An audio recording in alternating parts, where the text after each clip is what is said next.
Forbidden Forest. The Divided Region, Book 2, by D.J.J. Watson. Chapter 1. Well? Alir asked, urgency creeping into his voice. Darius took a deep, shuddering breath. There was no easy choice to be made, no simple solution to be found. So much of him wanted to abandon the region, to let those who wronged him despair while he sought pastures anew. Something about that warmed his hardened heart, which he thought impossible after the hell they endured in Valga. He could already taste the warm coastal air of northern Estrana, already imagined what it might feel like to walk on earth unblemished by war and division. Yet amid these visions of liberation crept a voice Darius couldn't shun, words that had clawed at him since his return from the frosty peaks. The destiny of this region rests in your hands. Fail to heed this call, fail to rebuild bridges that have long been burnt from betrayal, and entire generations will perish. It was a damning prophecy, and one he wished he could scrub from his memory. Darius ran his fingers through his hair and exhaled sharply as the weight of two impossible choices pressed down on him like a mountain of stone. If Alir was right, and the foretelling was merely the ramblings of a madman, he would simply be marching to his death. But if it turned out the seer had been correct, then fleeing Estos meant the slaughter of tens of thousands of innocent men, women and children who played no hand in his downfall. Could he live with that? He wasn't sure. He may be a hardened criminal, a thief, a murderer, but somewhere deep within still beat a man's pulse, still lay the desire to protect, opposed to plunder. "I've made my decision," Darius said. Alir stood to attention, his throat bulging with anticipation. "I shall ride south and answer the prophecy. It might be the maddest thing I ever do, but it beats a lifetime of sleepless nights." All that met his ears was one of the many leaks in the lair. Plink, plink, plink. The silence, the suspense, made his stomach lurch. "Then I'll join you," Alir replied with a straight face. Darius almost fell forward in relief. For longer than he wanted to admit, he feared he'd tread this path alone. He was prepared to do it if he had to. After all, he had overcome the dangers of the Forbidden Forest, and survived for 10 summers in a kingdom that would gladly gut his kind. The gods' own luck, it seemed, had been on his side, but he wasn't foolish enough to believe it would last. Amid his relief, something creaked by the doorway. Jangar. His broad frame cast a long shadow across the empty beds, stealing the air from the room. "Vlencia was right all along," he said. "Son of King Robic, ride south to answer some blimmin' prophecy," he scoffed. "How could I have been so blind? Maybe that's why the gods cursed me with one eye. You were never a lost drifter, you lying snake." Darius ignored Alir's worried glances. Rather than cower, he tucked his shoulders back and turned to the man he had fought hard to shield this secret from. "It's true. I am Darius Rakes, son of King Robic, not the Vlencian wanderer I claim to be. I was exiled by my father 10 summers ago for a crime I didn't commit, thanks to a brother I thought I could trust. You believed my story, and that spared my life." Jangar sneered and launched a ball of phlegm onto the flagstone. "Give me one reason I shouldn't cleave you in half." "Because it would be the last thing you do." Alir drew his bow. A ghost of a smile stretched across the big man's face, cold and filled with disdain. "Ah, so you do have a pair of bollocks between those sticks you call legs. Then you can both meet the gods arm in arm." Darius unsheathed his sword, which failed to glisten in the dim light. He lost count of how many lives it had taken, and yet despite their differences, he didn't want to add Jangar's to it. "Doesn't need to end this way." Too late for that tittling. Jangar yanked his axe free. "You've made a mockery of me for too long, but no more." "Don't do it." Alir pulled back his bowstring. "We're stronger as a group." Jangar charged towards Alir when the muffled cries of distant hounds halted him. A second too soon, and he would be lying on the ground with an arrow between the eyes. Darius twisted his neck in all directions to discern where they were coming from. Too hard to tell. The barking was far too chaotic and numerous to get a proper gauge. "Strays?" Alir asked, but going by the flat edge in his voice, even he knew the answer to that. "No." Darius shook his head. "When have you known a pack of feral dogs to roam these parts? This is Bloodwolf territory. There are dozens of them." Alir lowered his bow. "Hellhands." Jangar's axe fell to his side. "They must have picked up our trail." Darius sheathed his sword. "That might explain why the Bloodwolves fled yesterday. We have to leave. Now." Jangar growled. Darius began packing furs, flint and steel, and other essentials he could scoop into his satchel. "There will be a time for us to kill each other, Jangar. This isn't it." The former guild leader grumbled as his meaty fingers flexed and squeezed the haft. With a curse under his breath, he stormed into the corridor, leaving behind a cloud of frustration. Alir slung his bow onto his back and moved around the lair with his bag, filling it with water skins and rations. When Darius returned to the living area, thunderous hooves now accompanied the barking. The Hellhands were close. It wouldn't be long before their steel boots kicked down the door, and they unleashed the wrath of King Jefor. When Jangar joined them, he carried a plump satchel and an attitude that left no doubt about whom he had contempt for. He flitted between them. "Well? What are you two wet nurses waiting for?" "We cannot leave through the main entrance. It's too late," Alir declared. "They will be upon us before we can taste the winter air." After a tense silence, Jangar spoke with barely contained hatred. "There's another way out. But considering your lies, I'm not sure I want to help." "Either we escape together or die together," Darius said plainly. "There is no third option." Jangar's jaw clenched and unclenched as his narrowed eye darted between him and Alir, nostrils flaring. Placing the satchel over his shoulders, he gave one stiff nod for them to follow as he turned out of the living area. Darius glanced at Alir as loose bits of rock rained down from the cavernous ceiling. He glimpsed at the shrouded steps that led in and out of the ruin, his mind painting 1,000 ways they might die if they didn't move fast. And if there was one place he refused to take his last breath, it was in this dump. They followed Jangar through the corridor and into his private quarters, finding him kneeling by the far corner. 2 dull candles protected the room from total blackout, while he struggled to budge an object. "Help me move this," he huffed, maneuvering his frame around to reveal a boulder. The rock wasn't all that large, but it promised a challenge. Darius dropped his bag and rushed over to assist. He gripped the other side, while Alir kept watch in the hallway.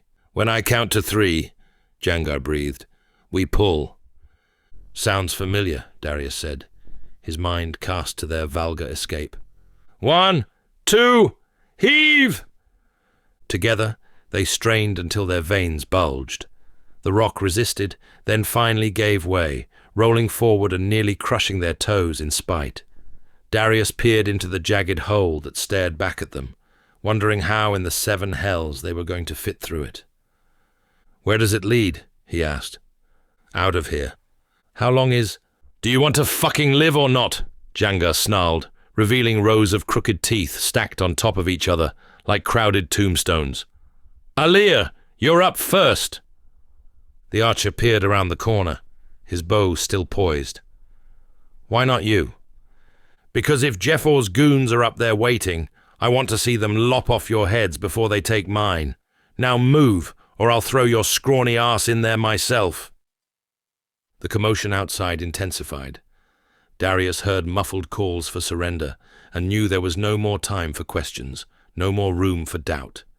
He gestured for Alir to heed the big man's order and watched as Alir crept beside the gaping hole. He glanced at Darius, then heaved his satchel into the narrow tunnel and crawled through the tight space toward what Darius hoped was their salvation. After a few prolonged grunts, His boots melted into the inky blackness, but he took none of the lingering tension with him. Darius started to suspect that Jangar wanted Allaire to lead the way so he could have a fair crack at the Vlencian. It wouldn't be the first time the big man plotted and schemed. He remembered when Jangar lured him, Allaire and Bolin to a house he had no intention of looting. They were told it was the property of a general enriched by years of corrupt spoils. Guild members often referred to these types of raids as noble misdeeds, though Darius knew it was merely an excuse to plunder without sin. However, when they arrived to find a modest cottage surrounded by wheat fields, Darius sensed something was off, not least when he peeked through the foggy windows to see an elderly couple inside. The old man, grey-haired and stooped, sat by a flickering hearth, while his wife bustled about preparing tea, oblivious to the intruders in their home. Darius always remembered the way Jangar's face hardened. It was as if he had been transported to a dark period in his life. When the old man caught their scent, Jangar moved like lightning. His massive hand grabbed the man's throat, slamming him against the stone wall. The wife screamed, a god-awful shriek Darius could still recall to this day. "You're the one," Jangar growled. "You killed my parents, took my eye." The old man fought with a fighter's instinct that hadn't quite faded, but age and Jangar's strength proved too overwhelming. He grabbed the general's head and pounded it against the wall until blood and matter decorated the stone. Never would Darius forget the crazed look in his pupil. He had descended into the darkest depths of lunacy, an animal that needed putting down. When he faced the man's wife, her screams turned to desperate pleas. Before Darius and Allaire could intervene, her cries were quickly silenced by a swing of his axe. When Bolin demanded an explanation, Jangar's response was chillingly simple: revenge. Darius scanned Jangar's features once more for any hint of the deception he showed on that day. When he reached for something, his axe, the dagger in his sword belt, Darius's fingers slipped to the hilt of his weapon, ready to send the man into the void if his leather so much as creaked. "Here, take this. I can't push that, and my axe at the same time." Jangar chucked his satchel. Darius caught the pouch and released his grip on the sword in one swift motion.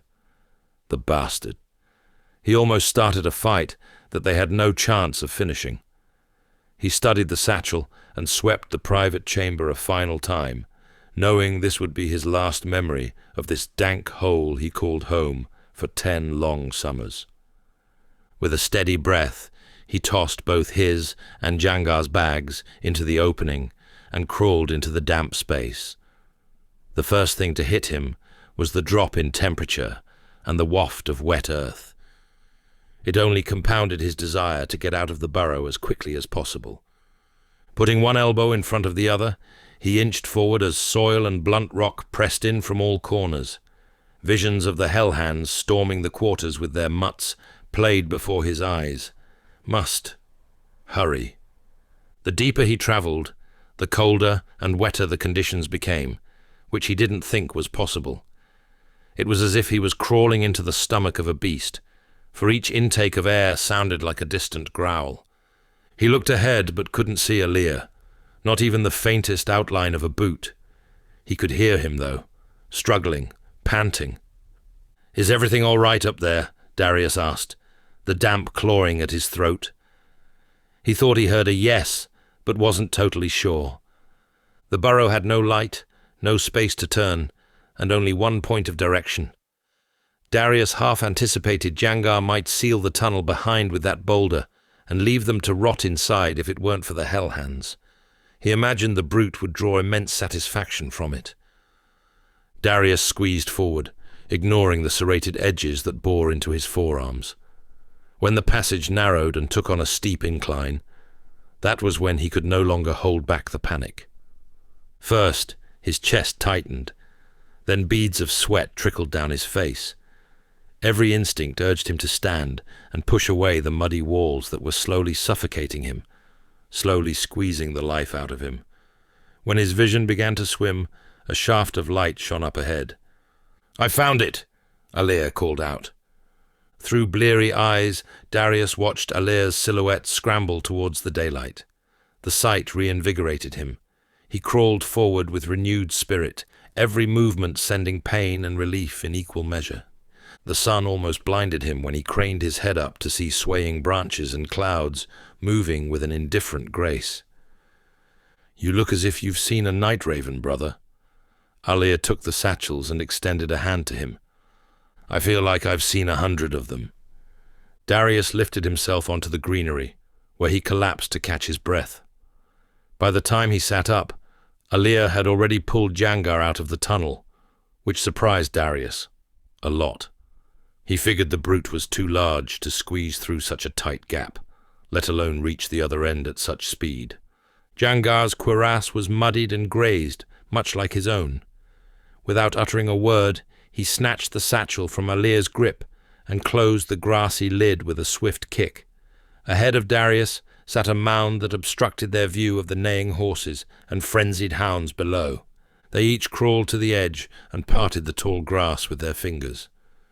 Darius counted 14 riders, each astride armoured steeds that pawed at the ground. Sunlight glinted off the mounted Hellhands, their breastplates and helms blazing like fire in the afternoon light. Through gaps in their helmets, he glimpsed women among their ranks, but their eyes held none of a woman's warmth, only a cold determination, tempered by years of training in the barracks. Running around them was a sea of hounds that made the ruins seem alive with fur and docked tails. He watched each mutt follow an invisible trail with growing unease, knowing it would eventually lead to them. "Surrender or die!" the commanding knight called from his stallion. His helmet was fashioned with 2 feathers and a design that left no question as to who he was. "You have nowhere to run." "The bastard," Jangar muttered. "He'll pay for what he did to Vlencia and Philip." After several pauses, and with no yielding in sight, the commander nodded at his battalion. "Have it your way. Hellhands. Spare no one." With perfect obedience, all but a pair of knights dismounted their horses and stormed the lair. The reinforced door, a pathetic barrier by any measure, splintered beneath their assault. "Now what?" Alir whispered. "We cannot flee on foot. They will track us down in no time." Darius scrutinized the commander, and the 2 warriors saddled beside him. "Don't tell me what I fear you're thinking." "What other choice do we have?" Darius said. "These aren't ordinary knights, and I'm no ordinary man. I am a trained Crimson Guard." Jangar craned his neck over. "Another one of your secrets, eh, Tittling?" Darius ignored the remark. "We need horses, if we want to live beyond sunset. But I only have 6 arrows left in my quiver." "Then make them count." Chapter 2. Alir paused, his jaw clenching. Darius took his silence as agreement and studied the 3 elite guards beneath them, trying to discern any weaknesses his sword might exploit. "So what's your plan?" Alir sighed. Time was of the essence. It wouldn't be long before the Hellhands discovered they had left the lair through the tunnel. They needed to strike, immediately. "Jangar, you and I will attack on my signal," Darius said. "Why should I risk my life for you lying weasels?" Darius looked at him. "Do you not wish to avenge Vlencia? She and I never saw eye to eye, but even I feel a great injustice was done to her." He could see the cogs turning in the brute's mind. "And Philip," Alir added. Darius waited for a response from Jangar, who stared at the commander with an ever-growing gnarl. "Your other option is to leave, right now. Spare the captain and have him chase you down with his battalion. You'll never have a fight more even than this. It's your call, but just so you know, I'm fighting." Jangar blew through his nostrils. "I won't forget what you've done." "I am not asking you to." "Then what do you want?" "That when I say go, we unleash hell on the 3 of them." After another period of contemplation, he nodded. Fine, but that wretched filth is mine. If either of you kill him, you'll be joining the bastard in the void. So long as you don't hog them all, that's good with me. Darius peered over Jangar's large back.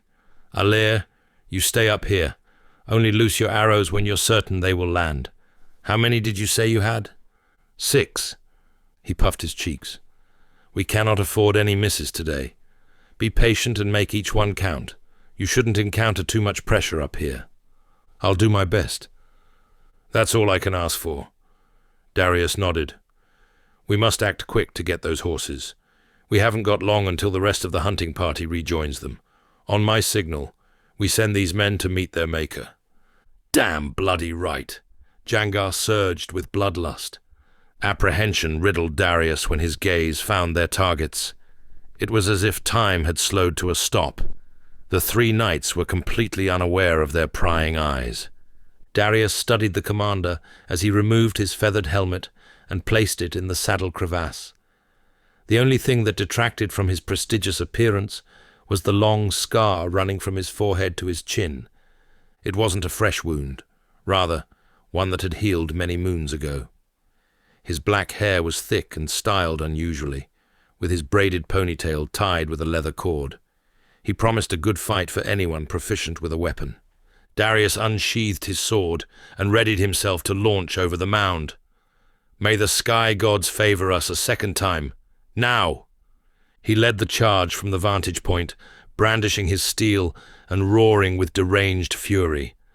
The 2 warriors sitting beside their captain looked up, their eyes wide. They watched Darius and Jangar land on the ruin with a resounding thud. The Hellhands leapt from their horses to meet the attack, while the commander remained in the saddle with his weapon drawn. The blade glistened in the strobe of sunlight that penetrated this part of the woodland. Jangar wasted no time charging him. The knights tried stopping his advance, but Darius threw himself at them with such ferocity they were unable to ignore him. The clash of steel was ear-splitting. Darius couldn't recall his first flurry of strikes, for they got lost in a haze of panic and adrenaline. He guided the soldiers around, priming their backs for Alir's arrows. The enemies were unaware of his presence looming over the grassy mound. His bow was nocked and waiting, but no clear shot presented itself. The fight belonged to Darius and Jangar, for now. He glanced over his shoulder to see how the big man was faring. The commander had since dismounted his horse and engaged in one-on-one combat. He was slow-moving, but the tip of his blade was agile, tracing Jangar's every move. "You didn't think I forgot that little wench of yours, did you?" he taunted. "I love it when they wriggle and squirm." Jangar snarled and swung his axe, missing.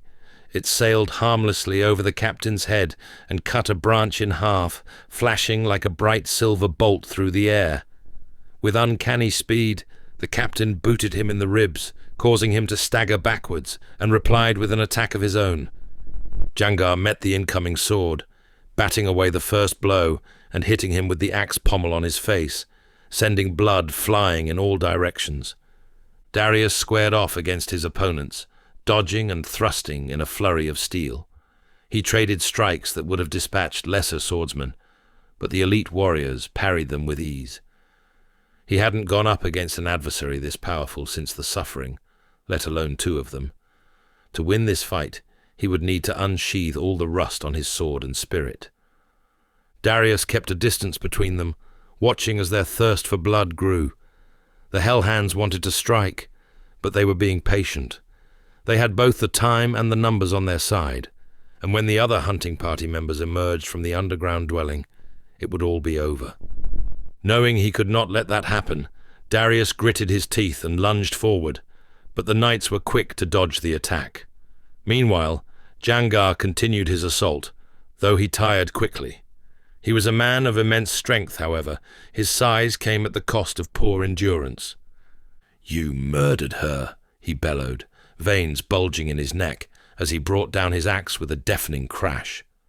"She begged for it," the commander sneered. Darius glanced up at Alir, who, at last, loosed an arrow. It zipped through the air like a bird of prey, but instead of finding a gap between the armor, it found a helmet snapping on impact.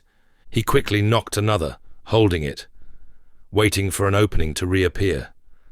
The knight spun on his heels, realizing they were being attacked from above. "Ambush!" he yelled. Darius seized the moment and rushed forward, plunging his steel into the nape of his neck. The soldier gargled and collapsed to his knees. It was a cowardly kill, but this wasn't the time for honor. As he freed his blade, the other Hellhand tackled him to the wet earth. He struggled to get free, for the knight was heavy and full of spirit. He straddled Darius and lifted his sword high above his head, watching in slow motion as it arced downwards. Darius barely ducked the dispatching blow by a hair's breadth. Fighting on the ground was a risky move, as it ultimately left him in the hands of fate. One false step, one momentary loss of focus was all it would take, no matter how trained or experienced he was. With his free hand, he punched the knight, knocking off his helmet to reveal a face full of scars and jagged lines. It was a feature all the Hellhands shared. He could only imagine what kind of training they had to endure. Darius hurled another fist, causing the man's head to snap back. The blow did little to deter him. If anything, it made him more animated. The warrior heaved a great breath and raised his blade once more. "Vlencian scum!" The man gulped as an arrow suddenly pierced through his throat. Though grave, it wasn't enough to kill him instantly. Darius threw a powerful punch that landed on the bridge of his nose, breaking it. Blood poured from his nostrils without respite. He fell back and swung his sword recklessly, trying to skewer Darius in any way he could. He dodged every swipe and kicked the weapon out of the soldier's hand. Despite being so close to death, he still fought with an impressive determination. Darius straddled him and held his head up, then slashed his throat with the dagger he had stealthily drawn. Killing was never easy. No matter how righteous the cause, it invariably filled him with regret. The man's pupils glassed over, and his body lay yards away from his fallen comrade. With bloody fingertips, Darius shut the knight's eyelids and nodded his thanks to a leer. The unmistakable rumble of steel boots sounded from the lair. The rest of the battalion was coming, promising certain death if they didn't hurry their escape. Darius sheathed his dagger and looked towards Jangar. The skirmish had since turned into a slogging brawl. Both men grew weary of trading blows, but neither backed down. From what Darius could see, there were no fresh injuries, just light lacerations and two unyielding wills. The commander, who wore a thin smile, shot forward, the sunlight dancing across his armor in a blinding display of gold. He raised his sword above his head, ready to unleash a powerful strike. Jangar's eye widened as his axe somehow sustained the blow. Darius questioned how much longer he could last. Fatigue riddled the big man. Even his thick thighs threatened to give up on him. He rushed over. "He's mine," Jangar warned Darius, ducking yet another attack. "Don't think about it." Darius kept flicking between the fight and the lair's entrance, anticipating a horde of hounds and steel to spill out at any second. "What was she like to hump?" The commander continued his taunts. "She offered herself to me when we arrested her, but she was far too pale for my liking." Jangar growled and threw himself forward. The lead Hellhand was quick to react, using the hilt of his sword to strike the big man's missing eye. "You ugly bastard," the commander sneered. Blood trickled down Jangar's cheek as his fingers brushed against the raw, empty cavity where his eye had once been. The captain kicked him square in the stomach, causing him to pitch forward. Darius couldn't just watch Jangar be broken down like this. Promise or not, he needed to intervene. Without any more hesitation, he leapt into the fight, but the seasoned warrior threw a strong elbow into his side. Despite his surprise attack, Darius attempted to strike with his sword, but the commander was too fast. He exerted a swift counter and drove his short sword deep into Darius's shoulder.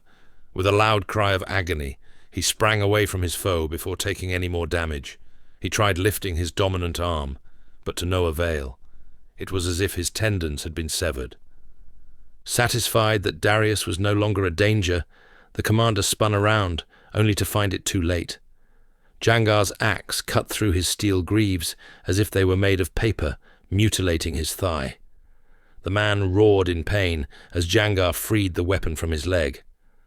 "I'd rather be an ugly bastard than a dead one," he spat. The experienced fighter staggered back, his face a picture of horror. A leer quietly appeared by Darius's side, his bow pointing to the ground. Jangar shook the blood off his axe and strode towards his foe, who stabbed the air with his blade. "Step back," he warned. "Or what? Or my men will kill you. A shame you won't be alive to see it, eh?" The colour drained from the commander's face. For such a fierce-looking warrior, he possessed the courage of a farmer, now that death approached. Jangar lumbered forward with both hands on his axe, and summoned what energy he had for one last swing. With a great cry, the commander tried to roll out of the way, but his broken leg failed him. The curved steel blade sliced through his neck easily, sending his head tumbling from his body. Blood pooled around the damp earth, feeding the roots of the grass below. Alir looked away, unable to see any more. Even Darius was taken aback by the brutality of what he just witnessed. The tension left Jangar's weak frame as he gazed down at the headless corpse. "That's for you, my love," he mumbled, before hacking up a ball of phlegm and launching it on the commander's limp body. "Quickly!" Alir barked. "They're coming!" Darius turned around, clutching his arm. To his horror, the remaining Hellhands emerged from the ruin, along with their hounds. Battle cries filled the woodland as they took in the gruesome scene before them. There was no way the trio could take them on, not in their condition. "Get the horses!" Darius exclaimed. They rushed toward the nearest stallions, which brayed and kicked in their frenzy. Jangar mounted the commander's steed, while Alir gently helped Darius onto his own stallion. It quickly became clear that his injury was severe. Even the simple act of getting his footing on the stirrup proved to be a challenge too great for him to overcome alone. Darius dug his fingertips into its coarse hide and pulled himself upright on the saddle. Though the horse was likely well versed in conflict, he could sense by its twitching muscles that it was ready to bolt. More and more Hellhands funneled out of the lair like a disturbed ant colony to give chase to them. Jangar yelled something incoherent before kicking his stallion into a gallop. The trained beast tore through the dense woodland, leaving behind nothing but a trail of mud and trampled foliage. Alir mounted his steed and emptied what remained of his quiver at the remaining horses, causing them to scatter into a frenzied stampede. Darius drove his heels in and sped away from the charging knights. They barely escaped the encounter with their lives. He hurled through the web of trees and bushes, wondering how many more they could survive. Chapter 3. They rode hard and fast for a few hours. The horses were haggard and out of breath, but they kept going, proving their superior genetics. The sun hung low in the sky with scattered clouds, keeping the warmth to themselves. While far from the lair now, the barking dogs and screaming Hellhands still lived strong in Darius's mind. Despite their distance, he feared it wouldn't be long before another encounter arose. Up ahead, a wall of mountains came into view. Together, they rose into the sky like a second range to rival the frosty peaks. Jangar continued to lead, though his stallion's gallop had lost most of its vigor. They were formidable steeds, but even they were prone to fatigue, especially while wearing their heavy, custom-made armor. A small glade appeared further ahead, with a stream cutting through it. The former guild leader halted and dismounted his stallion. Placing his hands on his hips and stretching his back, he sighed in relief. "Ah, that's better," he said. Darius and Alir brought their horses to a stop, with the astute archer busy scanning the surrounding trees. It was obvious by his face he feared more enemies would appear. Darius swung his leg over and slid off the saddle with great difficulty. "How is it?" Alir fixed his bow on his back. "I've had kinder wounds." "Wash it out with fresh water. It should buy you time." "Time?" Darius winced as he inspected his shoulder. "Brother, the day is waning. We're on the outskirts of woodland, and the open roads are likely teeming with soldiers. There is no time for anything. You know how to motivate. I'll give you that tittling. Jangar splashed his face and held his auburn beard in a contemplative pose. Darius ignored him and staggered into the stream, his ankles rejoicing over its cool touch. He didn't realize just how thirsty he was until he cupped some water and guided it down his throat. It was a sweet, refreshing delight that lent him a brief reprieve from the searing pain. He scoured the woodland, which stood eerily silent. With the afternoon waning, an ever-increasing chill befell the wilderness. Darius eyed his leathery shoulder pad, knowing it did little good for the gash. Without letting it breathe, it could become a bed for bacteria. Taking a sharp breath, he sawed off his sleeve with his dagger, careful not to graze the wound. He tossed it into the flowing water and watched as it traveled downstream like a shed snakeskin. He hissed when he doused the cut with water. Upon further inspection, it was deeper than he had hoped, and explained why he couldn't use his arm properly. He flushed out the blood and pus before dabbing it dry with a rag Yalir retrieved from his satchel. Pressing it tightly against his shoulder, Darius fought against the pain it brought. He wasn't one for complaining, but to incur this injury so early didn't bode well for the journey to Vlencia. "We rest here for a short while, then what?" Alir inquired. Now was not the time to plot a course. Darius wanted a respite, and to let his bellyful of water go down. He merely regarded the pair of them with a distant gaze, with Jangar's empty eye sockets still a sight that required a strong gut. "Is this where I get the chance to slit your throat?" the big man asked, whilst filling his water skin. Darius smiled faintly. Jangar made his way to his horse to pack the replenishments. "You're lucky that the commander's blood has satisfied my need to spill yours. By all means, don't let that stop you. I'll allow your people to do that on my behalf, providing the Hellhounds do not get to you first." "So you're leaving," Alir said. "Damn right I am." "Where will you go?" "Somewhere far away from this flea pit of a kingdom." "How?" "How?" he mocked. "The same way everybody else does. Leery." "It's a death trap," Darius declared. "The shielded city is likely crawling with knights. I have friends who can smuggle me out through the mountains. I know I've long been a thorn in your arse, but all I ask is that you think about this carefully. Your wooing abilities are something to behold, Tittling." Jangar climbed onto his horse. "While your concern warms my cockles, my decision is final." "The Dark Lord is rising once more, Jangar, I was told." "By a seer," he scoffed, clutching the reins. "I'd sooner trust a whore than a banished wizard. But then, I'm not surprised you listened to him." Darius looked up with a wary gaze. "You're both outcasts, shunned from your homes."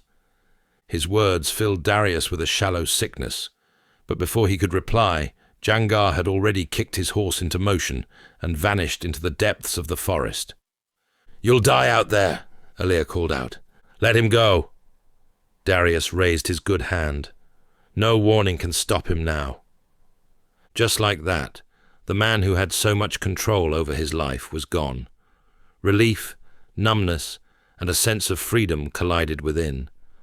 The whole thing struck him like a hoof to the chest. Yet, amid these conflicting feelings lay an emptiness he couldn't explain. Alir turned and strolled back in a deflated manner. "Tell me, brother, do you ever wish that you were born as someone else?" "Sometimes. Is this one such time?" A pregnant pause ensued. Darius didn't know where Alir's line of questioning was going, but he sensed it wasn't useful. "It's not too late to change your mind," he said. "If that's what you want, I'll hold no ill feeling towards you." A sharp exhale left Alir's nostrils. "Is it bad to say I'm tempted?" "Not at all. I would flirt with similar thoughts." Darius motioned his hands open. "It is your life, your choice. If I leave, will you still ride to Vlencia?" He thought about it, Jangar's harsh words replaying in his mind. Yes. Alia sighed. If my best memories hadn't been by your side, I might just be on my way. Come on, brother, let's depart this forsaken place and see if the seer is a madman after all. Darius smiled and got back to his feet, his shoulder sore but bearable for now. Alia helped him onto his horse, which seemed less than pleased to carry his weight. So, how are we getting to Vlencia? Darius breathed deeply. Without gold, there's only one way, and you will not like it. Chapter 4. Reuben, I trust you bring me good news. Dillion shooed his maid away, but not before slapping her rear. She whimpered and disappeared deeper into the castle, taking the wine vase with her. He sloshed the contents of his chalice while cross-legged on the throne. Why does your face look like a smacked ass? I see the alcohol has emboldened you, Lord. It seems I am drawn to its effect more than its taste these days. Now, what tidings do you bring? Reuben sighed, gazing at the floor. You're unnerving me. Dillion leaned forward, giving the chamber a quick once-over to make sure none of his father's loyalists were around, namely Alistair. It's Darius. What about him? He's alive. Dillion collapsed deeper into the throne, his face a sheepish white.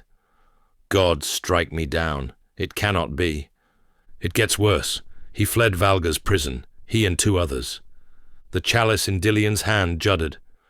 You mean to say my brother escaped the most guarded keep in all of Elron? For what crime? Raiding the treasury. Dillion hurled the cup onto the floor, the metallic clang causing Reuben to flinch. Tell me you jest! I wish I could. In hindsight, I should have killed Darius when I had the chance, but the decrepit man I saw looked incapable of taking a piss, let alone escape. You mean to say you met with him? I thought you were going to learn more about that crime in Vaxdal, not have a cozy sit-down. He flapped his hand in annoyance. So did I. Then came the rumor of a big arrest in Valga. One prisoner was rumored to have a Vlencian tongue, so I made the trip north. I'll give it to your brother. He's a cunning individual. It must have been a trait he picked up in Elron. He was as deceitful as a monk heading to the town's brothel before his exile. Dillion shook his head, still lost in a sea of disbelief. Was Darius... well? Quite the opposite. The wardens had beaten the very spirit out of him. Yet he escaped. If he could achieve that with such little vitality, what is he capable of once he regains full strength? Your visit may have sparked a desire to settle old scores. You're overthinking it, my lord. And even if he did, he'll be dead before he can leave Elron. I am told King Jefor has deployed every sword and assassin gold can buy to catch Darius and his friends. If sleep deprivation and hunger don't kill him, then the Hellhands and Unseen will. The Unseen? Dillion cocked a brow. Jefor must be desperate to barter with the underworld. I suppose it saves us the time and expense of doing it ourselves. That it does. And do you believe he will succeed? Your brother may have survived the Forbidden Forest, but not even the fiercest of warriors can withstand an entire kingdom bearing down on them. Dillion sat there in silence, mulling over the revelation. He wasn't sure what to think anymore. Darius had not only risen from the dead, but also escaped from Elron's most guarded forts. If this was a story, it foreshadowed redemption, retribution even. Did he ask of father or me? He did. Dillion shifted uncomfortably. He asked if you harbored any regret for what you did. And what did you tell him? I said, if you could undo that night, you would. Dillion stood from the throne in a blaze of fury. I jest, my lord. Jest, he roared. Do you not appreciate the gravity of this situation? I'm sorry. If I knew this would be your reaction, I would not have attempted such foolery. Dillion's chest soon fell back into a calmer rhythm, but there was nothing tranquil about how he was feeling. "Maybe another cup of wine might steady your nerves, my lord." Dillion retook his seat on the throne. "What I need is my brother's corpse. It's unlikely Jefor will hand it over should his pursuit prove fruitful. For that reason alone, we must hurry our efforts to find skeletal remains. The earls and countesses are still no closer to determining my legitimacy, not unless Darius is brought back for a proper trial or proven dead." "Such is the game of politics, my lord." "Yes, but the problem is, this contest will appoint Alistair as the interim king should my father meet an untimely death. That cannot happen. I just hope the tidings you've shared don't reach their ears. Bones, Reuben. Find them. Ideally, ones their scholars cannot tell apart." "I shall make haste." He bowed and then turned to leave, only to halt. "Forgive me, but the matter of gold—" Dillion sighed. "I will pay in full once I receive the remains or news of Darius's demise. But it would be remiss of me not to remind you that should you fail, I'll find a special pike for your head." Reuben smiled, his voice a slither. "You will make a great king one day, my lord." Chapter 5. It took just shy of 3 days to reach the southwesterly fringe of Vaxdal. The going was tough, and not without near misses. As time went by, efforts to apprehend them only seemed to intensify, and for good reason. They were trying to flee Elron. Had Darius and Alir travelled on the main roads, and during the day, they may have already reached the southern outskirts of the kingdom. He thought of Jangar, wondering if he'd made it to Liri. It wasn't too dissimilar of a journey, but it promised an insurmountable challenge. With the valley being the only route between Estos and the rest of Estrana, there were likely knights and guards stationed in their droves. Darius hoped he got away in one piece. He wished the same for them too. The only difference was, their voyage was just beginning. He guided their horses to a stop on a grassy hill. It offered a broad vantage point of the ever-darkening landscape, and a batch of isolated trees to hide further up, should unwanted guests approach. They dismounted the beasts and removed their armor, to which they chuffed in delight. The plates were large and shared the weight of a burly man. Darius walked the horses a short space away and allowed the animals to graze on the moist grass. It was just as important, if not more, that they had proper sustenance. He craned his neck northeasterly, where the city of Vaxdal glowed in the distance. They were like dim candles among a sea of darkness. They couldn't have been more than 7 miles away, close enough to be concerned, but far enough to be out of sight. For now. They settled down for the night, knowing it wouldn't be long before they needed to move again. It was yet another fireless camp, but Darius was grateful for the chance to rest. He gazed from Vaxdal, out at the vast nothingness of the world that wanted his blood so badly. A small throng of orange dots melted into the horizon.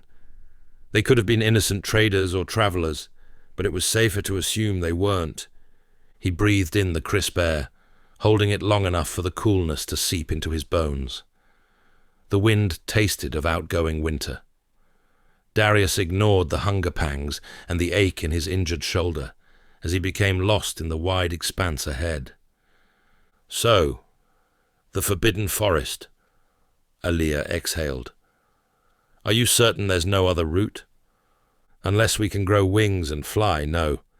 If King Jefor wasn't breathing down our necks, there might be a different way." "Like what?" "Sailing to Skull Island. Illegal traders go there often, selling their wares to merchants of the other kingdom. It's been long known, but nobody does anything about it." "Why would they when the windswept sea can do their bidding?" "That's true enough," Darius sighed. "It's an unruly body of water. How many lives has it claimed, I wonder? Not even the sky gods could give a number." Darius and Alir indulged in the rare serenity the hill afforded them. Trilling insects and the gentle sigh of the passing breeze offered a stillness Darius hadn't enjoyed in weeks. "The Forbidden Forest it is then, brother," Alir added.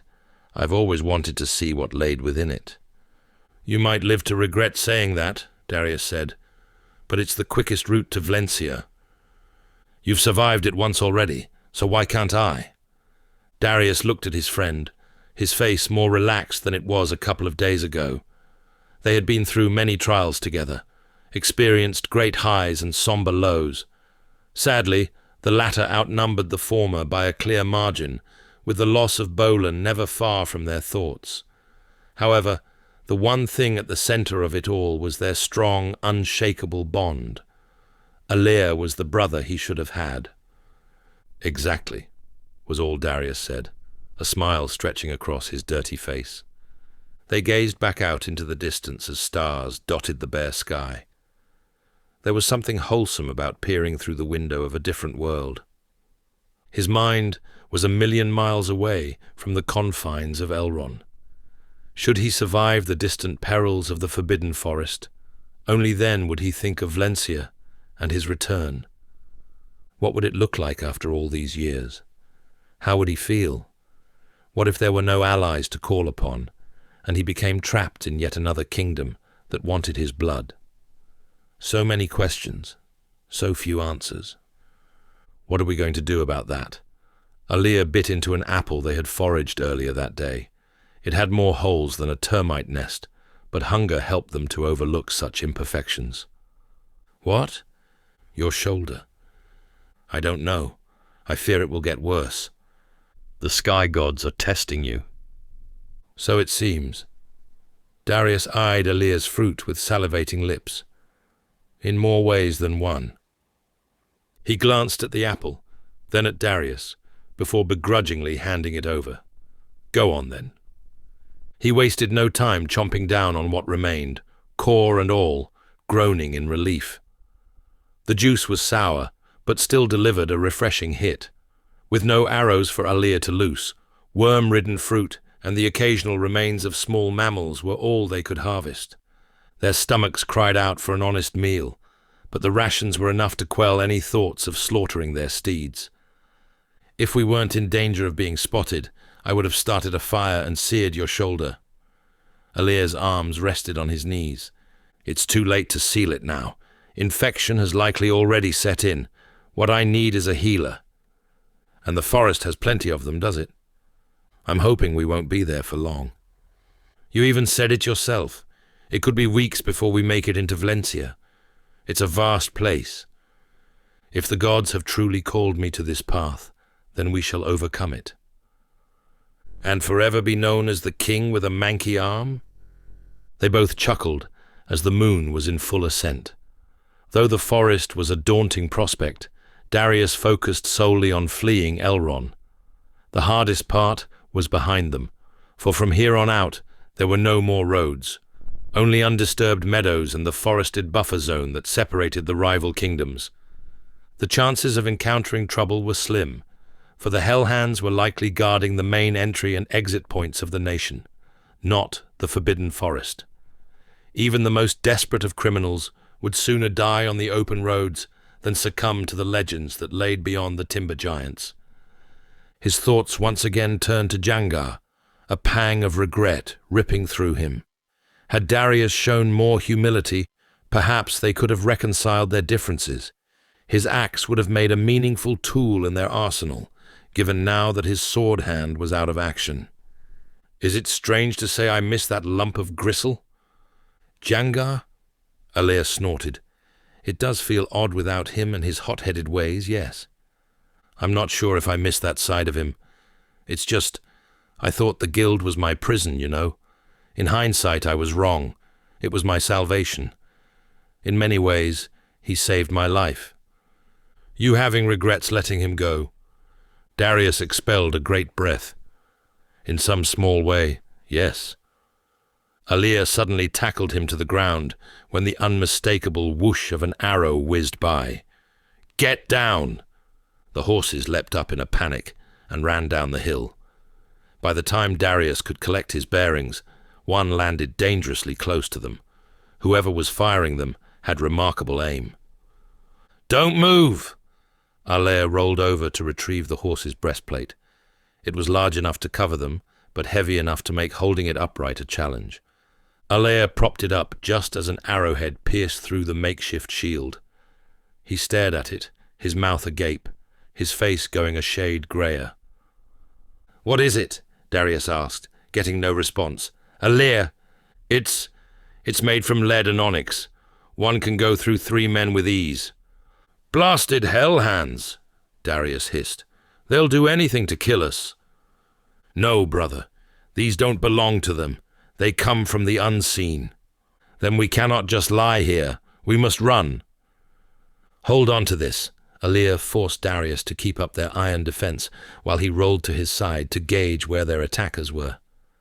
"How many do you see?" Darius winced, the weight of the plate spawning pins and needles in his functioning arm. "It's impossible to say." "Estimate." He returned and took control of the breastplate. "Going by the arrows, maybe 2 or 3. There's no way we can take them on." Alea swallowed. It was obvious by the slackened expression that he agreed. Without any solid means of defending themselves, they were sitting boars out on the field. Just as he hoped they were clear of their pursuers, this happened. Darius peered out from the corner, despite his shoulder protesting against it. He squinted, his eyes adjusting to the darkness that swelled uphill. The moonlight caught the protruding tip of an arrow among the swaying trees. It was unclear how many assassins there were, but they were well hidden and likely dotted all over the brow of the hill. "We have to run and retrieve our horses, or else we die." Alea's voice was frank. "We have not come all this way to have our backs filled with arrows. Not here, not now." Without warning, another arrow pierced through the chest plate, upping the urgency to move.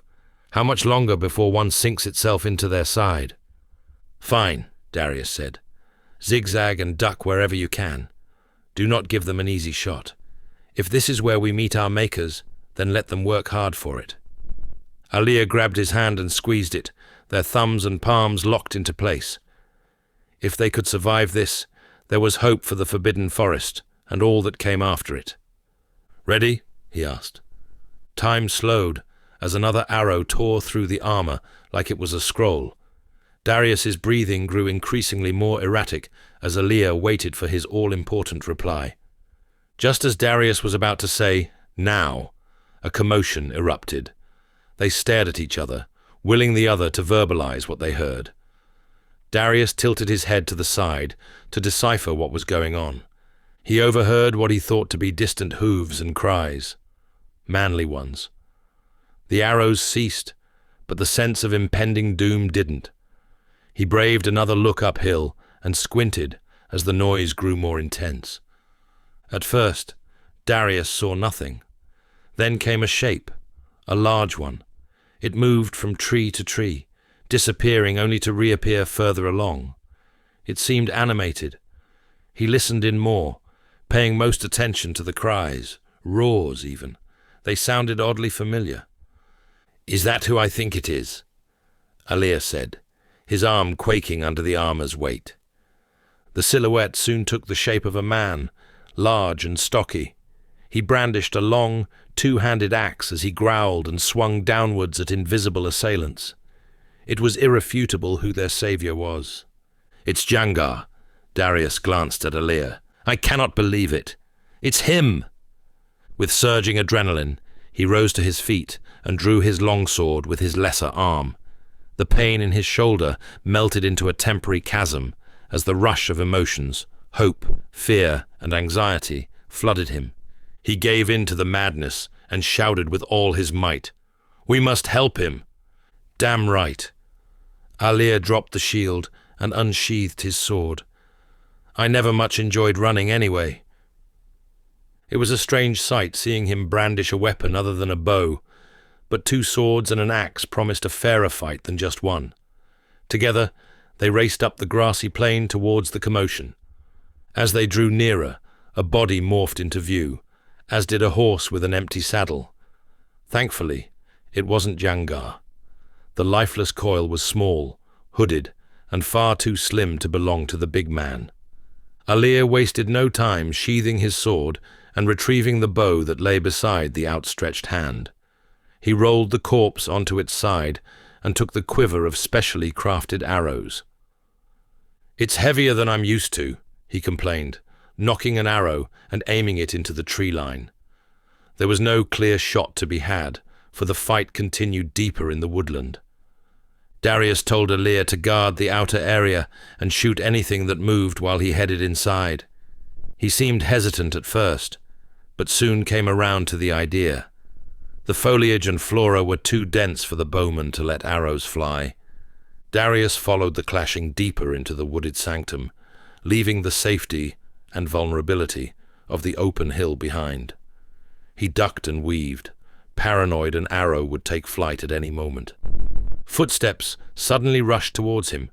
Before he could spin around to face the incoming threat, he was tackled to the ground. Twigs and leaves stirred up as they struggled. Somehow, amid the tussle, his sword dislodged from his hand. "No!" he groaned. The attacker climbed atop him and delivered several carefully placed blows to his windpipe. Darius's breath escaped him as his vision faded. He unsheathed his dagger, but in one swift motion, the hooded assailant swiped it away. He gazed up, most of his assailant's face hidden behind a cowl. For a trained killer, he had a slender build. The assassin suddenly brandished a short sword of his own, the blade reflecting from the shards of moonlight. His eyes glowed with a yellowish hue, while a wispy strand of hair clung to his soft cheek like a sickly snake. Darius wriggled to dislodge his advantage, to no avail. His ground-fighting abilities were poor on the best of days, but his injured shoulder made matters worse. As the assassin was about to strike, a projectile flew through the air and impaled his cranium. Its sharpened tip protruded from his ear without a hitch, his lifeless form collapsing next to Darius, who quickly sprang up with both of his weapons in hand. He glanced around warily, as though he expected an ambush from one of the trees. Alir appeared with his newly acquired bow. "Where's Jangar?" "I'm not sure." There were no more clashes of steel or battle cries to be heard. Had the big man dealt with the threat, or had it him? A sudden snapping of sticks caused them both to spin around in perfect unison. Darius pointed his trembling sword towards a shrub masked in shadows. Something hid amongst it. "Reveal yourself!" Alir drew back the bowstring. "Put that bloody thing down!" a gruff voice replied. "And you, tittling!" They lowered their weapons as Jangar's brutish figure emerged. "I knew it had to be you." Darius exhaled. Alir relaxed the tension in his bow. "Thank the sky gods you're here." "Had I known it was the unseen, I might have left you to it," Jangar quipped. "Why did you come back?" Darius asked. "I see our time apart hasn't helped you much in the way of gratitude." He sighed. "Less than an hour after I departed you idiots, I came across a couple of Hellhands. Had I not felt like a bag of shit, I would have given them a proper bruising. Then the rest of them showed up." "What happened?" Alir asked. "What didn't happen is the better question to ask. They gave chase for miles. It did not matter how many trees I rode through. They kept coming. So did those bloody hounds. Thankfully, I escaped with my manhood intact." "You haven't answered me," Darius insisted. "Why did you come back?" "Will you stop?" Jangar gulped down a breath. "I've not gone through all this crap to die alone, that's why. Not if there's another way out of Elron. You happy now?" Alir looked at Darius. With words unsaid, he suggested they didn't push him anymore. They did not want to lose him a second time. "This is nothing like the flack we caught from past raids," Jangar continued. "It's a manhunt no man has experienced before. I'll be damned to stay and learn of its conclusion." "What about Leary?" Alir asked. "I thought you had friends there." Jangar hesitated. "I lied." "You should have stayed." "What? To uncover more deceit?" "No, I needed some space." "You certainly got that, and more." Darius rubbed his face. "How did you find us?" "Horses are easier to track than people.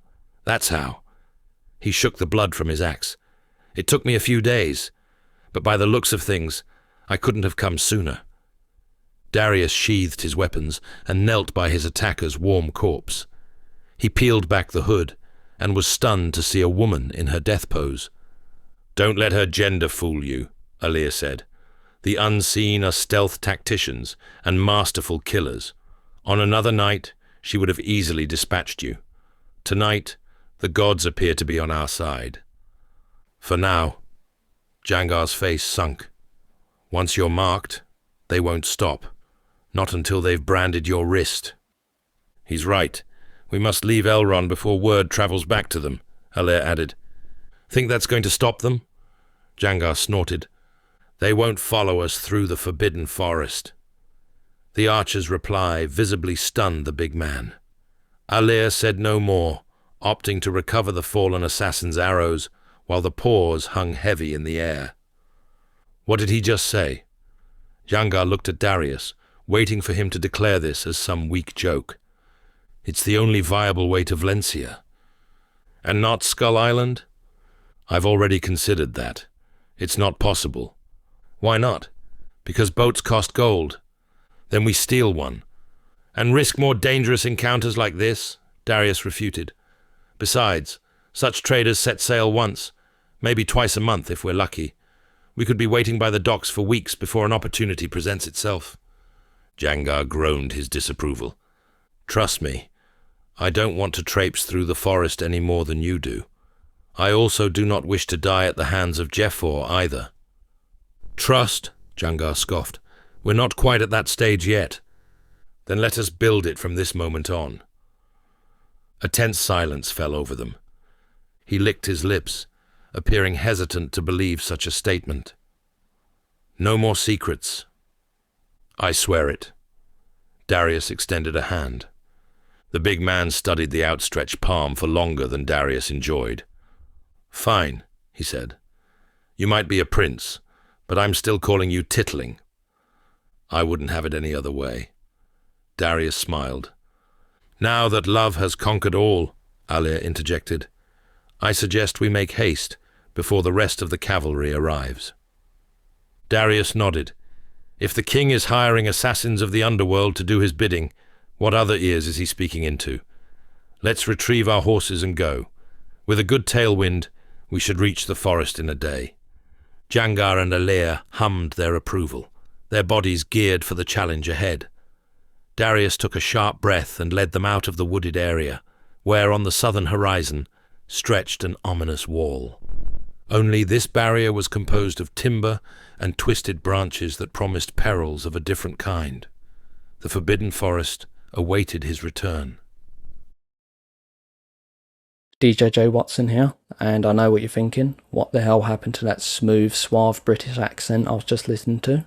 Fret not, you're about to get back with him and the story in a jiffy. This is just a friendly reminder to let you know that you can buy the ad-free versions of these audiobooks over at my storehouse, which is just a fancy way of saying my own website.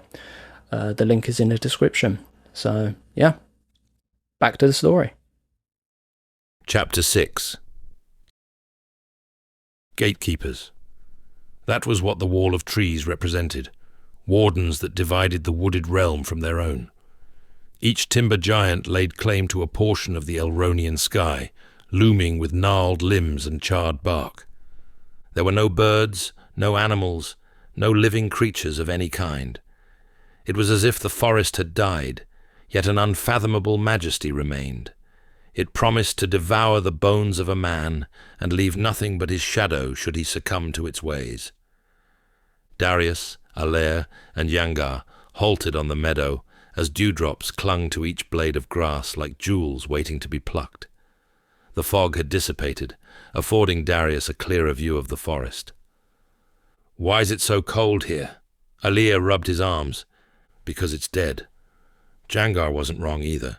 There was none of the usual ambience associated with such wilderness. It was as if the ancient woodland was a living cemetery. "I told you, this place is unlike any other." Darius craned his neck around and studied the empty grassland that lay behind them.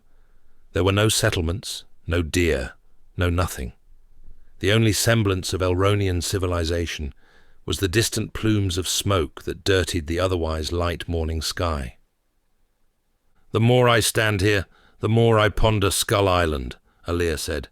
It's too late to head to the shoreline. Darius stared deeply at the forest, as if becoming hypnotized by it. We're committed now.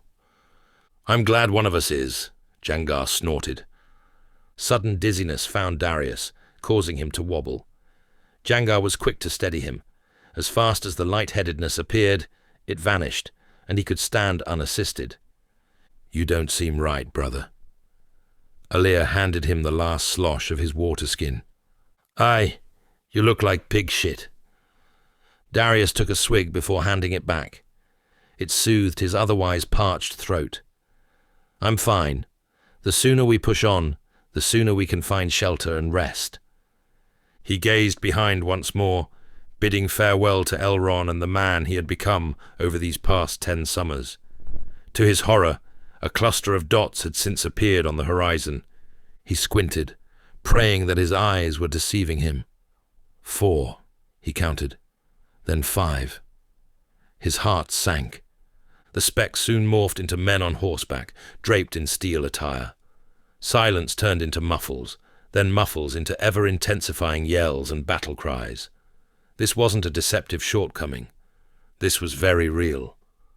Alir and Jangar went to see what all the fuss was about, their eyes widening like that of a wild animal caught in a trap.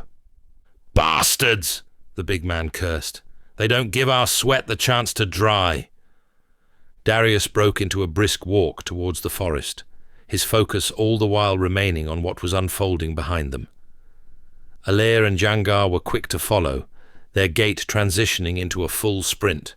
When the thundering hooves vibrated the meadow, Darius knew he had to kick his legs into motion. Everything depended on it. He willed himself to keep up with his companions, despite feeling like he was swimming upstream. Come on! Alir shouted. He was losing distance with them fast. Not even adrenaline could make good of his injury and depleted energy levels. Still, he forced his torso forward in a race towards the finish line. Only, the goal meant a shot at living. Missing it promised a certain and cruel death. The blood-curdling yells from behind intensified. "Surrender!" came a demand. Darius dared a glance back and couldn't believe how much ground the Hellhands had made up. There were at least 20, all pursuing them with reckless abandon. He focused on the tree line, his lungs and throat burning as if he'd swallowed hot coal. Alir and Jangar reached the timber giants. With frantic, harried hands, they willed him on, to keep going, keep fighting forward. Darius bit down on his teeth, as his pursuer's shadow loomed over him like a dark cloud. This was not where it ended. Not here, not now. He owed that much to himself, Alir, Jangar, the prophecy, to the darkness that would engulf the region should he fall here. Just as he felt the night was about to mow him down, Darius dived into the tree line head first. His body ricocheted off the brown earth, collecting twigs and dry leaves as he skidded to a stop. It was an ugly tumble, but one that may have saved his life. For now. The charging Hellhand steered his horse away just in time to avoid the densely packed trees. Alir and Jangar were quick to get him to his feet and drag him as far from the meadow as they could. Darius's vision shook violently as they hauled him over hollow logs and countless potholes. A wall of shields and swords cast its menacing shadow into the forest. "Archers!" came a command. Arrows flew into the dense woodland, with several snapping upon impact on the wide trunks. Alir fell to the ground with a wet thud, but Jangar continued dragging him forward. "No!" Darius cried. "Stop! They'll kill us all!" Jangar yelled. Alir staggered back to his feet, half running, half stumbling after them. The arrows whistled through the air, striking anything unfortunate enough to be in their path. With a sharp turn, Jangar yanked Darius behind a thick trunk and stayed there. Alir, he thought. He peered out from the rough hide of timber, his heart hammering against his chest. When Alir suddenly limped around the corner and slid down the bark, he breathed a sigh of relief. "You're not hurt, are you?" Darius feared. "I'm fine. Just out of breath." Thank the gods for that. Jangar blew through his flustered cheeks. I can't carry both of you. Their backs remained pressed against the moss-covered trunk as arrows continued to prong their tree and many others. Darius gazed up, but saw hardly any sky through the thick, webbed canopy. "Will they come after us?" Alir asked. "I bloody hope not." While the forest had an ungodly reputation, it wasn't clear if that would deter Elron's fiercest knights. The gold, fame, and eternal applause they'd receive for hunting down the kingdom's most wanted outlaws would make history. Would they really forgo such a legacy for the sake of a few menacing trees? The answer soon came in the form of ceasing arrows.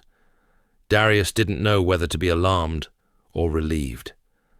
"Have you no courage?" An insult spat. "May you each meet a wretched demise." Then another voice. "Alir Stomes, show yourself! The king will go easy on you." Darius and Jangar looked at their comrade with skepticism. He appeared just as perplexed as they were. "What's that about?" Jangar asked. Alir shrugged. "No idea." Darius scrutinized his closest friend in a way he never did. "I swear it," he exclaimed. "They know all our names. They're trying to stir doubt among us. Can you not see that? Do not let them get to your heads." The Hellhands' insults were soon replaced by retreating hooves, until all Darius heard were the rising and falling chests of his comrades.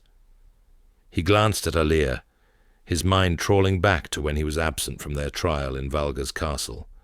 He trusted Alir with his life, and truly believed him, but he couldn't quite shake the strangeness of it all. "Those bastards will do anything to have us turn on each other," Jangar growled. Alir's defiance helped to soften Darius's suspicions. "We need to keep moving," he uttered, gazing upon the towering trees before him. There seemed to be no discernible trail to begin their trek south. It could take weeks to traverse this immense stretch of wild woodland. Memories of Darius's first encounter stepped out from the shadows of his mind, each more haunting than the previous one. Just because he survived this place once didn't guarantee he would a second time. Chapter 7. The injury to his shoulder was getting worse. It had gone from a dull ache to a pulsating throb that travelled down Darius's arm and up through his neck. The rag covering the wound had since turned a salmon colour from the discharge, which only deepened his worries. He could almost hear the commander chuckling from his grave, revelling in his misery.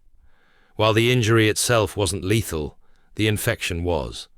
And, with each passing day, the bacteria continued to morph and feed off Darius's reserves, while his body fought against its invasion. If they couldn't make it out of the forest in decent time, his blood would turn black in the coming week.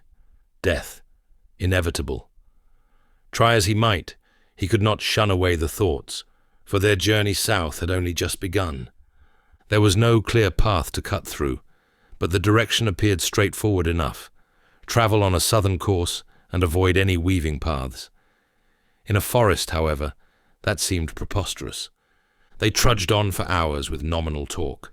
The trek was sweat-inducing, as the roots feeding the colossal trees lifted the surrounding earth into steep mounds of moss and prickly shrubs. It was as if they entered the realm of giants, while they shrunk to the size of ants.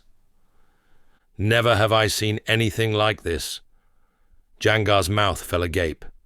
Alir gazed up past the wooden structures to the tangled canopies high above. The many branches interlocked into crooked arms, blocking out vast swaths of daylight. It was impossible to tell the time or the sun's direction, making them prisoners in this endless labyrinth. "For a place so abundant, it's so devoid of life," Alir pondered. "Almost like there's a pulse, but no heartbeat." He wasn't wrong either. There was no bird song, no snapping of twigs, no humming of insects. Nothing. Even the air tasted dead. "You speak too enviously of this forest." Jangar shook his head. "Don't show it such respect. It's sure as the hells won't for us." "We're not even in the deepest part yet," Darius said, a certain damning to his tone. Jangar and Alir craned their necks towards him. their faces curious and concerned. "Care to share what we should keep an eye out for?" Alir asked. Darius's eyes darted between the massive trunks. Each one was broad enough to hide a tavern behind it. Never mind what else. "Everything." "Nice work, Tittling. That helps a lot." Jangar halted. "I'm sick of walking. I need a piss." "Don't go far," Alir instructed. He traded a bemused glare. "Do you want to hold it for me?" "Just get on with it already." Darius scanned their surroundings. "Be quick. If you didn't look like a bag of swan shit, I might have said you can shake it for me." As Jangar lumbered behind a protruding root, Darius inspected his shoulder once more. "It's bad, isn't it?" Alir grimaced at the wound. "We must clean it again. The longer we wait, the more it will fester. We cannot risk blood rot setting in." "Do you not think I know that?" Darius snapped, swiftly thinking better of his tone. "Sorry." Jangar emerged from behind the root, doing up his trousers. He caught their strained expressions. "What's happened?" "His shoulder." "It's fine," Darius cut Alir off. "Look at you. You sweat and breathe like an old man reliving his youth. We must find water to clean it out. Soon." "He isn't wrong." Jangar gave him an appraising glance. "You're paler than my father's ghost." Darius shook his head, saying no more. He had neither the energy nor patience to bite back. With hands over his hips, he looked for a clear path that cut through the mounds and trees, spotting none promising enough. It did not help that darkness was pressing in from all sides, either. It not only hampered visibility, but it also carried its own terrors. "We've got to find shelter soon, no?" Jangar asked. Darius didn't want to admit it, but they might have been lost. The wilderness stretched for miles, and everything looked much the same. Fate helped him reach Elron 10 summers ago, but to leave it up to destiny a second time was fast becoming reckless. Decisions could not be based on hunches. They needed a degree of certainty. Otherwise, he risked leading them in circles and wasting precious days he couldn't afford to lose. Even if he knew what way to travel, threats lurked around every bend and shrub. Basic ones too, like finding shelter and enough food and water to sustain themselves. The forest was a desolate place that wore the disguise of plenty. Only, it wasn't. It was a death trap, one that was gradually awakening with the night. As Darius weighed their options, he heard whispers not of the human form. They travelled with a gentle caress that caused the hairs on his neck to prick. If it hadn't been for his previous foray here, he may have accused himself of imagining them. But they were very real, and they belonged to things he knew all too well. "What is it?" Alir noticed his unease. He drew his bow in response, prompting Jangar to free his axe. The mood turned sharply. "Did you hear that?" Darius asked. "What?" "The whispers." Jangar cocked a brow. "Alir's right. You need rest." Darius ignored the remark, scanning the shrubs and roots hugging the timber giants. Something told him to glance up. There, his breath caught in his throat. Suspended from the gnarled branches, hung a macabre display of human skulls. Hundreds of them. They swayed gently in the faint currents of the upper reaches, clipping each other like grim wind chimes. Some were left without jaws, while others were missing entire chunks of their skull. The ones with intact eye sockets seemed to stare down at them, warning him of a fate they might encounter. Jangar cleared his throat. "Well, at least we know why there aren't any birds. They've been scared off." "Quiet," Alir hissed. His focus darted around, taking in the eerie stillness. He turned to Darius, his voice barely above a whisper. Did you see anything like this before? When you were here last?" "No." He remained fixed on the gruesome spectacle above. "There are no bounds to what dreads we might find here." "We can't stay here," Alir said, voicing what they were all thinking. "But nightfall will be here soon. Do we press on or seek shelter?" Darius finally tore his gaze away from the skulls. the pain in his shoulder flaring up. I need shelter, he admitted. Jangar nodded, relief clear on his ruined face. Aye, I'd rather not be stumbling about in the dark with that lot watching over us. They began to distance themselves from the dangling remains, each step feeling more like an escape than an attempt to seek shelter. As they moved away, the whispers faded, much to Darius's relief. They were barely audible, but still they lingered. It was as if the dead were trying to convey their suffering. He quickened his pace as far as his body allowed, noting Alair and Jangar doing likewise.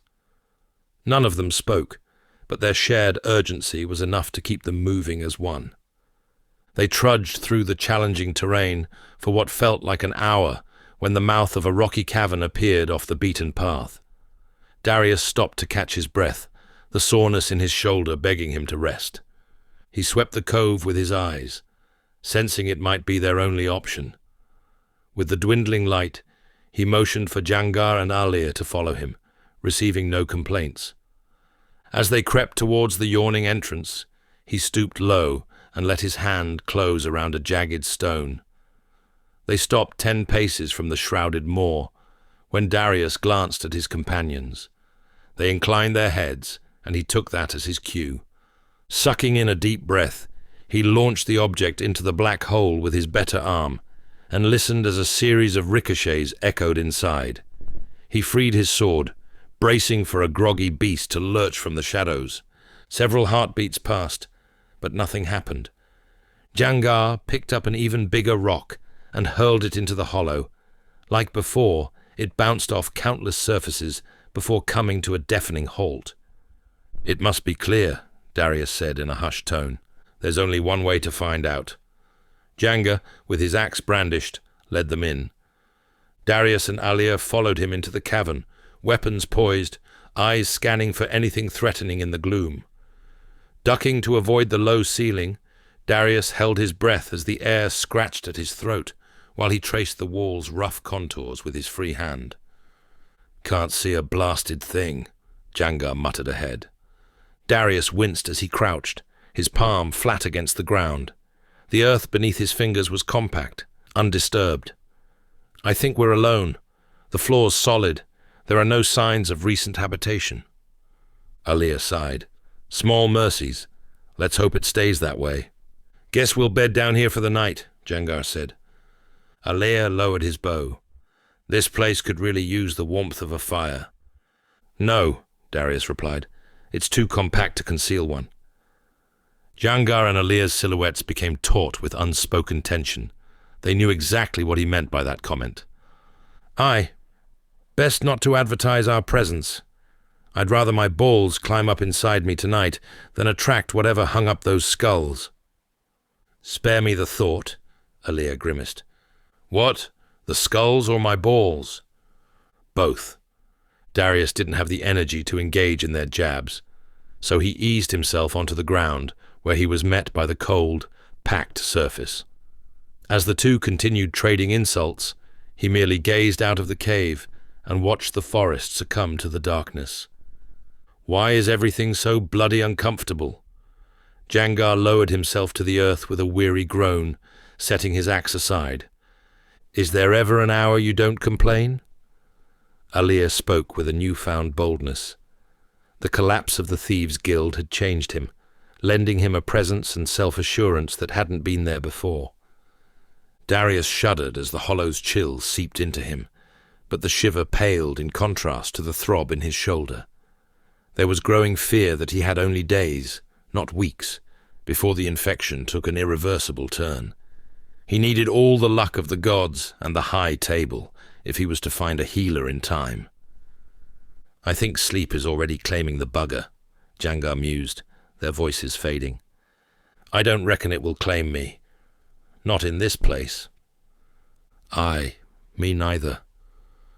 Darius's eyes fluttered shut against the fatigue, the silence soon giving way to a new set of sounds, the kind that caused his skin to prick and hairs to stand on edge.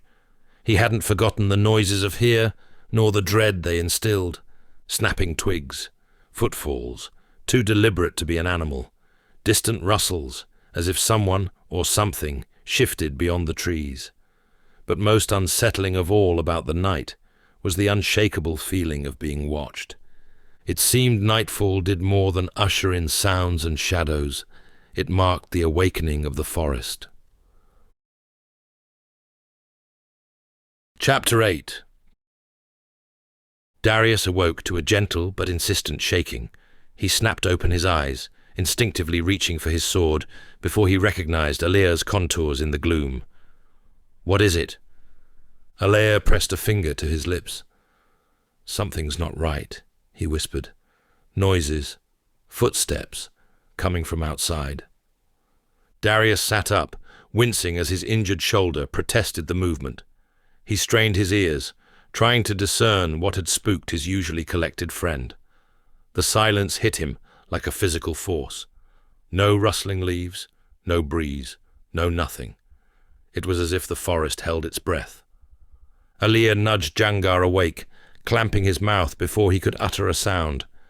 The brute thrashed against the sudden pressure on his face, his eye wild with confusion, darting about until he realized who it was.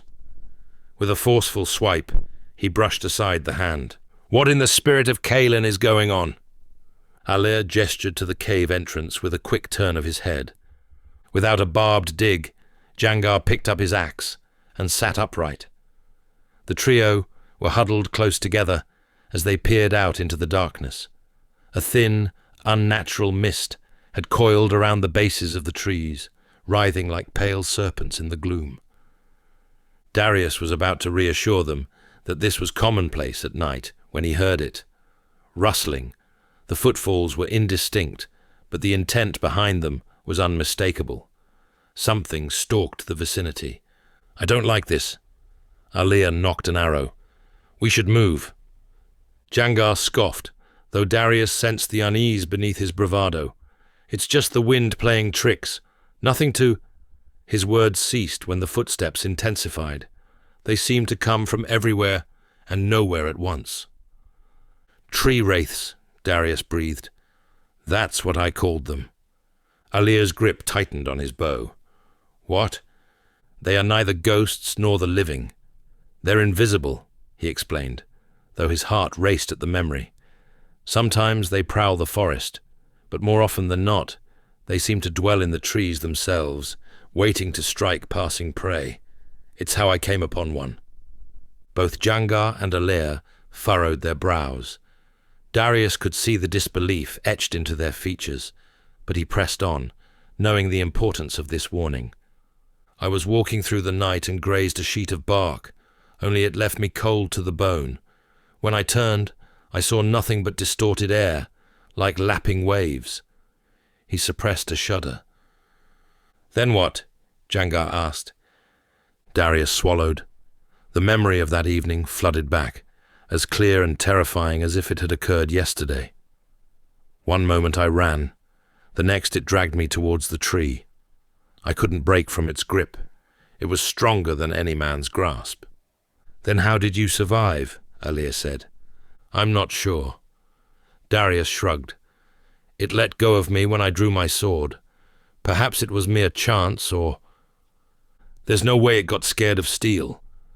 Jangar's focus remained a constant on the entrance, more so now with the unfolding tale. "I don't think it was the steel," he replied. "I remember my blade catching a rare gleam of moonlight, and then it freed me. If it hadn't, my body would have been ground to a pulp as it dragged me through the bark." He shuddered at the thought, remembering the feeling of rough wood scraping against his skin. "After that, I stopped traveling at night and avoided straying too close to trees." "You could have told me this before I took a piss behind one," Jangar said. "I am yet to cross them during the day." "Are they the things that whisper?" Alea probed. Darius shook his head. "No, these are different. They are soundless. I'm sure they hear better than they can see, but I was unwilling to test that theory." He exhaled. "They're not something we want to fight." "Then we run," Jangar growled. "No. If we move, it will be on us in an instant. Our only hope is to remain hidden and pray it passes." The rustling outside grew louder, more insistent, as if sensing their struggle. Darius's fingers tightened around the leather-bound hilt, his palm slick. "Then we stay," Alia gulped, "at least until dawn." Darius's chin dipped in a slow, solemn nod. It wasn't a decision he took lightly, for they were trapped in the tight cavern with no room to fight if it came to that. Yet, it promised a greater chance of survival than being out there. They retreated deeper into the cave, pressing themselves against the cold-hewn walls, watching the forest outside come alive with movement. Shadows danced and writhed in the mist, taking on grotesque, twisted forms. Darius held his breath as one particular shadow detached itself from a gnarled oak, gliding towards their dwelling's entrance. It paused at the threshold, wavering like an invisible cobra tasting the air. "Gods above," Alia whispered. Darius put a digit to his lips, eyes never leaving the rippling anomaly. He could feel both of their bodies stiffen beside him. They had encountered many beasts before, packs of blood wolves, night ravens, even the rare cougars, yet none conjured this level of fright in his companions. The cavern's chill intensified, seeping into Darius's marrow as the entity lingered, searching for the source of its curiosity. He squinted, trying to make out any details of the vaguely humanoid shape, discerning nothing.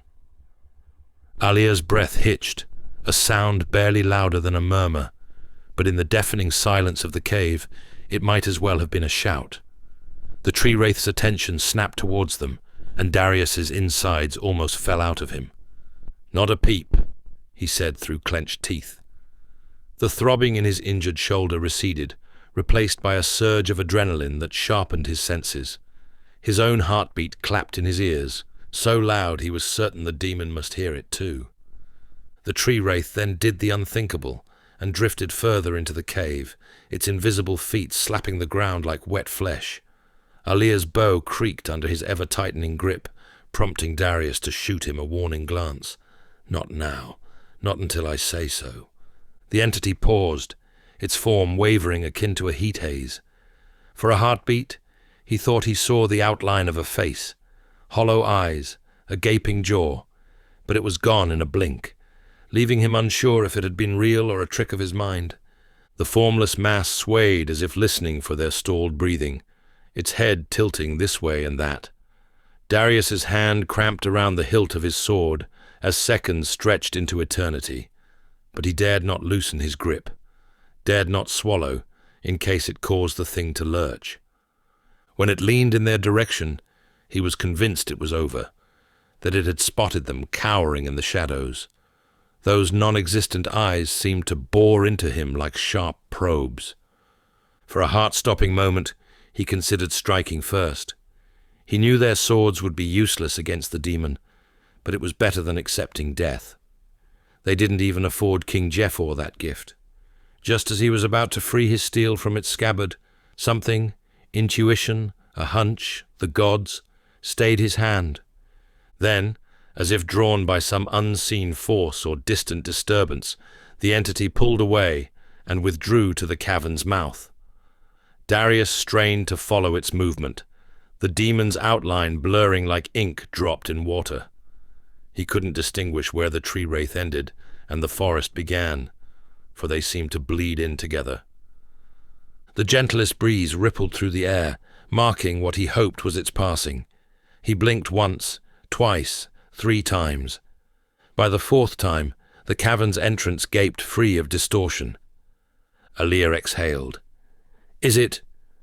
Darius pitched forward and released the breath that had long since burned his lungs. "I think so." Jangar's knees hit the dirt first, his hands splaying out on either side to steady his hulking mass. Strands of spit dangled from his lips as a wave of nausea rolled over him. He retched and out-splattered lumpy acid onto the ground. The big man's breaths came in ragged gasps, but then they soon settled. That was too close. Darius gulped down the bile that also ascended his throat. his face slick with sweat and the remnants of terror. "We'll not be staying here a second night," he said. Chapter 9. Darius groaned in complaint as he awoke, getting no more than a few hours' rest. He wasn't sure whether he felt worse now or when he drifted off, but he was grateful that twilight had chased off the night's shadows. He wiped away the sleep from his eyes and glanced through the entrance, seeing a sea of pulsating yellow insects illuminate the forest. They were like stars floating through time and space. They made no noise, nothing. Instead, they hung there as wardens of dawn, gently going about their lives without regard for where they were. "That was as comfortable as lying on a bed of rocks," Jangar yawned. "Better that than dying at the tendrils of that tree wraith," Alir replied. Darius sat up and winced, the bile leaving a sore trail in his throat. "How are you keeping?" his friend asked. "Not great." "We must look out for a stream. There is water here, right?" "Yes. Some are smaller than others." Darius rotated his shoulder, grimacing at the pain. "Just got to keep an ear out." "He'll need more than water to clean that wound," Jangar added. "I reckon a hot blade will do the trick." "No," Alir replied. "To seal it would only trap the bacteria inside." "Since when did you become a healer?" "It's common sense." Darius climbed to his feet with increasing difficulty. It was as if he had aged by 40 summers. He stepped out of their dwelling and observed the ambience that came with dawn, even in this forsaken part of the realm. A dull ache pulsed through his wounded shoulder as the first rays of sunlight filtered through the dense canopy above, casting dappled patterns across the ground. Despite everything, there was something oddly peaceful about just standing there. His eyes became drawn to a subtle movement. Initially, he thought it was a trick of the light, the dying shadows playing games with his tired mind. But as he focused, he saw the earth itself begin to shift and roil. Unaware of his discovery, Alir and Jangar joined him at the mouth of the hollow, their attention fixed on the distant trees rather than the writhing ground. Before either spoke, the soil beneath their feet began to tremble and crack. "What in the name of—" Jangar's curse was cut short. Pale, twisting forms burst from the dirt, their gnashing mandibles snapping with hunger. Darius, Alir, and Jangar leapt back in horror as the creatures' segmented bodies, adorned with tiny, bristle-like hairs, rushed towards them. "Gods above!" Alir scrambled to nock an arrow. The grubs surged forward as one, in a disturbing wave-like pattern. They were easily as long as a man's arm. Darius drew his sword against his shoulder's will when he was struck with a sickening realization. They were drawn to him. "They can smell my wound," he yelled, swinging his weapon in a wide arc to keep the writhing mass at bay. Jangar's axe cleaved through the air, crushing several of the creatures with each swing. "Jump over them," he bellowed. "Don't let them swarm you." Alir's arrows found their mark with deadly accuracy, allowing them all the chance to leap out of the cave. But for every creature they felled, 2 more seemed to take its place. The earth split open all around them as fresh hordes of the creatures emerged, hungry for their flesh, his flesh. Darius stumbled sideways, his sword slicing through the air in a desperate swing. "We can't stay here," Alir shouted over the din. "There's too many of them." Jangar grunted in agreement, his massive frame providing a momentary barrier between Darius and the advancing horde. "Which way, Tittling? You know this cursed forest better than us." His mind raced, striving to discern the safest path out of this mess. "There!" He gestured towards higher ground. They moved, fighting through the sea of grubs. The assault was relentless. Some latched onto Darius' boots, their mandibles trying to bite through his leather. He kicked frantically, dislodging them before blood was drawn. Judging by their razor-sharp jowls, he feared they could strip flesh from bone in mere seconds. Alir fired arrows in rapid succession, creating a momentary path through the swarm. "Go!" he shouted. "We'll cover you!" Darius hesitated, but he knew he was the one drawing the creatures to them. not his comrades. With a nod of grim determination, he pushed forward, trusting Alir and Jangar to follow. The forest seemed to close in around them as they ran, the twisted branches reaching out like grasping fingers. Darius could hear the lava pursuing them, the sound of their collective movement a horrific rolling slither. "There!" Jangar called out. Darius looked up and saw a rocky outcropping that rose above the ground. He nodded, changing course on the elevated terrain. His lungs burned with exertion, and his injured shoulder throbbed so badly that he didn't mind losing it. As they clambered up the stony slope, he risked a glance behind them. The sight nearly made his heart cease. A living carpet of fallen leaves and coiling bodies surged towards them, covering the forest floor in a blanket of squelchy skin. The grub's writhing mass slowed to a stop at the base of the rocky platform, their pale forms winding and twisting against each other. From their vantage point above, Darius watched the creatures circle the edges, their mandibles clicking in frustrated hunger as they searched for a grip on the sheer stone face. Not one ventured more than a finger's width up the weathered rock. "What now?" Jangar asked, eyeing the swarm below. Darius scanned their surroundings, desperately searching for a way out of their predicament. "We need to drive them back," he said, his mind racing, "or hope they lose interest." "I don't know, Tiddling. They look hungry to me." They squirmed and stretched upwards against the worn stone, seeking even the tiniest crack or crevice to grip. One by one, they slipped, their soft underbellies dragging against the rough surface before they crashed down onto their squirming brethren below. The fallen grubs disappeared beneath the rippling carpet of their kin, only to emerge again moments later for another futile attempt. Half an hour must have passed before, finally, they relented. Darius watched as the writhing mass tunneled into the ground, their tails flicking dirt into the air as they vanished. The forest floor churned and bubbled with their movement until the last of them slipped beneath the surface, leaving only scattered mounds of freshly turned earth. "Thank the spirits," Alir breathed. "They gave up in the end." "Or they caught another scent," Darius said ominously. Jangar grunted, his axe still gripped tightly. "Either way, good riddance to the slimy bastards."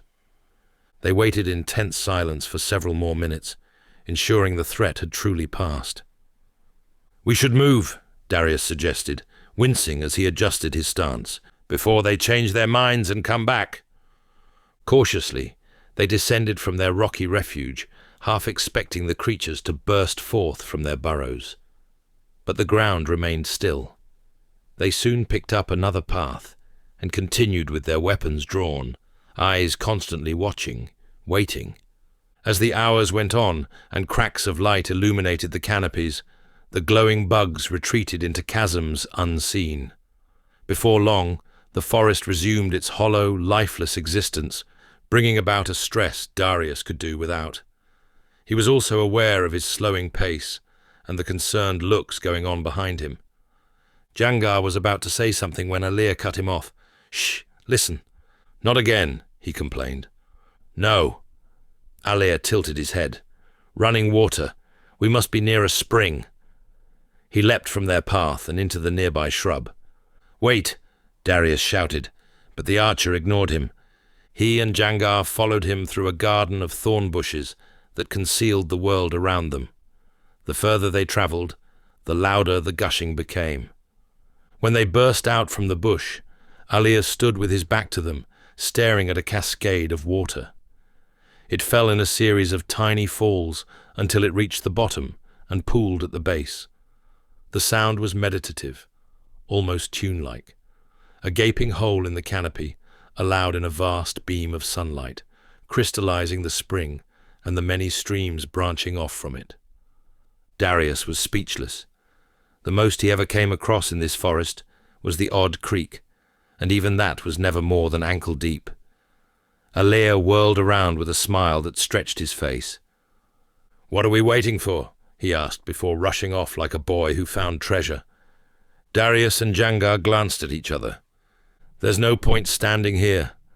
"Come on," the big man grunted, hot on Alea's heels. Darius broke into an awkward sprint towards the spring, eager to feel the cool water on his skin. They all dropped their caution faster than their weapons, each collapsing into the pool and inhaling as much liquid as their stomachs allowed. The water shocked his system as it slid down his parched throat, each gulp giving rise to goosebumps. Darius splashed his face and dunked his head beneath the surface, letting the spring's pristine coolness seep into every pore. He could feel his muscles unknotting and tension melting away as it brought life back to his weary body. "It's so clear," Jangar said between gulps. "I can see the riverbed." "And the fish," Alea added. "A pity we don't have a spear. We could snag one for dinner." Darius let the ripples settle. Only then did he spot them, sleek, silvery shapes darting through the crystal depths. They were large and plentiful. A single catch would easily sustain them for the next couple of days. The thought of fresh fish roasted over an open flame made his stomach growl. "What about an arrow?" he asked. "They're too deep." Alea rested upright on his knees, water dripping from his beardless chin. "It would lose its velocity. We're better off waiting for one to brave the surface." "Wait a second." Jangar froze, studying the bottom of the spring. "What's that bugger?" Darius squinted, unable to see anything. "There!" Jangar's finger pointed to a shape lying still. Through the dancing water, he struggled to make it out. Then his blood ran cold. A pair of dark eyes stared back at him from below. As he watched, the creature's form emerged, an enormous eel, stretching longer than 3 men laid end to end. Its jaws gaped wide, showing row upon row of needle-sharp teeth, whilst water flowed across its gills. One look told him this was a hunter, built to kill. Alea backed away from the ledge, as did Jangar. "Thank the gods we didn't jump in." "Aye, bet it takes craps bigger than us." Death lurks everywhere in this forest. Darius stood, finally withdrawing. "I suggest we fill our water skins and leave it be." They were lucky on this occasion. Had it been hungrier, or Jangar spotted it too late, they may have added mass to the beast. With distended bellies, they each refilled their containers and retreated to a nearby rock covered in moss. Darius could tell by Alea's face that there was something he wanted to say. "What is it?" "Your shoulder. We should clean it." He protested at first, but soon gave in and removed the rag that had cloaked his injury. It peeled off like a wet scab, releasing the most horrendous odor. It was a putrid mix of poor hygiene and spoiled meat. The gash itself had a mucus glaze, where clusters of tiny bubbles clung to the wound's entrance. Even Alea struggled to keep a steady eye on it. "That's all yours," Jangar announced before strolling away from them. Alea set down his bow and tentatively hovered his hands over the infected crevice. He dropped his cloak and ripped off his tunic's sleeve, folding it into a square before dousing it in water. "All I ask is that you remain still," he said. "I have little energy to fight." "For now." His pulse raced while Alea dabbed at the mess with the folded fabric. The pain stung like fire ants biting into his flesh. Again and again, Alea cleaned the wound until nothing remained but raw, angry skin. "Thank the divine for that." Darius clutched his arms. Alea studied him with a critical eye. "We're not finished yet." "What do you mean?" His friend picked up a stick and blew off the dirt. "Here, bite down on this." "The cut is clean," Darius insisted. "It isn't. Now come on. The quicker we get on with this, the sooner we can be done." He growled and bit down on the foul-tasting object, bracing himself for the hell he was about to experience. Fresh agony exploded through him as Alea dug into the gash without a word of caution. Darius tensed like a cord as an army of hot needles scraped the inside of his wound. He had never known pain like it. His shoulder became a hive of sensation as the tunic sleeve felt more akin to a sheet of sand than fabric. Darius snarled, skin bunching around his eyes. He bit down so hard that the stick fractured into 100 wooden shards. "Done!" Alir stepped away, palms bloody. Darius spat what splinters remained in his mouth and glanced at the wound.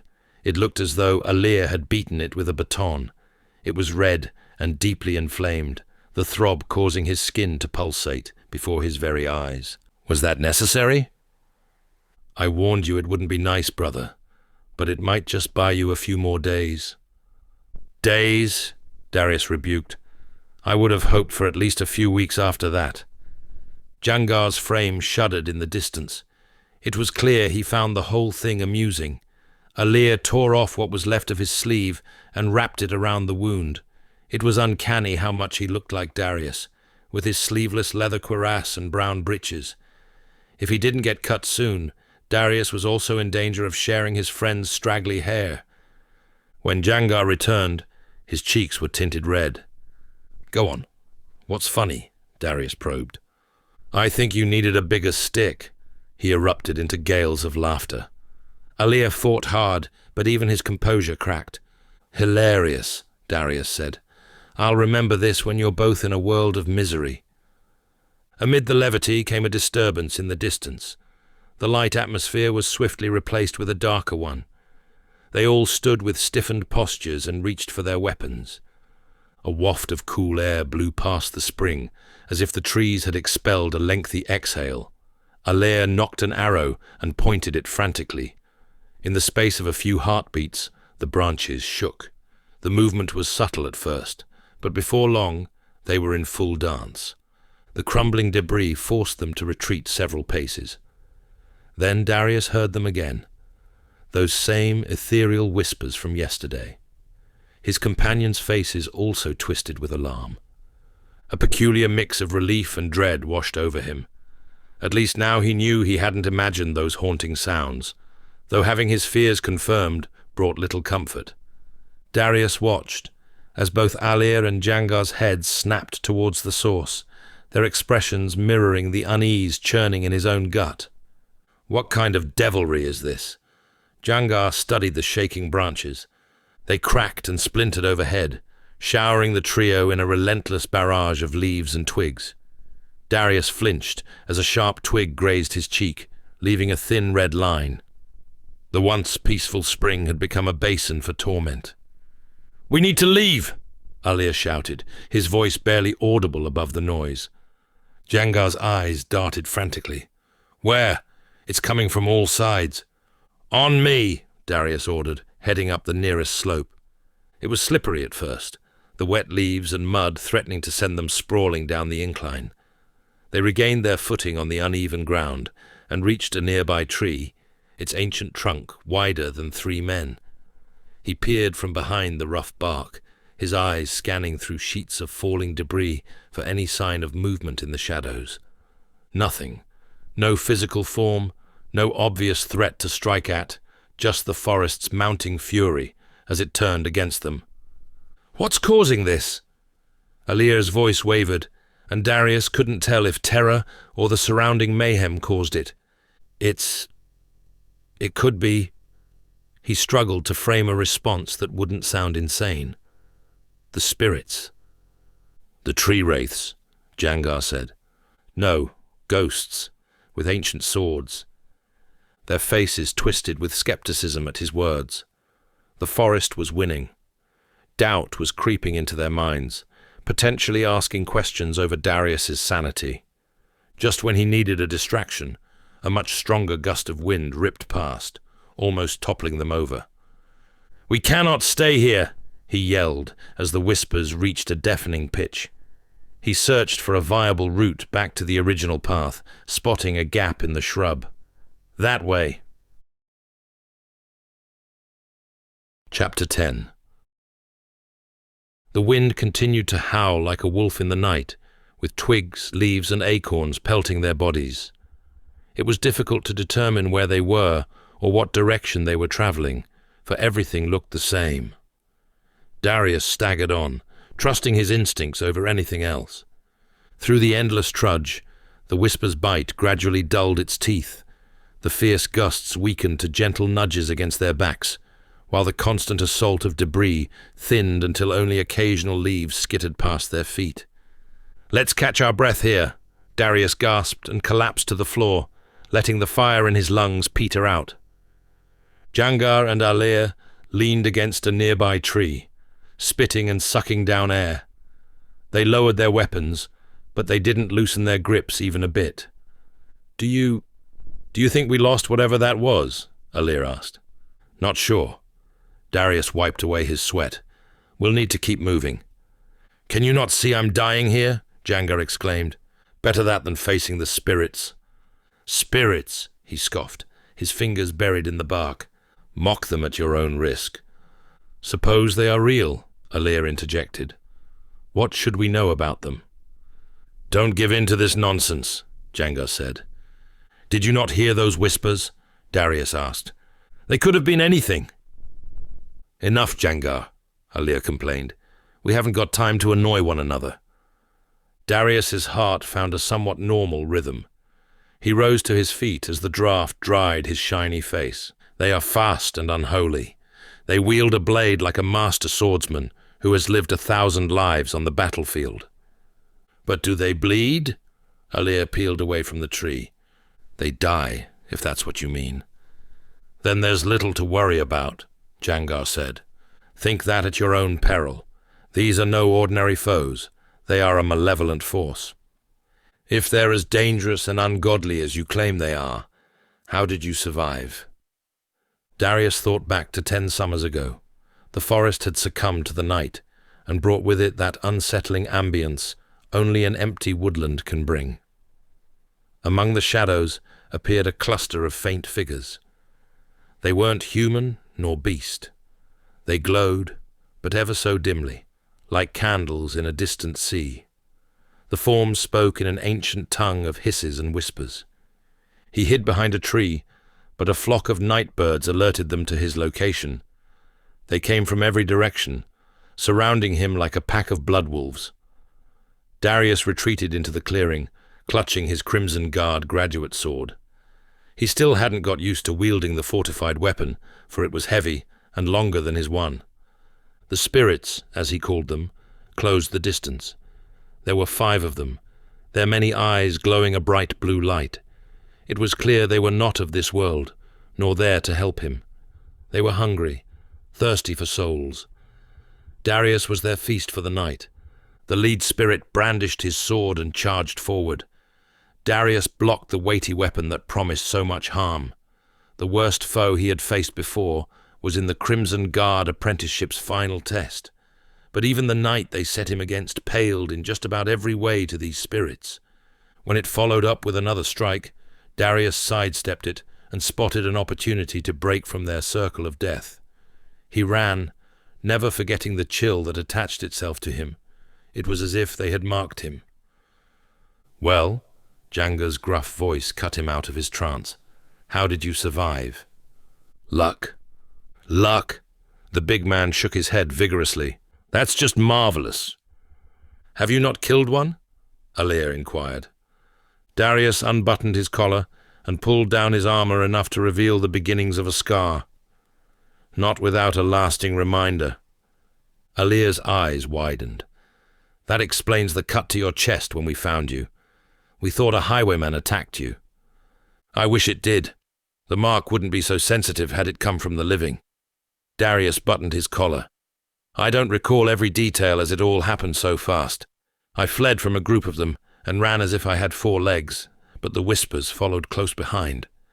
The spirits themselves were nowhere to be seen. They had disappeared.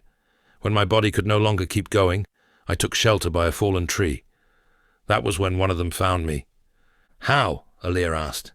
Darius shrugged. "By otherworldly means, I guess."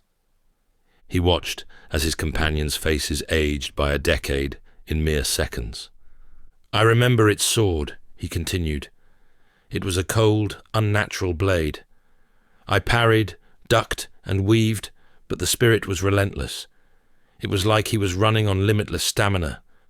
By the luck of the gods, an opportunity appeared, and I drove my steel into its chest. I expected it to sink deep, but this thing, this ghost, grabbed it and wouldn't let go." The weapon quivered, as if a hidden power was about to erupt from the handle. It proved too distracting because I didn't see his sword coming, but I recall warm liquid trickling down my stomach. Blood. Whether it was a survival instinct or divine intervention, I found the strength to push the blade in deeper.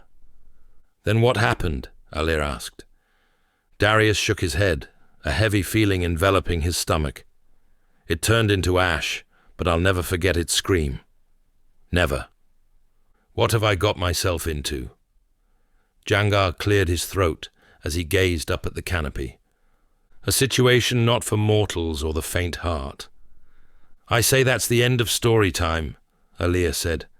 "I fear I may turn back otherwise." "And go where exactly?" Jangar replied. "I can't tell the south from the north. None of us can. I thought you knew your way, Titling." Alir leapt to Darius's defense. "Look around. This place is a maze." Jangar growled, knowing he was right, but that did not lessen the frustration. The forest was an impossible mistress to discern. Even their attempts to return to the path had proven anything but straightforward.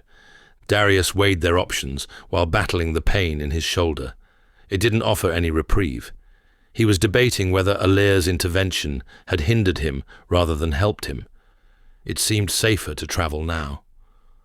Other than the occasional gust of wind, the whispers had ceased. They decided on a direction and waded through countless bushes until a wider path emerged from the dense foliage. Darius breathed a sigh of relief. The air smelt fresher, almost welcoming. They quickly realized it wasn't the same trail they traveled on earlier, but they were thankful to be back out in the open, where they could see more than a few feet ahead. The route led down a steep slope. Darius steadied one foot in front of the other, careful not to trip as he feared he wouldn't get up from a tumble.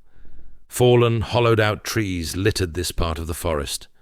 It was as if a giant from long ago had raked the ground and taken out his frustrations on the timber giants. As nightfall neared, Darius fell further behind the group. He was growing sicker and weaker by the hour. The stream was all but a distant memory, as was its thirst-quenching nourishment. It brought him some much-needed time and vigor, however.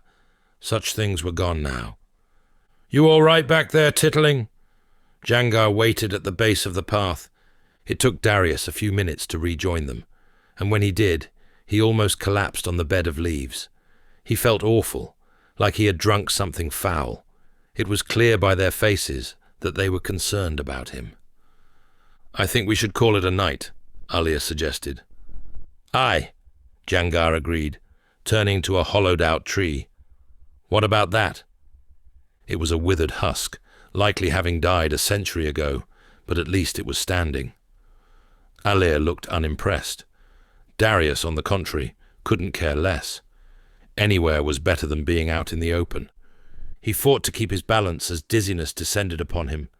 With what little energy he had left, he sheathed his sword with great difficulty and let Jangar and Alir inspect the wooden cavity. "Clear!" Darius staggered forward. The tree offered surprising insulation and more space than he expected. "Put your head down and get some rest, Titling."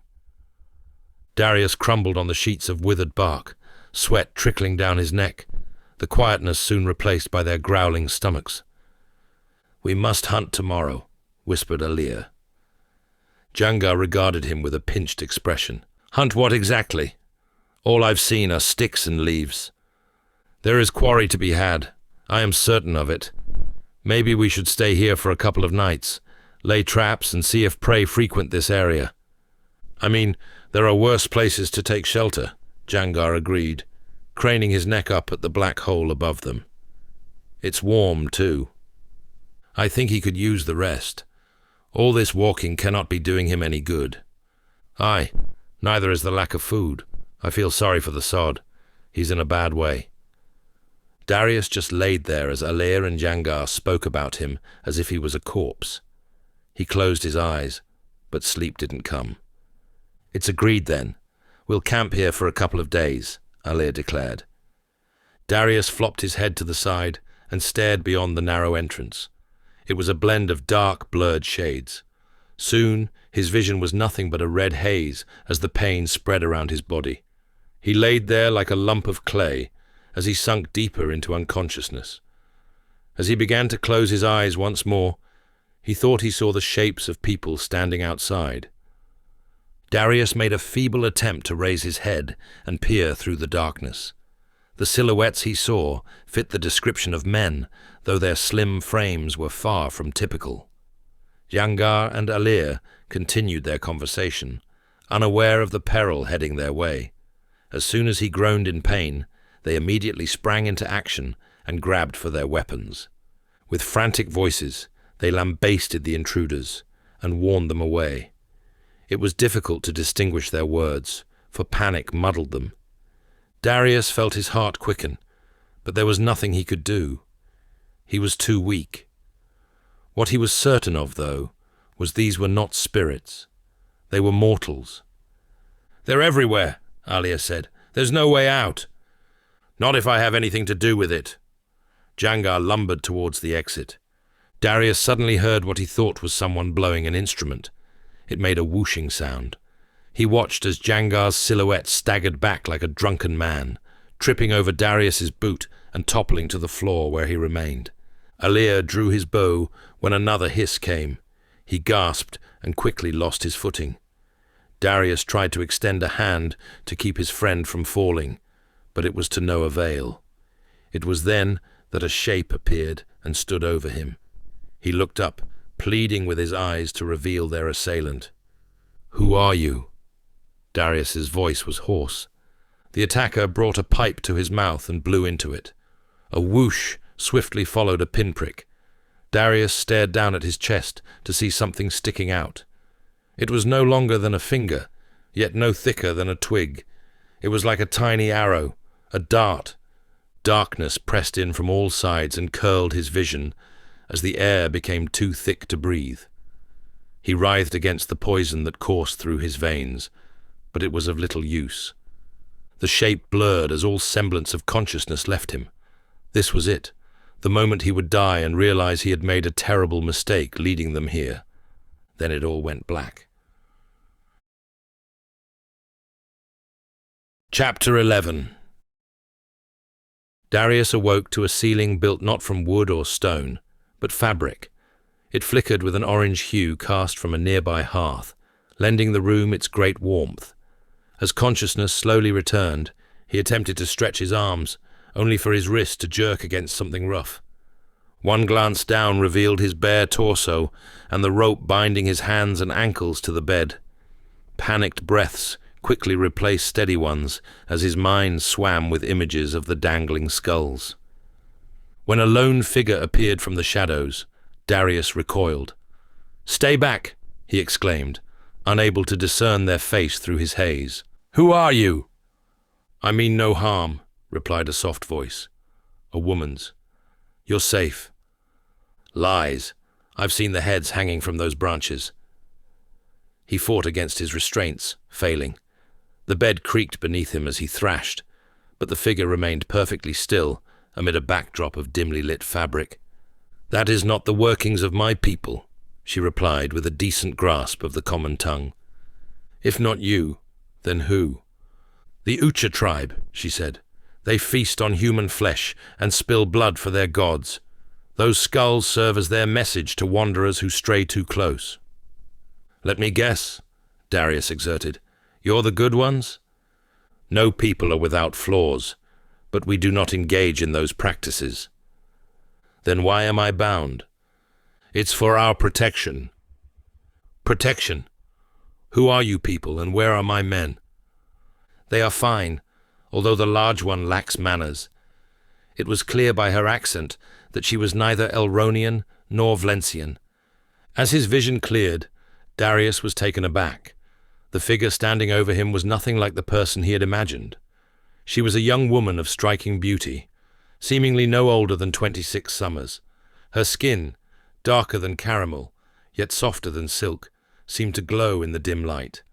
Though dressed in simple rags that concealed most of her slight frame, her attractive qualities were undeniable.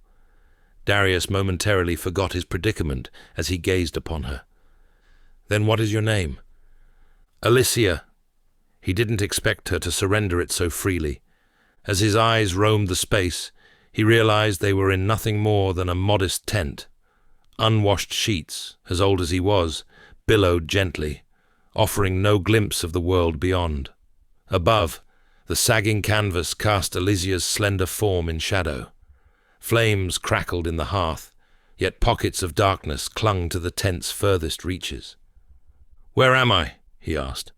"What part of the forest are we in?" "We're beneath it." Darius's brows bunched together. "This settlement belongs to the Gali tribe, my people." Alicia brushed her braided hair over her shoulder. "Our ancestors burrowed deep underground many centuries ago. Are you their leader?" For a heartbeat, he could have sworn her face darkened. "No. Elder Rigma rules our clan." He swept the dim space once more. "I guess this is your home?" She shook her head. "This is where we heal the wounded." "So you're a healer?" Alicia nodded. He inspected his wound and was amazed by how much the swelling had gone down. Dried grass and sap bound the gash together, protecting it from the external elements. The throbbing pain, pus, and accompanying redness had all but disappeared. "Thank you." The words tumbled out of his mouth, unable to steal his attention from her work. "I would have died if it wasn't for you." "I only did what I am trained to do." Her humility struck him like a hammer. "Here." Her hands pulled something from her rags. "Eat this." She held a piece of bread before his lips. At first, Darius hesitated, eyeing the offered morsel warily. However, as the gnawing emptiness in his belly made itself known, he relented. The moment it touched his tongue, he rejoiced. Though the crust was dry, the flavor was nothing short of delightful. He wanted to devour it whole, but Alicia cautioned him to take it slowly, explaining that his stomach was still weak. Reluctantly, he heeded her advice, savoring each precious bite instead. "You never told me your name," she said. "Darius." "It's nice to meet you, Darius." He tugged at his restraints and smirked. "Even under such restrictive measures?" She smiled. "That was not my will. The elder instructed you and your men to remain bound." "So, we're prisoners then?" The pleasantries of the moment evaporated like water in an arid desert. "Unfortunately." Her chin dipped. "That seems to trouble you.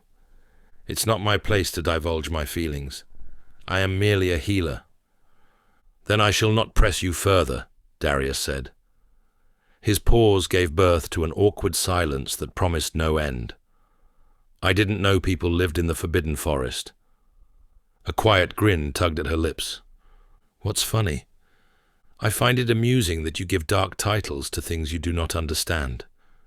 "There's nothing light about this place, milady. It has a fierce reputation." "As does your world," she countered. "We are forced to call this our home. My people were driven here centuries ago, shortly after your ancestors invaded Estos, before lands were given names. They pillaged and razed entire villages to the ground. We had no choice but to retreat here. Had we fought against the invasion, we would have all died." A pang of guilt ripped through Darius. It was the first he had heard of such a conquest. "I'm sorry.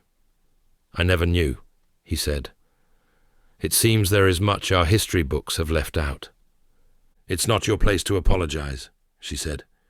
"We do not choose where we are born or who our ancestors are, but we can learn from the past to make better choices." "I worry we have learned nothing." A certain damning accompanied his words. "Our rulers still see Estos as a region torn by war." "But hasn't she suffered enough bloodshed?" "She has." Alicia shook her head in disappointment. This part of the realm was once so peaceful, so whole. But it was also home to Vrakor. Alicia's features hardened in a blink, her warm expression dissolving into a steely mask. "Don't utter that name again." Darius had foolishly assumed the Dark Lord only held taboo over Vlencia and Elron. Yet even here, deep underground in the forest, he had the reputation of a god and the terror of a demon. Alicia inspected his wound, her demeanor stiff. "It has healed well. Praise to the Spirit Mother that our scouts found you when they did." "Why, how long have I been here?" 5 days. Darius's jaw slackened. "What in the realm did they shoot me with?" "A toxin we've perfected over the centuries. It subdues prey without spoiling the meat." He grimaced at the thought. Her warmth surfaced again with a smile. "Don't fret. You're not on our menu. Though I should mention your friend nearly ended one of our scouts. The Elder isn't happy about that." "Jangar," he uttered beneath his breath. "What did you expect them to do, roll over? They attacked us. Or at least, that's what we thought. That is not for me to determine. What punishment will we face?" He noted the sudden shift in her eyes. It was as if a roiling cloud had swept over them. "Going by that reaction, I guess it isn't 100 lashings." Her gaze stirred a flutter in his chest, despite the ominous mood. "I fear you'll be condemned to the pit." "The what?" "It's where captives fight to the death, in a hollow several feet deep." "For defending ourselves?" "Trespassing and almost killing one of our own. I thought the Ucha are the ones who do not tolerate trespassers." Her silence caused Darius's molars to grind what remnants of bread remained in his teeth. "I'd sooner be beheaded before I ever pick up a sword against my men." Footsteps suddenly approached the tent, causing Alicia to jerk backwards. She urged him not to speak. Darius craned his neck towards the flapping entrance as a tall shadow morphed behind it. The sheet rippled, and a muscular man with a belly as hard as stone appeared. He held a spear the length of 2 men, its blade curved like a wave. He swept the room with his dark eyes, his lips flat with bemusement. "He's just risen." Alicia bowed her head. The guard studied him for an uncomfortable amount of time. He bore the aura of a commander and the body of a god. Darius couldn't shake the sense that this man had a great disliking for him. "Everyone has gathered at Silk Hall." His words came rough and broken. "Rigma summons the prisoners. Untie him." Chapter 12. The guard escorted Darius through the hamlet, which stunk of rot and drying animal hides. People of all ages rushed out of their illuminated tents to catch a glimpse of the bound foreigner being ushered through the underground village. Their skin was brown and freckled. They also shared the same dark hair as Alicia. What threw Darius, though, wasn't their inquisitive stares, but the lack of fat on their bodies. Children, no older than 4 summers, ran around on pins for legs. Ribs, shoulder blades, and pelvic bones protruded from their baggy attire. Was Darius the prisoner, or were they? They cut through the plethora of huts and strewn fire pits. No matter how many fires there were, the labyrinth bore little warmth. He gazed up at the cavernous ceiling high above. 3 large holes offered a vague glimpse of the world above. He wasn't sure whether they were natural formations or the makings of human hands, but it became clear when he noticed nets suspended beneath them.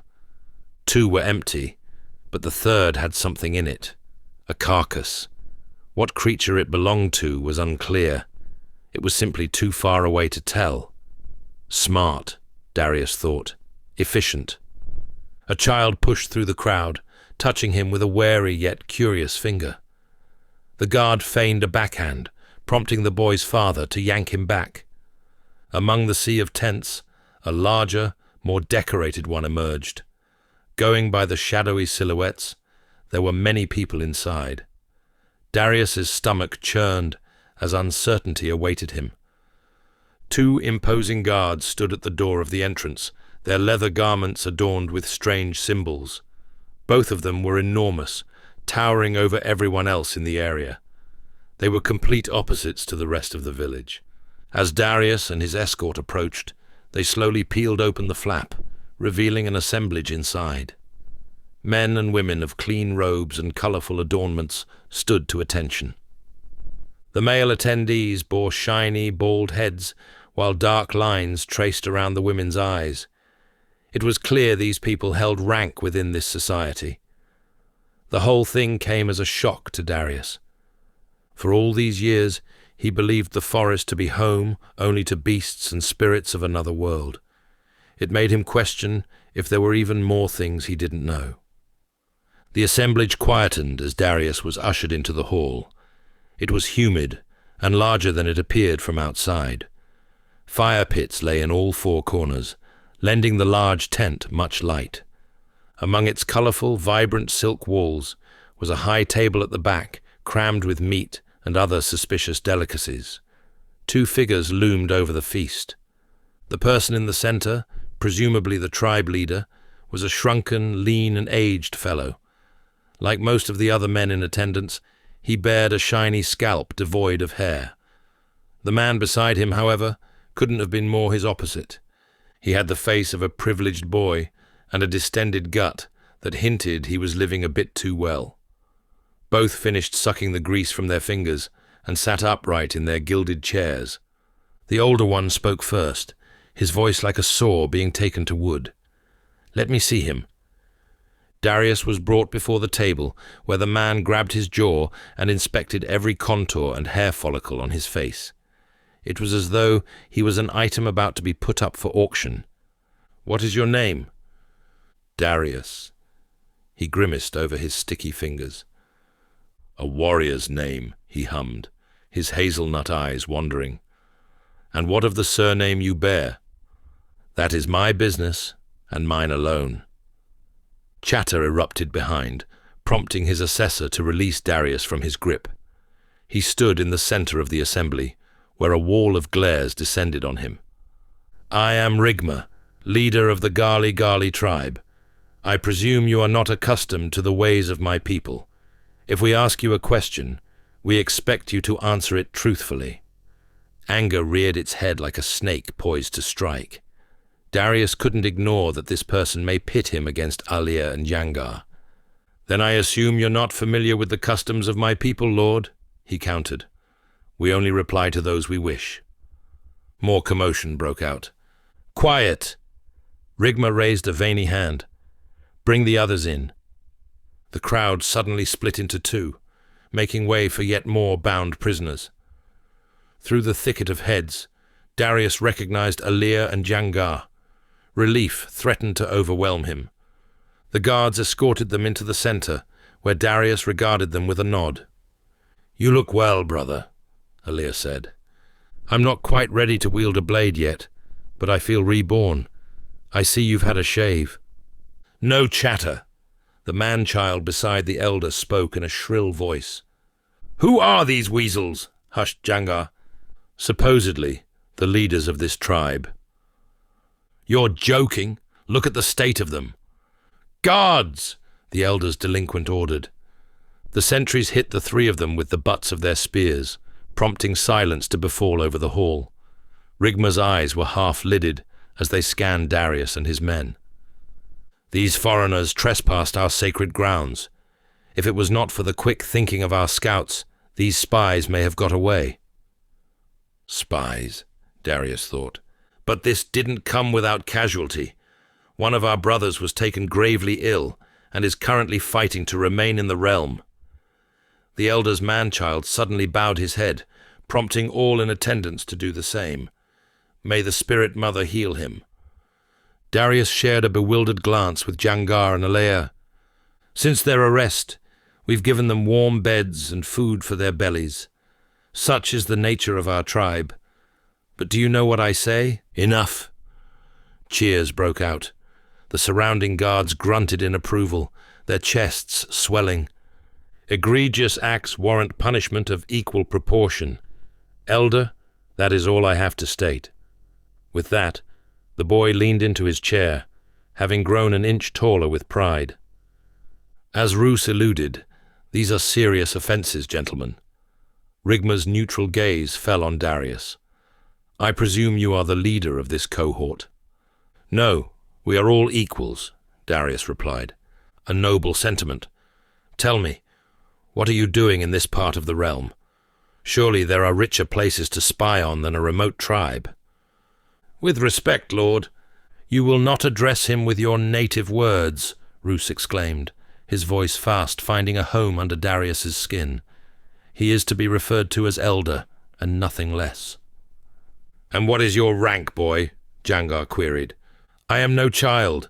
I am the elder's chief advisor. Jangar scoffed. You've got bigger tits than the women here. The only people you advise are the cooks. Flustered, Roos huffed and threw a petulant glance at Rigma, who had a calming effect on the boy. Speak unkindly of my counselor once more, and I shall have your tongue cut out and stitched to your side.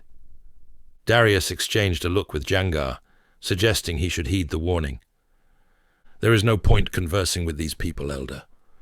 They show no desire to be civil. I suggest you hand down their punishment and end this fanfare. Rigma clicked his fingers. Bring out the other prisoners. Darius appeared confused as the crowd parted once more, revealing 3 other bound figures. Aside from the man with the auburn ponytail, the other 2 shared similar features as Darius and Alir. As the guards brought them into the center, their gazes fell on Darius and his men. They had a certain guise about them, as though they had seen many places. Wanderlusts, nomads, travelers. These were terms commonly used to refer to people like them. Darius was quick to spot who he believed to be their leader. The man's face bore smooth skin and few wrinkles. He couldn't have been much younger than himself. When the man found his gaze, there was nothing but silent hostility. Inspect each other, Rigma said. What strengths do you see? What weaknesses will you exploit? You each came into our lands as uninvited guests, so it is only fair you face the same punishment. We've done no wrong, the redhead added. We're merely explorers. You could also be spies working for your king. We have no sovereign, nor do we belong to any kingdom. We are nomads. Spare your breath. You'll need it for later. Darius's heart quickened. All he could think of was what Elysia warned him about. The pit would be too plain a trial, Rigma said, bringing slight relief. No, you will all face a punishment far more exciting. The assembly had seemingly forgotten to inhale, sucking all the air out of the room. The Grelithia. Everyone gasped except Darius and the other captives. The what? Alir whispered. No idea, Jangar replied. Whatever it is, I don't think it's a stroll. Darius suddenly stepped forward. If blood sport is what you seek, then I pity you. Rigma stood and leaned against the table. Pity not. This is what you get when you commit an outrageous crime and take our hospitality without an ounce of gratitude. It was never your kindness. It was your people's, the same ones starving outside this very marquee. The elder recoiled, his eyes lit with disgust. You have no business talking about my tribe. None. Rigma glared at the guards surrounding all 6 prisoners. The Grelithia shall begin tomorrow night under a full moon. Take them away. We've done nothing wrong, the redhead complained again. Enough, Hunfa, exclaimed the dark-haired, soft-skinned leader, before shooting Darius a disgruntled scowl. We'll have our justice. The guards separated the group as Rigma climbed down from the table and disappeared through the hall's rear tent flap. Darius was forcefully led away from Alir and Jangar. He fought against his manhandling, but a swift strike to the shoulder was enough to make him comply. There was a darker energy in the air. Even the guards appeared to revel in this new plight of theirs. As he was being marched back the way he came, his thoughts turned to tomorrow night. The Grelithia. What was it, and what misery did it promise? Chapter 13. Yesterday's summoning was like a distant memory. Darius replayed everything in excruciating detail, trying to decipher what in the realm the Grelithia was. The name alone exuded a solemn spirit, Blood and carnage emanated from it, no doubt a spectacle designed to appeal to the sadistic nature of the elder and the upper echelons of his clan. A shadow fell across the tent's entrance, followed by the whisper of fabric. Alicia's slight form slipped inside, her eyes wide and darting. She crept towards Darius, her fingers trembling as they worked at the knots binding him to the bed frame. "What's going on?" he asked. Every few seconds, her head snapped to the tent flap, muscles taut with anticipation. The yarn resisted her efforts, each strand a stubborn reminder of their predicament. Now's not the time for questions. After untying him, she emptied the contents of a small pouch onto the bed. "Pay attention. This is important." She held up salves and dried herbs. "Always, always, dab your shoulder before applying the remedies. Moisture will only attract bacteria." I thought it had healed. "What did I say about speaking?" she scolded. "As I was saying, clean the wound and brush away any gunk. Whatever you do, do not aggravate the scab. You'll only undo our efforts." "Then what?" Darius asked. "Apply the salve once a day, then a pinch of this dried lily stem. It will form a protective barrier while the healing properties take effect. Repeat the process for the next 7 days. Your shoulder should work like it once did." "Why are you telling me all this?" "For your travels." Darius sat up and rubbed his wrists. "Is that what the Vlencia is? Some expedition?" "No, you cannot undertake it. It's far too dangerous. You must escape." Alicia pointed to the wooden pins, holding the tent down at the rear. There was a big enough gap to crawl under, but it would be a squeeze. "There are guards. They'll catch anyone trying to flee." "Only if you are seen." She stood, constantly glancing over her shoulder. "Go left and hug the shadows until you see a tunnel. It's quiet at this time of night. It will lead you back out to the forest." "What about Jangar and Alir?" "Who?" "My men." Her brows bunched together. Clearly she hadn't taken them into account, or perhaps she did, but didn't want to say it out loud. "I can't help them. They're being held across the settlement with the other prisoners. Too many guards watch that area. I'm sorry. You'll have to go alone." Darius shook his head, his lips flat with defiance. "I'll not abandon them." She tried to reason with him, but he had none of it. "Why didn't you visit me after the summoning?" Alicia sighed. "I was told not to tend to you anymore. I fear the guard spoke dishonestly about us to Rigma's advisor, my brother." "The fat one?" She squeezed her eyes shut, seeming to wrestle with some inner turmoil. After a moment, she nodded in silent confirmation. "Roos, yes." "Why is he with rank and wealth and you aren't?" Darius sensed there was a story untold. "What troubles you about him?" "It's far too complicated to explain now." "Then give me the short version." Alicia stared down at her lap and released a shuddering breath. Her posture stooped, her chest and shoulders caving inward. "My father and younger brother died in the Vlencia 7 years ago. Samu was just 2 summers my junior." A smile graced her features as she spoke of him. Nobody could resist his charm. He brought light to the bleakest moments. Between helping father with the hunting and trap-making, he spent his time dreaming up ways to feed our starving people. "What went wrong?" Darius asked. Her radiance faded. He refused to stand idle while Rigma and his followers gorged themselves. A weary breath escaped her. "Samu had a plan to unseat the elder and return control to the community. The night before he acted, he told us everything. I can still hear Mother's sobs as she pleaded with him to abandon the idea." "How old was he?" 18. Darius flinched. "I've known men twice his age who couldn't match that courage.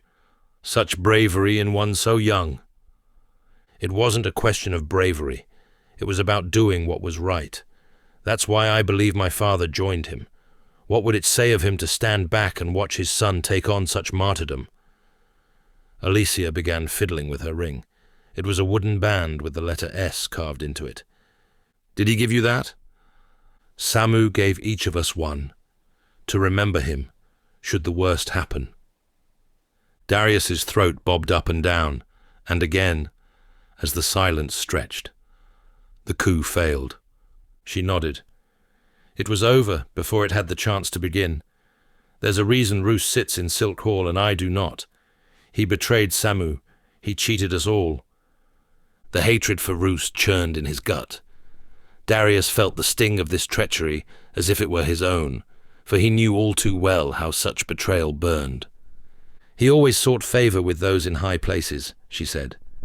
To be a hunter was far too honest work for him. Before dawn arrived the following morning, he'd already informed Rigma of Samu's plans. Guards swiftly arrested him and my father, and they were forced to walk the pilgrimage of death. The Grelithia, Darius said, his voice a whisper. It's the reason I don't want to see another life lost to it. He caught the tear that rolled down her cheek. Was it instinct or something deeper that compelled him to do that? She inspected his finger as it caressed her, her gaze bringing time to a standstill. I'm sorry. He swiftly withdrew his hand. It was clear the event still lived fresh in her spirit, for her entire demeanor had shrunk. Even though he didn't know her brother or father, he felt a strong sense of connection with them. He understood the anguish of a brotherly betrayal. He endured it. If this testimony proved anything, it was that power and greed could infiltrate any home and corrupt almost any mind. What makes the Grelithia so perilous? Everything, she said bluntly. It is the dark heart of the forest. One must follow its path and overcome all of its dangers. If it is not beasts or steel spirits vying to kill you, it's the terrain itself. Steel spirits? Yes, ghosts with vengeful hearts and weapons that bear the marks of century-long battles. Her description married up perfectly to the spirits he had encountered the first time. You've seen them before, haven't you? Alicia's eyes studied the clean scar running down his chest. The Grelithia is dangerous, Darius. You should weigh this chance of escape carefully. I will not leave them behind. Not in this lifetime. How sure are you they would do the same? Darius didn't know how to take her question. On one hand, he felt to rebuke her for asking such a thing, but on another, genuine contemplation. I would lay my life on it, he said firmly. Then your decision is made. What happens when we return from the Grelithia? Nobody has survived it, Darius. The words cut through him like a blade of ice. It doesn't mean it cannot be done. She glanced over her shoulder once more at the entrance. That's up for Elder Rigma to decide. He is a man who suffers from great envy. If the Spirit Mother grants you a rare safe passage, he may become threatened by your influence. Wonderful, he sighed dejectedly. So, if the Grelithia fails to kill me, he will.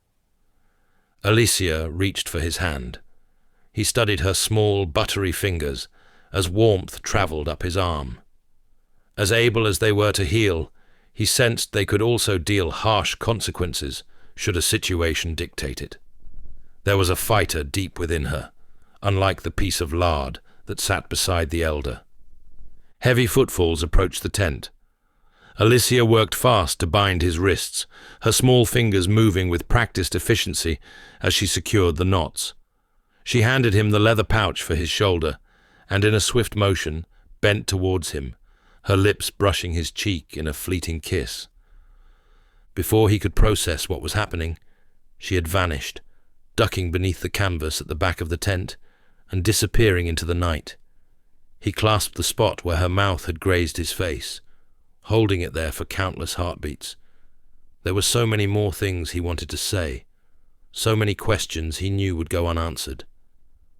Darius wedged the purse in his breeches as two guards entered the space. He could tell by their taut exteriors that he wouldn't be returning to the tent. One of them moved to untie him, while the other grabbed his armor. What about my sword? Be quiet! You will receive it when Elder Rigma says so. Darius was pulled to his feet, jaw tight. His shoulder had a dull ache, but nothing like what it was before the scouts found him. "Arms out!" the guard barked and bound his wrists with fresh yarn. "Easy," he protested its tightness. "Silence. You're coming with us." Chapter 14. The rope yanked at his wrists, halting him mid-step. Darius gritted his teeth and shot a glare over his shoulder. The three captives lacked the speed and endurance he came to expect from nomads, yet despite wanting so badly to lambaste them, he opted to save his energy instead. The Grillithia hadn't even begun yet. They ascended a muddy incline as the silent forest swelled around them. The full moon they set out on had since dipped and given rise to a twilight blue. Alicia and the hamlet were all but a distant memory. Janga and Alia led the line with Darius just behind. More than a dozen guards escorted them. Rigma and Roos were also travelling companions, though it was clear the walk took its toll on the young advisor, for he blew harder than a storm. Darius shuddered as dawn brought with it an ungodly chill. It was as if they were walking out of spring and into winter. He rubbed his palms as much as the rope allowed, earning nothing more than the occasional sneer from a guard.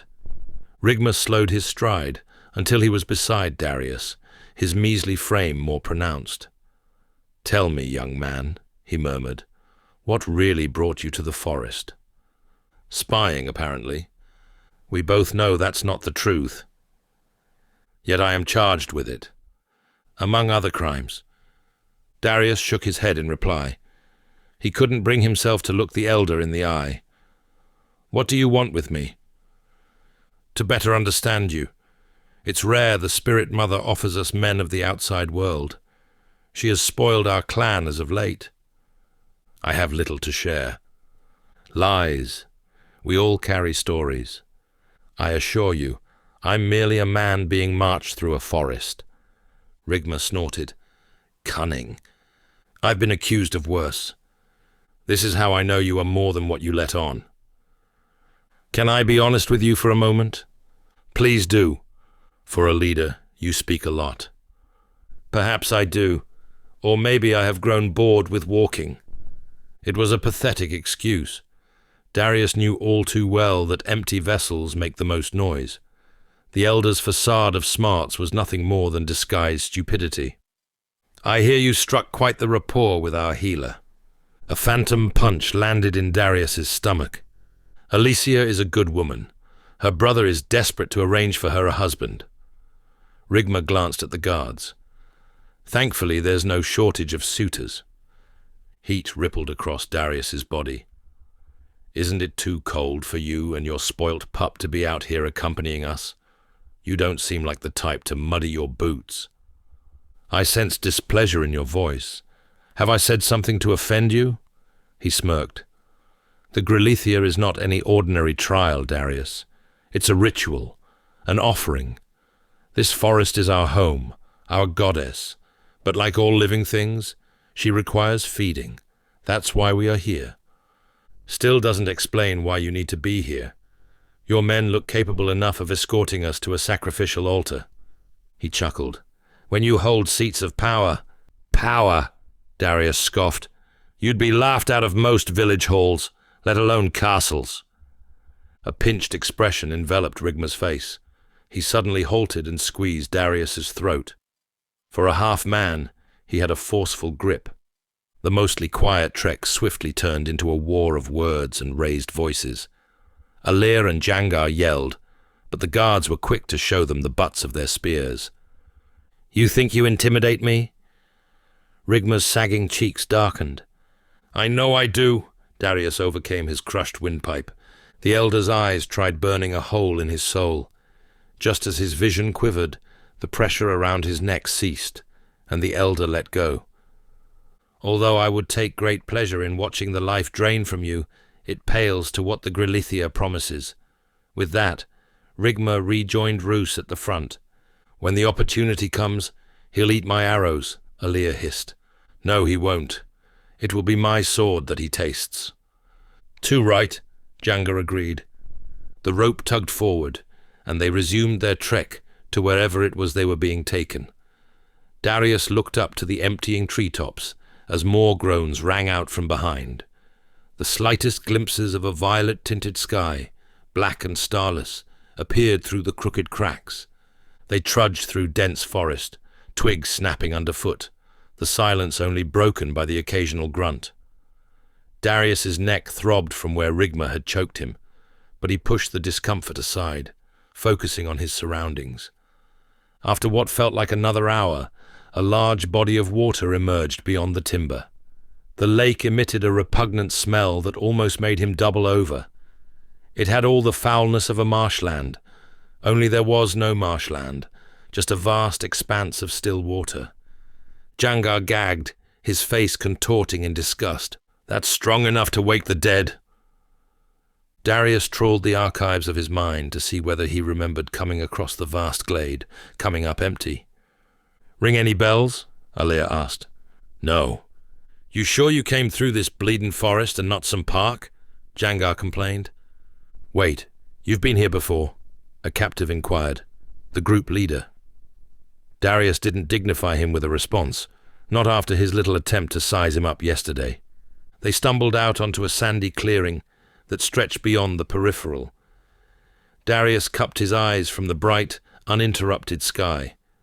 Though it lacked a clear sun, it still packed a blinding punch. Once the discomfort subsided, his eyes roamed back over the lake, which was more akin to a trapped sea than anything else. A knot formed in Darius's gut as he surveyed the lake's unnaturally still waters.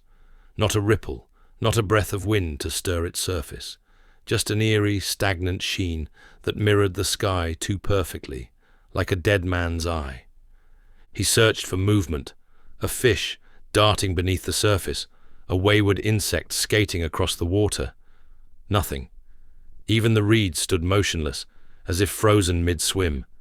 The air smelled thick, cloying, like something rotting just beneath the surface. He squinted, and for a moment he swore the water shifted, ever so slightly, as if watching him back. Rigma turned around to address them all. "This is Silver Spring. It's also where the Grilithia begins." It was an apt name for the lake. The oily surface gave the water a metallic skin that cemented its many protruding reeds in place. "Untie them and return their weapons," Rigma ordered. The guards cut the rope binding them together and handed their weaponry over. While Darius was relieved to have his sword back, it felt to have gained a few extra pounds since he last held it, especially in his dominant hand, which still lacked strength. A patch of clouds rolled and lifted, offering a fleeting slice of sunlight that glinted like a long-forgotten jewel. It was the first time in a week he had such an uninterrupted view of the sky. Darius glanced at his sword, then at Rigma, dark thoughts brewing in the back of his mind. He sheathed his weapon quickly to quell such ideas from taking form. "Today is the day you discover the men you are," the clan leader said, his attention looming over Darius. "The Spirit Mother is a forgiving yet merciless goddess, and only she will decide the outcome of this trial. The route is simple. Underestimate it at your own risk. Should she favor you, you will appear over there." He twisted his slight frame and fingered across the stagnant lake. Darius could barely see a patch of land overlooked by a wall of miniature trees. Going by how small they were, it must have been many miles away. "Then what?" the auburn-haired captive asked. Rigma's face lit with a blend of dismay and surprise. "Nobody has survived the Grilithia. If somehow you overcome such a feat, then I shall enshrine your names in our clan's folklore." His words were as weak as his gaze. "And you'll let us go?" Darius probed. Rigma stammered, looking to Roos for suggestions. "I sensed that much." He took a breath and stepped forward, his hand resting over his sword. "I've got a better idea. When we make it out of this Grilithia of yours, I want to duel you in the pit." "Have you lost your mind, Tittling?" "What are you doing?" Alia hissed. Darius ignored their concerns and focused instead on the flat gaze that lined the elder's face. "Or you could cower behind your men and guarantee us our freedoms," he said. Roos shuffled on the spot, as though a sharp object had inserted itself into a certain orifice. "This is an absurd suggestion, Elder. Ignore him." "And if I deny your request?" "You must kill me now." Darius drew his sword, or at least try. As unsettling as the Elder's silence was, the stillness of his men exuded a greater menace. He glanced over his shoulder to see leaves rustling in the gentle breeze. A blue-tailed dragonfly flew into his sight, ducking and rising with the passing wind. Darius's eyes narrowed. Like him, it didn't belong to this landscape, nor the forest that willed it back. He watched as the colourful insect disappeared the way it came, cutting short his momentary trance. Jangar stepped forward. "If you want to kill him, you'll have to get through me first." "And me," Alea added. Their solidarity bred a warmth unlike any other. He could tell by their faces that they were less than impressed with the position Darius had put them in, but loyalty prevailed. The other captives simply watched on like cowering mutes, creating a distance between their group and his. The guards readied their spears and swiftly adopted battle stances. Darius couldn't detect any doubt or apprehension in their eyes. Rigma's expression darkened like a storm front, his lips pressing into a thin line. A slow breath flared his nostrils, but his hands remained still. A man calculating, measuring, waiting. "You are either the bravest fool I have ever met, or the most suicidal."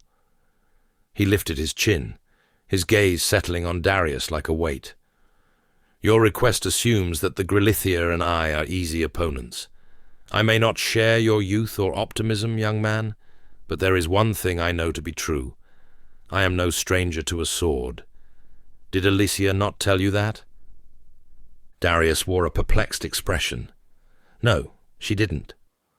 "Oh my," Rigma added. "She mustn't have thought too kindly of you. In any case, should the Spirit Mother grant you an unlikely victory, I shall honor your request. But make no mistake."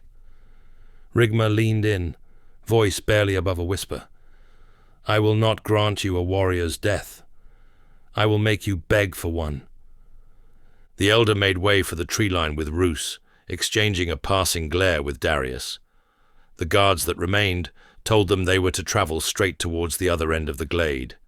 There, the path would become clearer. Darius stared across the colourless plain, all manners of emotions and questions finding him.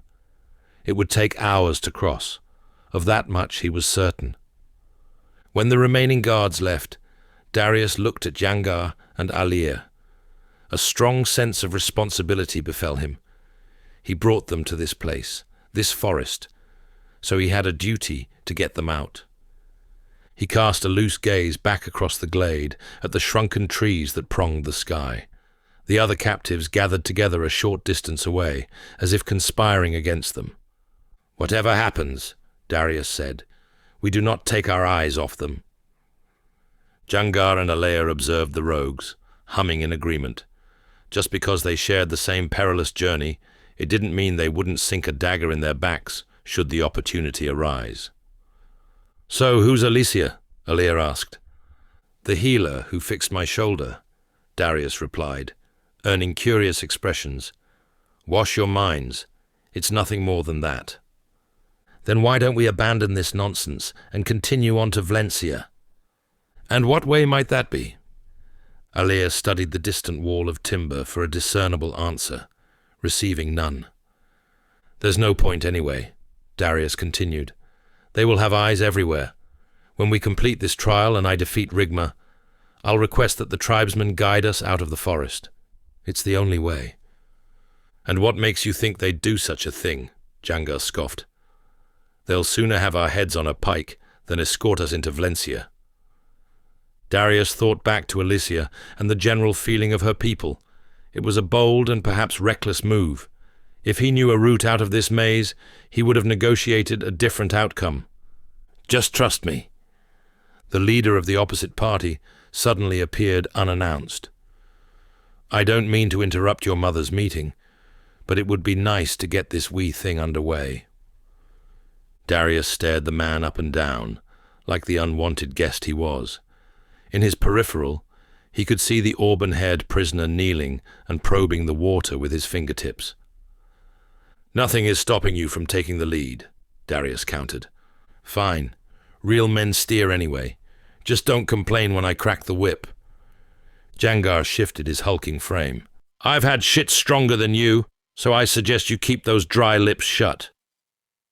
"That I believe, One Eye. That I believe." The nameless man simply smiled and sloped off. "I smell a rat with him," the big man snarled, turning to Darius. "As do I," Alir replied. Just when they were all about to set off in the direction given to them, the shoreline erupted, sending a wall of water into the air.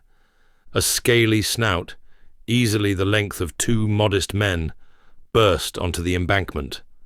Emerald eyes and slitted pupils met Darius, but it wasn't him it was after.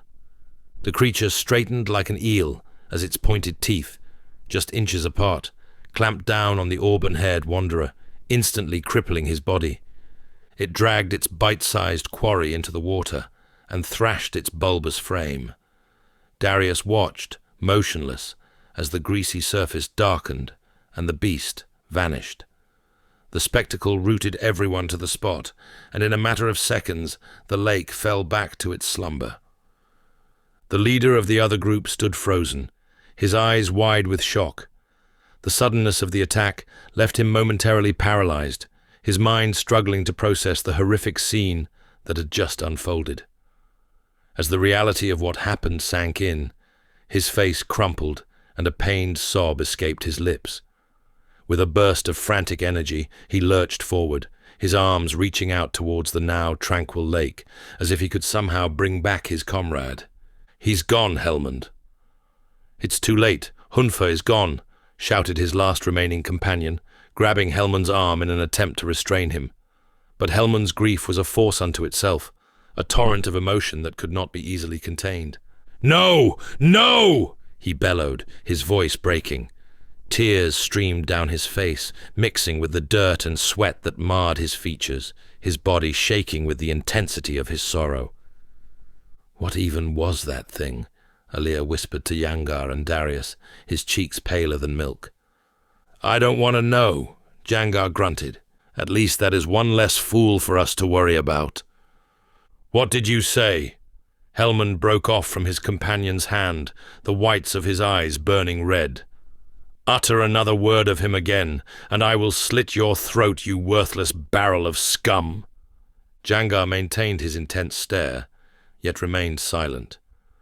It appeared he understood the formidable strength grief could bestow upon a man, or perhaps he harbored a sliver of empathy for the nomad.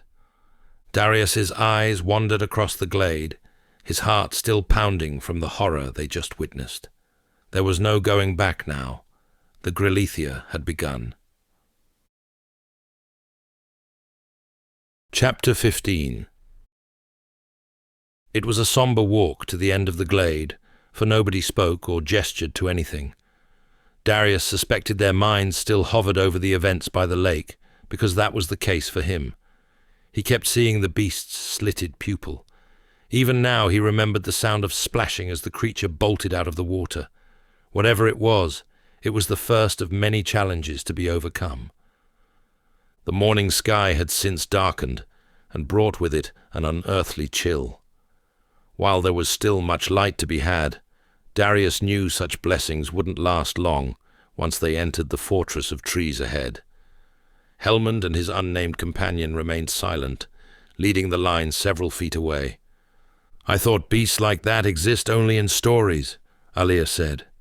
"This place isn't called the Forbidden Forest for its picnic spots." Jangar sighed. A subtle throb in Darius's shoulder prompted him to halt and retrieve the pouch Alicia gave him. Jangar inspected the supple leather while he fished out its contents. Among the salve and dried lily stem appeared a wooden pendant. He lifted it out and let it rest in his dirtied palm. Held by Yarn, it was a circular shape, with a sun in the middle and 2 trees branching off either side of it. It was a crudely drawn insignia, with nothing but love woven into it. Darius ran a finger over it. This was for Samu, he thought, as a brotherly presence presided over him.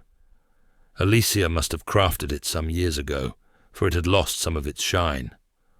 "What's that?" Jangar asked. Darius tucked the necklace into his breast pouch. "Salves for my shoulder. The healer gave it to me." "The woman, you mean?" "And the trinket," Alia quipped. "I am no apothecary, but I cannot imagine it being the most helpful of tools." Darius ignored them and followed the instructions given to him before swiftly packing away the contents. There are more pressing things to be concerned over. "I'm not sure I agree," Jangar chuckled. "Going by your red cheeks, she must be a looker. Bet she woke up more than one part of you as well." "Jangar! Come on, tittling. Don't let this place rob what little humor you possess." Alia smirked. "Let's pick up the pace. I think I'd rather be in there than listen to you any longer." "That's more like it." Darius sighed and closed the gap between them and the nameless captives. The fortress of trees was indeed a sight to behold. Giant stems connected each tree to its neighbors, their arms interlocked like a web of vines. The topmost branches blended into something that resembled a massive garden, while a lifeless wind pushed out into the glade, carrying with it a floral scent. It mesmerized and baffled Darius all at the same time. Until now, the forest was lifeless and devoid of any pleasant aromas. He listened in and detected the distant hum of crickets and birds. "Are we in the right place?" Alia commented. "We must be," he replied softly. The other captives turned around. "This is where we were told to go," the shorter, unnamed one said, his voice hoarse and cracked. Darius looked at him and saw a man of advanced years. His eyes appeared as if they were on the brink of collapse, and his beard was unkempt. Whatever journeys he'd been on had long since pecked away at his forehead and cheeks, leaving behind the proud features of the past. "What is your name?" Darius asked. "Gorwalt." Hellman shared a disapproving look. "I'm Darius. This is Alia and Jangar." Gorwalt regarded them with a nod, but no more. "Listen, I know we haven't had the best of starts, but it's important to acknowledge we face the same perils. I am not suggesting we break bread together." "Then what are you proposing?" Hellman stepped forward, his eyes still red from grief. He wore all the hallmarks of a disgruntled figure, and who could blame him after what happened to his brother? "That we either work as a team or—" "Spit it out. Or we split. It's your choice." "You sound desperate."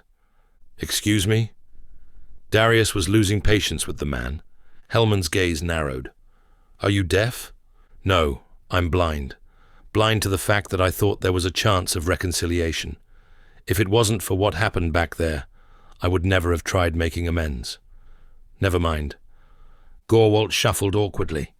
"Hellman, do not speak my name in front of these fools." "I suggest you watch that mouth of yours," Jangar warned. Hellman huffed and turned away, marching through the gap in the trees. "I think it's best we continue on," Gorwalt said to Darius sheepishly. "He'll come around. He just needs a little time." "Well, he better do it quick," Alia added, "for this forest waits for nobody." The stubby man acknowledged the warning and followed Hellman through the opening. Darius, Jangar, and Alia inhaled before re-entering the dense wilderness. The first thing to hit Darius was the humidity. He likened it to the sweltering heat of a desert, as an invisible veil of hot air pressed onto his skin. It was at complete odds with everything they had experienced until then. It took a while for Darius's eyes to adjust to the gloom that enveloped them. Up ahead, the forest meandered in all directions. Ancient-looking mushrooms dotted the ground, many of them the size of hens. They were a dark shade of brown, and a few even glowed a faint orange. Others were cracked, and their innards could be seen through the fissures. "Do you think they're edible?" Alia wondered. "Doubt it," Darius replied, taking in the wild orchestra that played out around them. "I would sooner let a blood wolf sniff my crown jewels than eat a plant from this place." "Is that what you call your manhood?" Alea quipped. They waded through the shrub when Darius felt something brush against his leg. He looked down and saw a harmless-looking bush. The leaves were green, but not the ordinary vibrant shade. Instead, they were dull and sickly. "Watch your step," Gorwalt called up ahead. "The plants here aren't what they seem." Alea exchanged a worried look, not allowing speculation to leave his lips. They kept moving, inspecting every footstep after the other. When Gorwalt and Hellman stopped in the distance, it was clear tension still hung in the air. "Have you arrived at a decision yet?" Darius asked. Hellman shook his head, his eyes taking aim at his rival. He was only a summer or 3 ahead of Darius, his hair darker than the darkest of nights. While scruffy and long, his beard wasn't, for it was as if his pride was attached to it. "You have lost your brother. You're angry." "Do not speak for me," Hellman snapped at Darius. Jangar's burly frame rattled with frustration, but Darius held an arm out to stop him from doing something he may have regretted. Jangar spat on the floor, Gorwalt secretly thankful for the de-escalation. "We would never have been here if it was not for you all," Hellman barked. "My brother would still be alive." "Would he, though?" Alea said, earning the mother of all glares from Hellman. "We were destined for something in that camp, and it wasn't freedom." Hellman mulled over the density of his words for a time. It was clear he was battling between grief and his disdain for them, but somewhere among his dark eyes, Darius saw reasoning. "We do not want this any more than you do," Darius added. "I assure you, we will regain our liberty and have our revenge." Hellman shook his head and gazed distantly to a world far from theirs. "My brother was an ale-addled fool most times. He believed he was bigger and better than any man or citadel the realm offered," he chuckled to himself. "If I had a shaving of gold for every moment I pondered how we were related, I would have bought Estos by now." His posture suddenly sank as unreadable thoughts passed through his eyes. He may have been an arrogant turd, but he had a good heart. If it's worth anything, I'm often accused of spending too much time up my own arse. Jangar glanced at Darius and Alea. It must be a ginger thing. Their laughter helped to nullify some of the tension.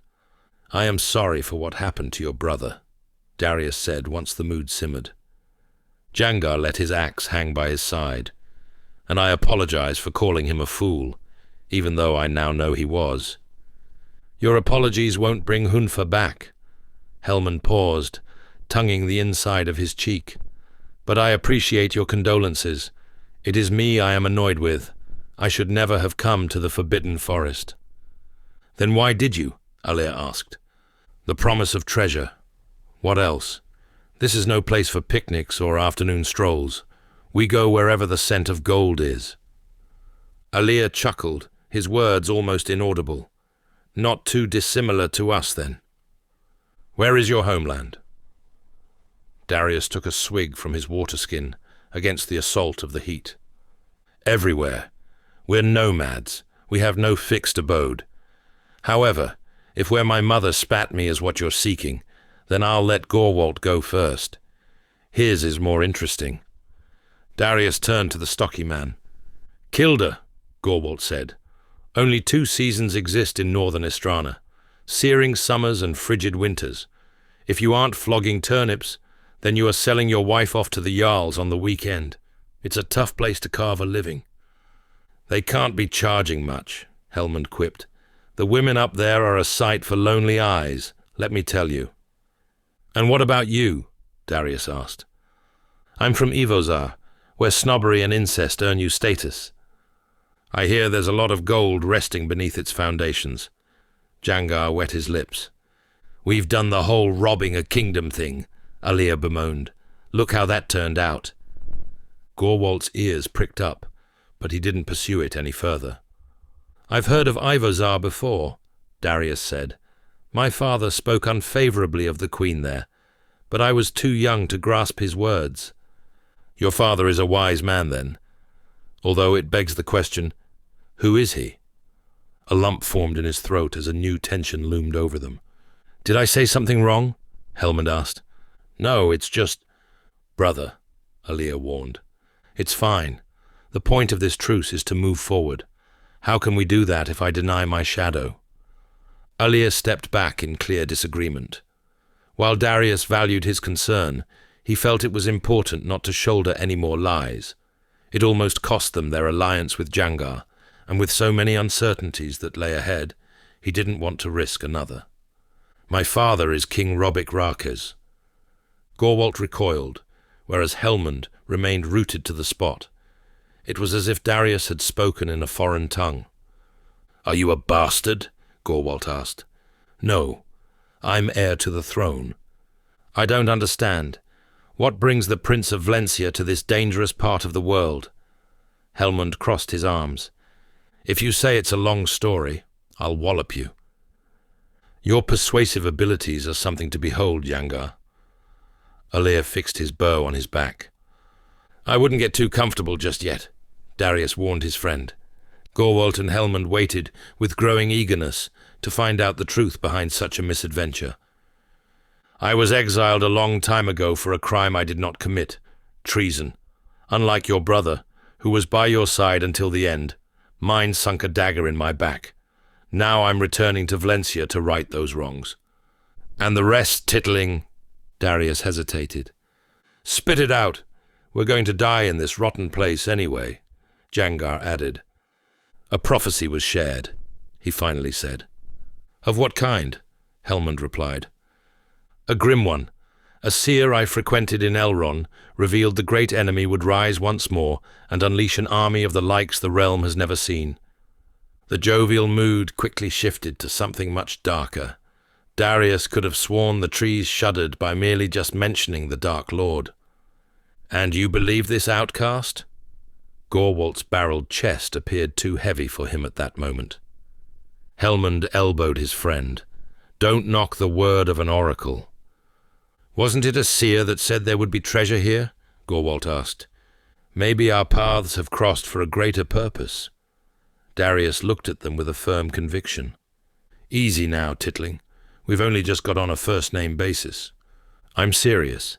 If the seer is true in what he says, he predicted unlikely alliances will form. Darius's epiphany threatened to unravel him as a madman. Jangar, for years, we hated each other's guts, yet somehow we have not only set aside our differences, but you've also risked your life traveling with me. I would have said such a union was impossible a fortnight ago. And now we all stand here today, 2 of the realm's most traveled nomads and 3 infamous outlaws, all with one common goal, to survive this untamed, desolate wilderness. Do you not find that significant?" "I think you're being delusional," Darius cut off Jangar. "Perhaps I am. Or maybe our minds cannot comprehend such workings of a higher power. A seer says a lot of things when he is hungry for food and gold," Gorwalt added. "It doesn't mean they are lying." "He's got a point, though," Hellmund said. "The seer I visited mentioned nothing of getting captured or having to face this barbaric pilgrimage. I'm not saying there are not dishonest seers or people who pretend to be all-knowing. The one I frequented had been accurate with many things, not least with our failed raid on Valga." "It was you!" Gorwalt clutched the tip of his beard. News broke out just as we left Elron. Jangar's auburn brows came together over Darius's bold statement, forming a line of rust. "The oracle said that?" "Yes, he even warned of great losses." A pang of sorrow shot through him as he thought of his fallen comrades, not least Bolin. There was little he wouldn't give to have the old man's calming presence preside over them. Vresha, Bolin, Philip, Colin, Graham. We lost many people. Alir and Jangar's eyes roamed without direction. "Sorry to hear that," Gorwalt stammered, his head sinking downwards. Darius's mind was busy trying to observe any discrepancies between what the seer shared with him and what came to pass. "I'm not sure if what I have been told is true," he admitted, "but I've chosen to believe his words. Only time will tell whether I am right or wrong." Until then, we have the Grillithia and all of her obstacles to overcome. We cannot let our guard down." "Agreed," Hellman said. "A lot has been shared. I fear it may weigh us down if we continue deliberating what is true and what is not." Everyone hummed in agreement. "I will mourn Hunfa in time, and I shall enact my revenge on that beast, either in this life or the next. But now isn't the moment to endure such feelings." He turned around and studied the forest with disgust. "I don't trust this place any more than that lake." Darius eyed the foliage as though something could leap out from it at any second. He soon picked up a trail of bare earth that cut through the trees and suggested they follow it. They made it only 100 yards when a torrent of whispers ruffled the air. Darius's blood froze in his veins. The spirits had tracked them here. "Did you hear that?" Hellman's eyes darted in all directions. "The forest doesn't want us here," Gorwalt said. Alia knocked an arrow. "I wouldn't take it personally. It doesn't tolerate anything that has a pulse." Everyone readied their weapons as the slithery hisses grew in stature and presence. "Steel spirits," Darius said in a flat tone. "Steel what?" Jangar exclaimed. The whispers joined to form a voice, one that even the most courageous of men would shudder at. "You do not belong," it rasped like a dying ember. "Enough," Hellman barked. "Show yourself." The trees swayed wildly, raining down twigs and leaves in a deluge. All eyes were on Darius, whose pupils seemed to have grown to the size of dinner plates. He hastily directed their attention forward, his feet already turning to ice. "This way! Hurry!" he called out. Chapter 16. The whispers culminated into a terrifying shrill that clawed at Darius's chest. They ran without hesitation, the tropical humidity swiftly replaced with a frigidity that made holding his sword a challenge. "That way!" Hellman veered off path to another, much wider one. Jangar lagged, but Darius and Alia kept pace, encouraging him to keep going. A chill roared from behind, thrashing up a storm of leaves that whipped their faces. The forest was full of trickery. They made it a short distance when, without warning, the whispers and wind ceased. It was as if the spirits had gone off to torment something else. Darius was uneasy. They wouldn't have merely let them go. No, something was stirring. An ambush, maybe.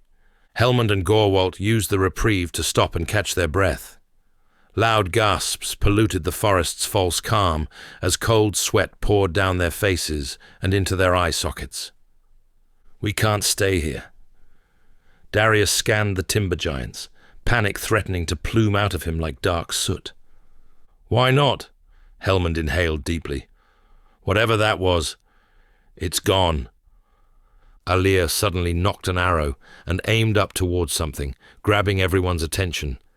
His eyes were wide and bore a look Darius hadn't seen before. Terror.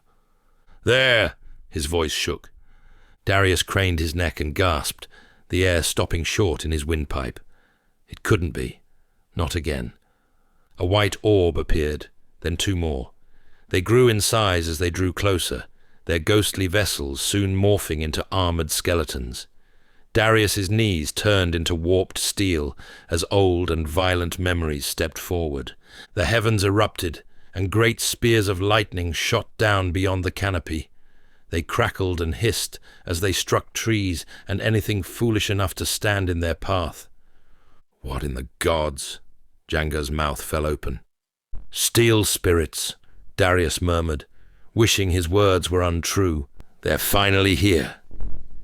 In a flash, the spirits were upon them, and they all staggered back to form a circle. The beings stood taller than any of them, their eyes glacier blue and piercing. Their gaze alone was enough to turn mortals into blocks of ice. Darius gripped his sword with ever-quivering hands. Though he hadn't seen these entities in years, their gaunt, skeletal faces etched themselves into his brain, as did the stench of decay they carried. The steel spirits studied each of them, their holes for eyes dimming and strengthening as if breathing in the air. Darius and his cohort huddled closer together as the whispers returned. "What do we do?" Alir kept the tension in his bow. "Nothing, yet," Darius said. "We can't just wait for them to attack. We must do something." "The arse is right, Titling. I don't think they're going to let us pass." The ghosts surrounded them and cut off their escape. One steel spirit was enough of a fight for the 5 of them, but 3, their chances of survival were almost non-existent. Darius studied their armor, which crackled like old bones when they drew their swords. The weapons were easily as long as a man, and were more akin to black bars of twisted iron than steel. "This is bad," Gorwalt said. Sensing an impending attack, Darius yelled, "Defend yourselves!"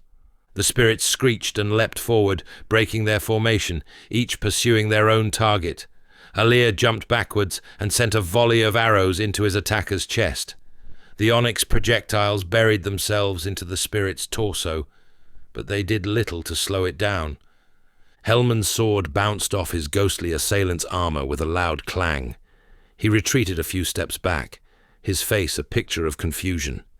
The remaining spirit homed in on Yangar, its weapon striking his axe with tremendous power. He slipped on the wet leaves and crashed to the ground, his eye wide with awe and envy. Darius leapt to his aid, while Alir continued to fill his wraith with arrows. He swerved the downward swing and replied with a strike of his own, but his blade sparked against the spirit's armor. Jangar got back to his feet and refrained from rushing in.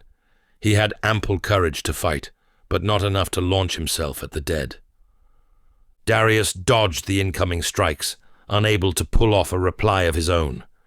The spirit was simply too relentless.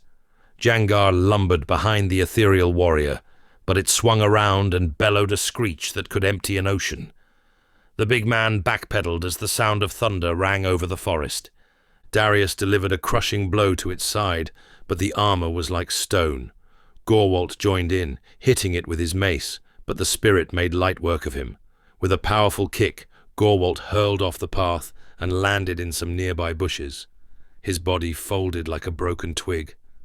The steel spirit turned to Darius, turning his blood into sludge. It lumbered forward and raised its long sword high overhead. Darius met the downward swing before it split his skull in two. The force was immense. A lesser sword would have shattered into 1,000,000 shards of steel on contact. He groaned under the pressure as he struggled to keep his footing. He looked up at the towering steel spirit. Its face lacked emotion and strain. Darius screamed as he pushed forward, gaining an inch of ground. He knew he couldn't outlast the spirit for long, nor any of them for that matter. He broke from the swordlock and swung in a wide arc, grazing its greave. The entity followed up with a strike, connecting yet again with his mortal blade. But this time was different. A searing heat travelled through Darius's weapon, past the hilt, and through his arm. Before he could reposition his feet, he was blasted backwards several meters away. The impact shook his world and left a stunning pain in his back. "Brother!" Alir yelled. "Get up!" Darius watched as Alir, Yangar, Hellmund and Gorwalt restored their battle formation. Gorwalt was still a little worse for wear, but he kept a firm grip of his mace. The other 2 spirits circled them, waiting for one of their quarries to make a mistake. Darius climbed to his feet. The forest continued to wobble at delirious speeds, as did the ever-looming steel spirit ahead of him. The pain in his spine gave way to a burn on his chest. He realized it was the scar. It was as if the old wound had reopened. "We have to attack," Alir exclaimed. "Together." The wraith-like warrior was ready to deliver a strike when Jangar launched his axe. The tip sunk into its back, causing the spirit to stagger forward. Instead of tumbling over, it merely ripped the curved steel from its spine and threw it on the ground. "What in the name of—" Jangar's mouth fell open. Darius sneered and sliced his sword through the air, striking the gap in its greave. The steel spirit neither howled nor grunted in pain.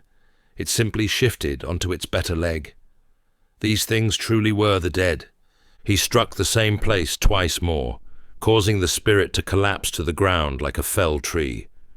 Darius dodged a desperate swing and arched his sword down towards its head, piercing its skull. It let out an almighty screech that caused everyone to cup their ears. The noise was so loud that it chased off the thunder. When Darius glanced down, the steel spirit turned to a pile of ash, the wet earth quickly swallowing its weapon. The leaves and shrubs were no longer green and vibrant. Everything became dull. Even nearby trees seemed to have lost their bark. It was a surreal and unholy scene. The revelations hit Darius in the gut. The steel spirits weren't just ghosts. Their life force was tethered to the forest. If they died, so did a part of the woodland. The two remaining spirits turned around, their eyes trained on Darius with growing hostility. He swallowed what felt like a rock, his stance stiffening. They were going to attack. He sensed it. Without warning, Hellmund and Gorwalt lunged towards one of them and unleashed a flurry of broad slashes, while Alea sent arrows into the other's legs. Darius quickly picked up Jangar's axe and tossed it back to the big man, who wasted no time helping Alea in his fight. The clang of metal meeting metal, teeth greeting teeth, rose over the battle cries. Darius joined the assault. The steel spirit closest to him was busy fending off Hellmund and Gorwalt. He sneaked behind it, but somehow it must have sensed the cowardly movement. It spun around and arched its sword down on Darius. He met the blade, just, and struggled to move under its weight. He couldn't determine whether the entity grew stronger or his depleted energy reserves were to blame. Amid the struggle, he felt a sharp pain in his shoulder, followed by a reeling sensation. "No," he pleaded, knowing his wound had reopened. Blood started pooling beneath his leathery armor, traveling past his armpit. Despite his waning limb, he didn't dare relent. To do so was to die. Hellmund and Gorwalt roared from behind and sunk their weapons into the spirit's back. It jerked upright, its eyes burning a bright blue. The strength in its sword diminished, and before long, the light left its sockets, and the spirit dissolved into ash. Hellmund reached for the fallen weapon, but it seared him. "Bugger!" he exclaimed, flapping his palm in the air. Like the other longsword, it disappeared into the earth and rendered the surrounding foliage lifeless and without hue. "A little help here would be great," Alea cried. Hellmund and Gorwalt rushed to their aid, while Darius followed behind. He swapped his sword to his weaker hand and carefully joined the assault, letting the four of them take the lead. The last spirit put up a worthy fight that almost cost Jangar an arm and Hellmund his life. Despite its otherworldly power, it was no match for their combined attack. They laid into it with everything they had. Within a few taxing minutes, it too dissipated into ash. The five of them were left exhausted, their bodies sapped of strength and their armor soaked with sweat. It was a feat Darius believed they couldn't overcome, but it didn't come without consequences. He sheathed his weapon and clutched his shoulder in pain. The discomfort was excruciating. Droplets of rain filtered down from the canopy as everyone caught their breath. "I don't know what miffs me more." Hellmund let his sword hang by his side. "Those spirits, or how we survived."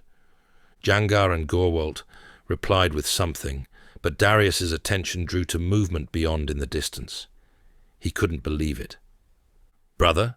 Alea inquired. Darius shook his head, willing his eyes to rid what was coming towards them. Everyone followed his gaze, their postures deflating faster than their lungs. "It cannot be." Gorwalt raised his mace. There were at least 7 more. "We must flee." Hellmund looked at Darius. "There are too many." "I only have 4 arrows left." Alea's voice was hollow. The steel spirits poured into the clearance with an unnerving grace, forming their own battle line. Unlike the group before them, they had no plans to play with their food. "We cannot take them on." Jangar hoped his gruff tone would keep the spirits back. Darius remained speechless and out of solutions. In the blink of an eye, the steel spirits launched forward in unison and caused them all to scatter in different directions. Cries and yells merged with the screeching whispers as the clearing became a bedlam of chaos. Darius parried and dodged what attacks he could, but he knew there was little he could reply with. "Run," came a call. He couldn't tell who it belonged to, only that it was fraught with panic. Darius tried to wade through the madness to rejoin them on the other side, but a steel spirit broke rank and cut him off. He parried the first attack at the cost of staggering backwards, the brief interlude giving him time to steady his grip. The sword felt alien in his left hand, but his muscles moved it as though it had always been there. He slashed and lunged and backstepped, ignoring the stiffness in his other shoulder. It was like a dance with death. The steel spirit pushed him further and further away from the clearing. Each time Darius tried to reverse the direction of travel, the hulking figure forced him around. "Alir! Jangar!" he called out, hoping they might hear him beyond the clashing of steel and thunder. The ghost's cracked lips twisted into a grin as though relishing in his despair. Darius snarled just as its fist collided with his chest, immediately knocking him off his feet. He rolled to the side, dodging the incoming attack. It was not enough to save him, however.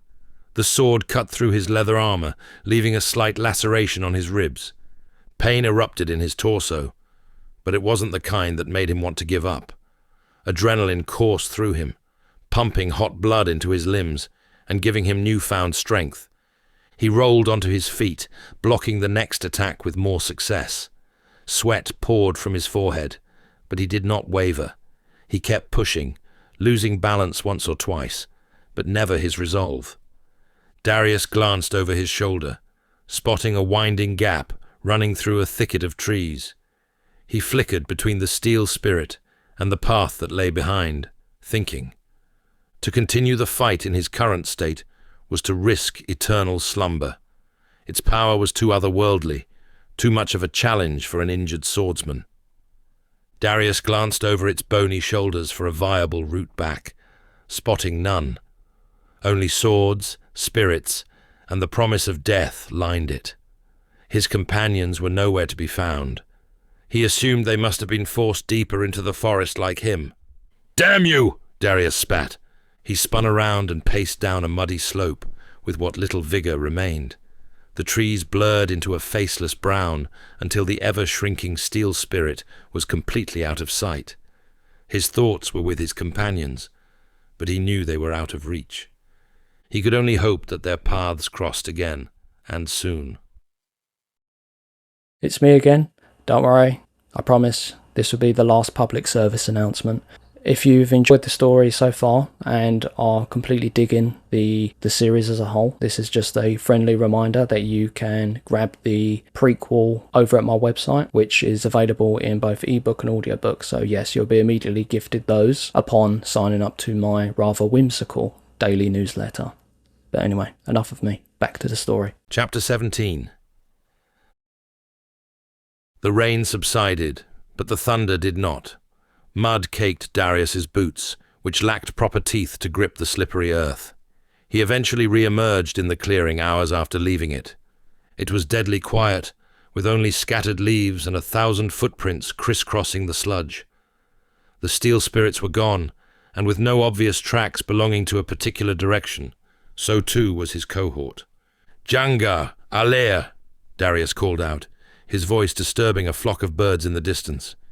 He took a deep breath, his lungs burning from exhaustion. He stared up at the canopy that pitied him, wondering if they were okay, and whether they would ever reunite. The forest was vast and maze-like. A mile was more than enough space to lose oneself forever. Darius sheathed his sword and gently prodded his shoulder. Even with his inch-thick armor, it met his touch with an aggressive reply. When he reached for Alicia's remedies, the pouch was not there. He panicked, searching the area vigorously for it, but to no avail. The salves, healing grass, everything, were gone. Dread rose within him like a plume of smoke. Without them, his injury would worsen, and this wasn't the place to fall ill a second time. He searched his breast pocket again, feeling a thin piece of yarn. When he pulled it out, it was the trinket Alicia had given him. Thankfully, it was saved from falling out, unlike the remedies. While it wouldn't slow his wound's deterioration, it brought him some comfort in this dire moment. Darius studied the opening once more, his eyes darting about the many trees. Night drew in like it always did in this part of the world. The thought of the steel spirits returning was enough of an incentive to move. If the others were alive, he needed to track them down, despite the futility of it. He left the clearing and followed the wide path they should have all traveled down together. Humidity returned to the forest, turning his trek into something more arduous. Just as the last embers of daylight ebbed away, a rocky fissure appeared in the distance. Darius squinted, asking his eyes to discern more. The entrance was merely a split on a much larger wall. It was a perfect shelter. He reasoned if they stopped anywhere, it had to be here. Hope lit within him like tinder, adding haste to his feet. He moved forward, careful not to disturb too many leaves and twigs. The chasm was the size of 3 tall men, but wide enough to accommodate a horse. Without telling what lay beyond the veil of darkness, he could tell by the cool breeze emanating from it that a vast cave network awaited. He found a dry stick by the jagged opening and gathered up stale leaves. Darius wasn't the most adept at starting fires, but he had a modest success rate. He sourced a worthy piece of flint and sat down, striking it repeatedly with his dagger. After what felt like an hour, he caught a spark and puffed at it gently. The brittle foliage soon crackled and folded inwards. He fed more to the hungry flame until it burned bright enough. Using his spit as a binder, he stuck leaves onto the stick and lowered it into the heat, igniting the makeshift torch. Darius stood and stamped out the fire before the smoke could attract any unsavory characters. He hovered by the entrance as doubts gathered around, like royal advisers. There was no way of telling for certain whether Alair, Jangar, or the other 2 were inside, but it was a chance he had to take.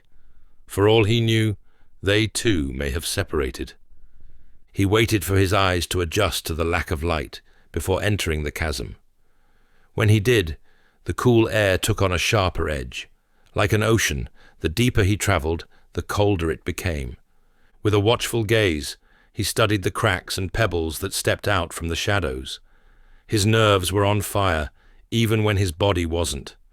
He kept vigilant, listening for any discrepancies that warranted the unsheathing of his sword. Darius eventually had to stop to breathe hot air on his hands. The chill became so unbearable that the simple act of holding a torch was too painful to bear. He glanced back at the cave entrance, the gaping hole nothing more than a distant pinprick. The thought of turning around was no better than the one telling him to keep moving on. When a sickly glow flickered further ahead, his heart leapt into motion. Jangar? Alia? Darius paced forward with urgency. He chased the light, but they didn't swell as they should. When an icy yet melodic sound came from behind, he froze to the spot. He gingerly turned around, his mind and body reeling from the possibilities. Dozens of orbs floated like bright specks of dust. They swarmed him, transforming into armored apparitions. Shattered helmets covered some of their faces, while others were merely just clumps of grey flesh. They pressed inwards, their swords and maces, stained from century-old battles, pointed at his body. He sheathed his sword, but there was little point. To wield it was to let the many jagged tips sink into his mortal coil. Among a sea of blue eyes emerged a brighter set. Darius stared into them, feeling a sense of recognition as the figure appeared in the pool of light. The thought suddenly hit him square in the chest. It was the spirit he faced 10 summers ago. "You're a long way from home." Its voice was as icy as the air. It was clear, yet hinted at an Elronian accent. "What brings you here a second time?" Darius's throat tightened, the muscles threatening to close off his windpipe. He could not believe he had stumbled into the dead's lair. He studied the numerous grimaces that demanded an explanation from him. "Answer me, boy." "I'm looking for my men. A Vlencian," he said calmly, the atmosphere shifting. "How many of you are there?" "3. I mean 5. Darius's words barely escaping his lips. This was unlike any normal foe. Their presence alone was enough to instill all the fright a man could endure. They didn't just promise death. They also promised the consumption of your soul. The steel spirit stopped and stared at Darius. It was as if he could observe his beating heart and thoughts. "Do you know who we are?" he asked.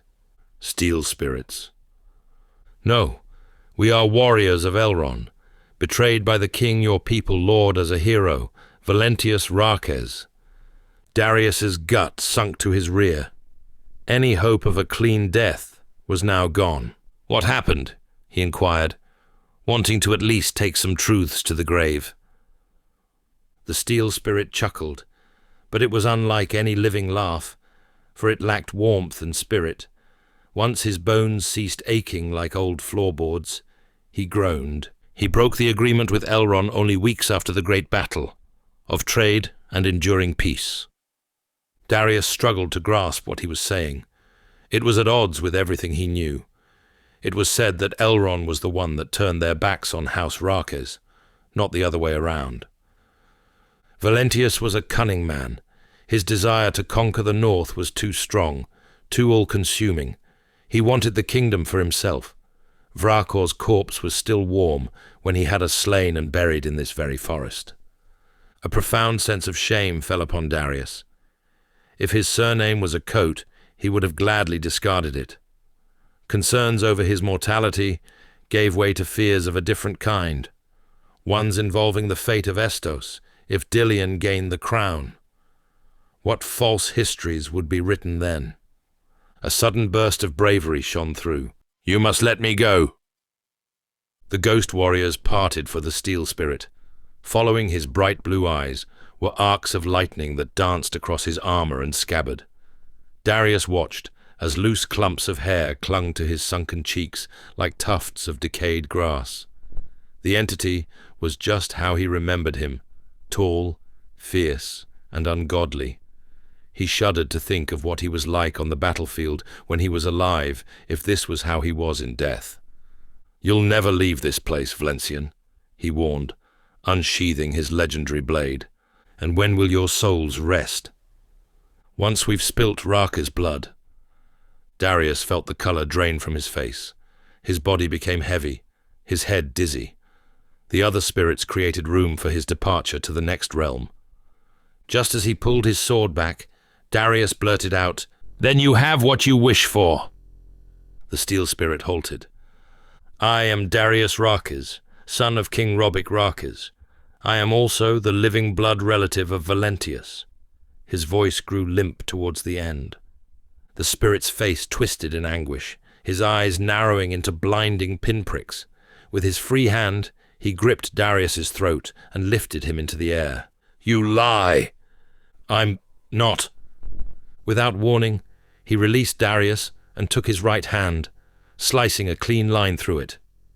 "You would be foolish to profess such words if they weren't true," the steel spirit said, as he brought the bleeding palm to where his nose should have been, inhaling the metallic aroma. "Spare me, and I will right my ancestors' wrongs." The dead warriors groaned as Darius's blood permeated the air, drumming up a tense atmosphere. The spirits began to circle closer, their ethereal fingers outstretched like claws. Their nasal cavities twitched as they picked up the scent of his lineage. The steel spirit's face suddenly contorted as he lifted his head to the jagged ceiling. His throat emitted a low growl, which was quickly followed up with a punch to Darius's sternum, sending him across the sanctum. "He is indeed of Raques' blood," the entity snarled. "I say we kill him and finally get the rest we deserve." A thunderous cry erupted from the dead warriors, shaking the earth with their collective rage. Swords and spears were thrust into the sky in a menacing display of force. The lead spirit held his blade aloft, ready to send Darius into the otherworldly abyss. In a moment of despair, he blurted, Vrakor lives. The roars subsided, replaced by a deafening silence. The steel spirit's withered face was etched with a mixture of confusion and disbelief. You speak untruths. I am not. He's amassing an army in the shadows of Corden as we speak. Lies, the steel spirit growled. We slayed him with these very swords. But you did not destroy his body. The ghosts exchanged nervous glances. It was clear he didn't speak in falsehoods, for such a fact failed to make the scrolls of history. That's why I'm here, Darius continued. I must get to Vlencia before it's too late, for only I can stop him. Anger drained from the entity as he lowered his weapon. Darius could see the contemplation on the steel spirit's face, if you could call it that. The other Wraith warriors were still wary, but they too were beginning to consider his words. If you kill me, you grant my brother the throne, and if there is ever a reincarnation of Valentius, he is it. I am Elron's only hope of an honest Vlencian king. Kill me, and our nations shall perish to Vrakor. Spare me, and I'll do what my forefathers refused to do and fulfill the centuries-old agreement for peace. Our king will never lend you his ear. Then help me bridge that divide. If he won't listen to me, he will most certainly indulge you. We're the dead. Even more reason why he'll listen. The sanctum fell quiet, and all that he could hear were his rapid breaths and raging heartbeat. History will herald you as the men who saved Elron from doom, not once, but twice. That is all I have to say. Darius bowed his head in surrender, waiting for a response, a word, a killing blow. Yet none came. When he glanced up, the steel spirits had disappeared as if swallowed by the shadows. Clutching his shoulder, he staggered to his feet and held his torch out. Nothing. Had they accepted his proposal, or was he simply spared? Darius hovered there for a while, half hoping, half dreading their return. I will find you when the time is right. Chapter 18. Darius limped through the labyrinth and reached another exit. A slit appeared through the darkness, the fresh air welcoming him back to the outside, even if his wounds didn't. The torch had since died, but thankfully it held out long enough to get him out. It was night, so straying into the forest was too much of a risk. He settled a short distance away from the entrance and waited until the morning. He cast a wary glance behind at the black void, the encounter with the steel spirits forever seared in his mind. Should he be fortunate to reunite with his companions, they wouldn't believe him. Nobody would. Speaking with the dead was one thing. To negotiate his freedom would have them questioning his sanity. He glanced down at his shoulder, cut hand, and slashed midsection. Some of his wounds had hardened into scabs, while others were still fresh, seeping out blood and vigor. Darius leaned his back against the sharp edge of the rock wall and exhaled. As soon as he rested his head, fatigue washed over him, and his eyes shut on their own accord. He dreamt of the forest, the tribe, his travelling party, the reptile that burst from the lake, and the steel spirits. No detail was missed, no event out of sequence. He felt all manners of emotions rip through him. Then, amid the images, came a radiant light that eclipsed everything else. It swelled and shone as bright as the sun, soon giving way to precious sounds, the gush of running water, the tweeting of birds. A ring of giant green leaves emerged, forming an umbrella over a crystal-clear spring, sheltering it from the sun's harsh rays. It reminded Darius of the small utopia they discovered days ago. Only this one possessed even more magic. Goosebumps lifted his skin and radiated a thrilling warmth that made his heart flutter. He looked down at a bare torso and shoulder that bared no cuts, no marks of his battles. There was neither thirst to quench nor hunger to satiate. A serene smile crept across his face. He felt like he had been born again, with none of the baggage of his previous life. "Darius," came a voice. It was soft, yet reassuringly familiar. He looked ahead and saw a slender figure by a rocky ledge. She was naked from the belly button up, her dark nipples hidden behind the curls that draped over her breasts. "Alicia?" he said, tiptoeing towards her. Her almond eyes had a radiant glow, and her lips curled into a smile that could melt the coldest of hearts. "What is this place?" "Come." She took his hand and began guiding him down the naturally formed steps. "Let's swim." When the water met his feet, he tensed. "I thought you were a man of valor," she teased. Darius studied her perfectly sculptured shape, careful not to linger for too long. There was no denying his attraction to her. She was a woman worthy of gods, let alone men. The warm light flooded her skin as the scent of wildflowers carried off from her. Even her hair was a spectacle. It may have been matted, but it sparkled like the stars of a night sky. Once Darius got over the initial shock of the spring, he waded deeper until his square chest submerged completely. He gasped, earning a playful giggle. Among his shrunken manhood, his skin took on a darker tone. He gazed up at the shimmering canopy, drinking in all the sights, smells, and sounds this small piece of paradise offered. "Why can't I stay here forever?" "You can," said Alicia. Darius cast his gaze down at her. "You read thoughts too?" "Maybe," she teased. They stared deeply into one another as soft ripples washed over their chests. Every fiber in his being willed him forward to embrace her warmth, taste her scent, and drink her beauty. "I see you're wearing it," she said. Surprised, Darius traced a hand over the trinket that only moments ago was absent. Alicia's hands suddenly gripped his and pulled him close, her eyes and silken ebony hair all consuming. "Would you like to take me as your woman?" Darius's stare was incredulous. She struck him as shy and conservative, not the kind to offer herself to a man she barely knew. "But I do know you," she said. "That isn't true." "Then let us learn each other." He looked away, almost ashamed of what he had to say. "Not now. There is much of a journey still left, and it would be unfair to make promises I might not keep." "Then abandon your quest and stay here with me." "I cannot. I'm sorry." She released him, disappointment enveloping her face. He wanted so desperately to lean in and console her, to tell her words that would bring about her smile once again. "Alicia," he grazed her forearm, "my men gave up their freedoms to follow me on this path. I cannot turn my back on them. You must understand this." "And have they not abandoned you?" Her question hit him in the stomach. She sensed his displeasure and quickly apologized. "Forgive my insolence. I just cannot deny my affection for you, Darius. As I cannot for you. I will respect your choice. But promise me one thing. You'll not marry another when you become king." He recoiled, sending a wave of ripples around the pool. The conversation went from strange to uncomfortable in mere seconds. He stepped back, regarding her differently.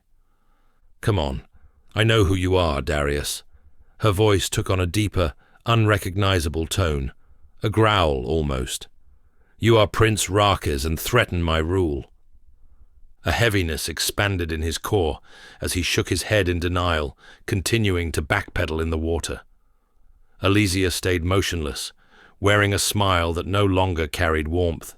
An unseen bird leapt off the branch above, stealing Darius's attention for a moment. When he returned, it wasn't Alicia standing in the spring with him, but a hulking figure that cut a silhouette in the sun. The branches that once stood over the water had since turned into charred stumps, their leaves folding to the flames that licked them. Darius scrambled to the edge of the pool, awestruck over his armor. Forged in the hottest of fires, it was darker than the blackest of nights, and covered every inch of his body. Spikes, easily the size of daggers, sprouted from his shoulders and chest like a thorny plant. In one hand hung a longsword that dwarfed those belonging to the steel spirits. In his other was a mace strong enough to crush the skulls of 10 stallions. It was a display of strength that belonged only to gods. Only, this was no god. This was the Dark Lord. Darius turned to reach for the stairs, but they were replaced with walls too high to scale. Still, he tried, only for his grip to falter. There was no escaping the spring, nor this nightmare he found himself in. He spun back around and watched as the water gave rise to bubbles and a humid mist that choked him out. "What will you sacrifice?" Vrakor's voice was like a serrated knife cutting through paper. Two red eyes poked through his helmet, igniting a fear within Darius so profound he could not utter a response. The Dark Lord waded through the bubbling spring with immense speed and hoisted Darius out of the water by his throat. "I will give you everything you desire."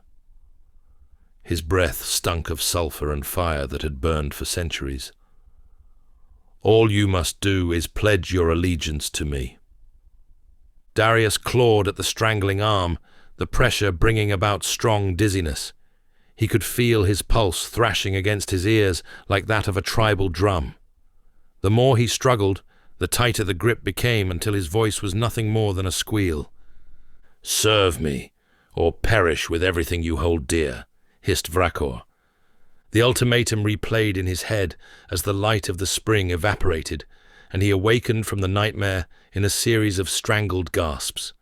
He sat upright and clawed at his throat to dislodge the iron grip that no longer existed. When he realized he was back in the cave, he heaved a sigh of relief for a few meager breaths. Everything about that dream, that nightmare, felt too vivid, too visceral, to be a play of a weary mind. No, it served as something more. A warning sent by the Dark Lord himself. As sweat pooled down his face, he fought to remain upright, but his body was too stiff and painful to sustain such a posture. So he sat there, hunched forward, like a man down on his luck, contemplating his past, his present, and the bleak future he barely treaded towards. There, amid his self-pity and the haze of a fractured night's sleep, stirred a drive to stand up and find his friends, wherever in the hells of this forest they may be. He didn't know how. He didn't even believe he could. He just knew he had to try, for his life and all those who lived in this forsaken region depended on it. Chapter 19. Darius staggered through a dense part of the forest. It had been 3 grueling days since he lost contact with the group. Outside of insects and the occasional dead bird, his stomach was a void with nothing to digest. He rested by a tree and dangled his water skin over his parched lips, but only a single drop fell. There was no way of knowing where he was, or whether he would reunite with the others. There were no tracks to discern, no clear direction to follow. He was lost and dangerously alone. "Jangar! Alir!" he yelled, straining over his scorched throat. His cries reverberated through the forest. No reply. He collapsed to the ground and sobbed, rocking back and forth, clasping his sweaty forehead. His hands trembled violently. The Grillithia was winning. He was slipping ever more into insanity's pit of despair. The rustle of leaves and twigs snapped him out of his bout of misery. Darius looked up and saw a juvenile boar foraging in the distance. It was as if the sky gods had delivered his salvation. He heaved himself to his feet, almost passing out from the effort, and stumbled to the nearest tree. Unsheathing his dagger, he crouched from one trunk to the next, careful not to alert his quarry. The wild pig was uncoordinated in its movement and bore an old gash that claimed its right eye.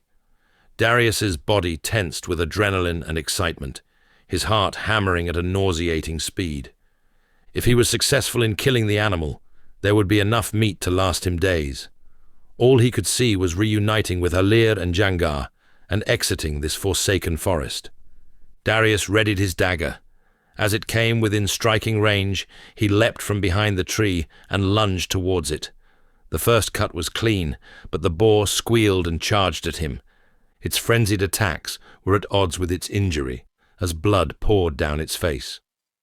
Using his weight, Darius pinned the animal to the ground, leaves flying everywhere. The boar's skin was thick, but not enough to protect it from 2 more gashes to the neck. To his surprise and horror, the small beast didn't let up. It kicked and thrashed, stopping him from delivering the killing blow. He gripped onto it as hard as he could, but the blood made it difficult to contain. The wild pig squirmed and squealed, blasting his eardrums. Inch by inch, second by second, it was wriggling free. "No!" Darius gasped. He dropped his dagger and scrambled for control. Gripping its neck, he felt the lifeblood pulsing through its veins. It rammed its head into Darius's chest, sending him reeling. By the time he got to his knees, the animal zigzagged into the nearby shrub, leaving behind a trail of crimson. Darius knelt on the bed of dry leaves and stared endlessly after it. His jaw fell open, but no words left his lips. He was numb, his entire body dead inside. It was as if he'd taken a swing to the stomach, rendering a hollow statue of himself. Never in his life had he felt so useless, so worthless, so broken. He could see the magnitude of his failure stretch out into the coming centuries like an unwinding road. Tears slid down his face as he sobbed quietly, his raked body trembling. The blood on his hands dried, crusting over his skin. It was at that moment he sensed something preside over him. A deep silence overtook the forest as it landed behind him, the hairs on his neck standing erect. With difficulty, he got to his feet and turned around. The sight almost buckled his knees. Vrakor, the haunting figure of his dream, stood before him, his spiked armor releasing a sinister clink with each breath he took. His red eyes locked onto him, the pupils dilating to reveal the oblivion within. Darius wanted to run, but his body wouldn't allow him. He had no more to give, no energy to draw upon. The Dark Lord slithered around him, black spikes jutting from his gloved knuckles. Darius staggered backwards. "I know you're not real. You chose not to pledge. Now you must pay a penance." "The dagger," Vrakor said in a smoky voice, pointing to his waistline. Darius glanced down at the weapon lying among the leaves, bloodied from the boar's struggle. A strange sensation fell over him. It was like he had become seduced by the blade, for all the panic and hesitancy melted away. "Take it." Darius hesitated. He wanted not to listen, but he was compelled to heed the Dark Lord's words. They were absolute and impossible to disobey. He retrieved the dagger and studied it, its handle soft, yet full of grip. He placed it in his palms, his fingers gripping the hilt like old friends. "Your heart." The blade shook tremendously as he turned it around to face him. The tip edged ever closer to his chest, just beneath the nipple. Darius shuddered and grunted through dry lips. Even though there was a strong seduction, his mind screamed for him to drop the weapon, to flee, to live. But he couldn't. It was as if he was the puppet, and Vrakor was his master. "Do not fight it." Darius gulped and closed his eyes, the dagger pulsing towards him. A blistering pain erupted somewhere near his heart.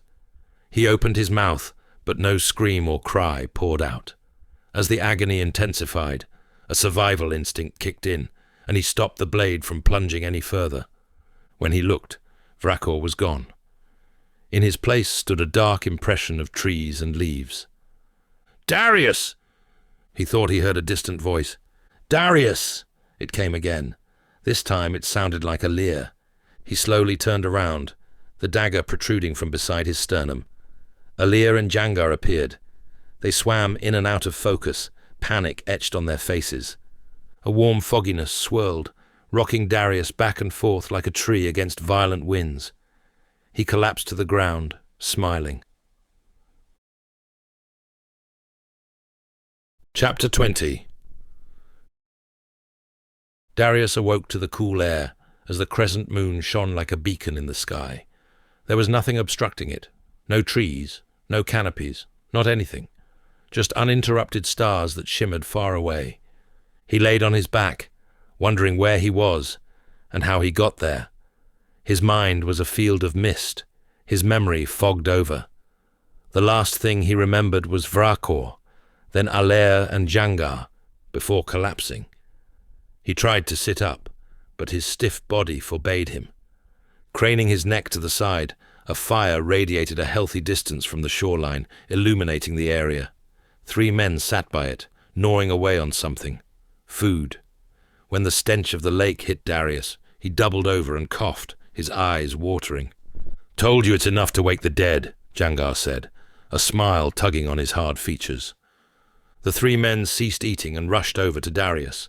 He didn't see the wet rag that quickly met his chest, but he writhed and moaned in pain. "Sorry, brother, it must be done," said Aller. Although he loathed the agony, it was good to hear his friend's voice again. "You had us worried for a moment, Tittling." Jangar cradled his head to guide some water into his parched mouth.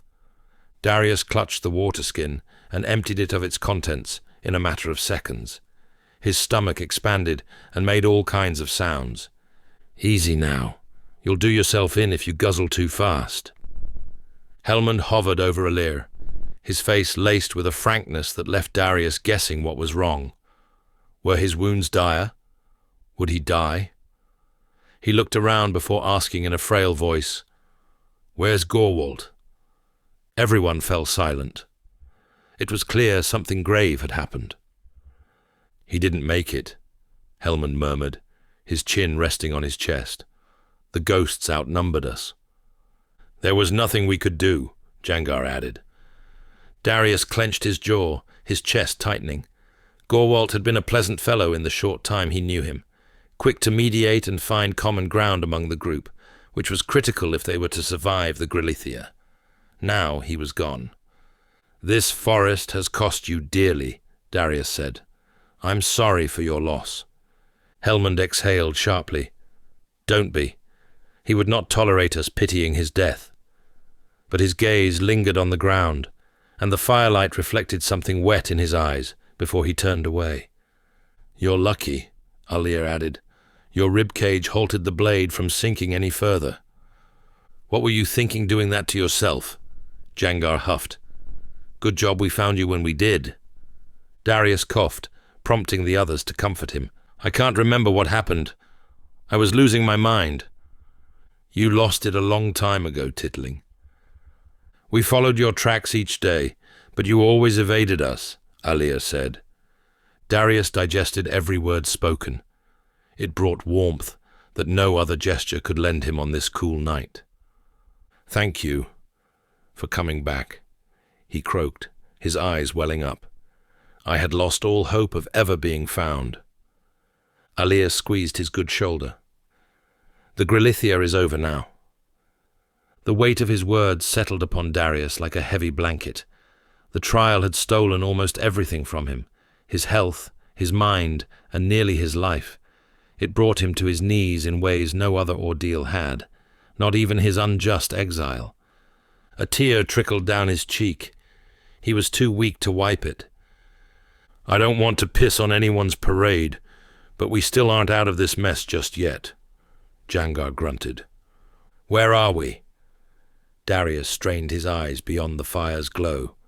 All he could see was the dark wall of pointed trees in the distance. It was like staring into the bottom of an inkwell. "Where the Elder told us we would be," Aller replied, "although we're much further from the water this time." Jangar brought some meat to Darius, who sunk his teeth into it without hesitation. The flesh was succulent and wholesome.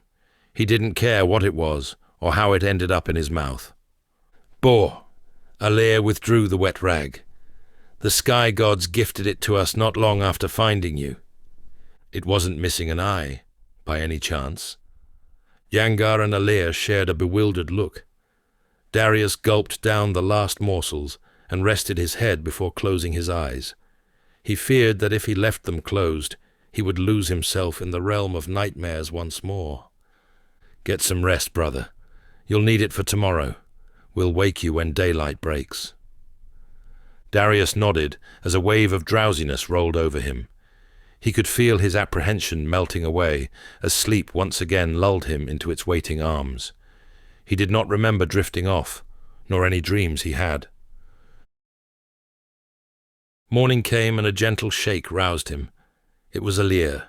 The sky was no longer black, but a swirl of red, yellow, and purple, with pockets of clouds floating in a collective direction.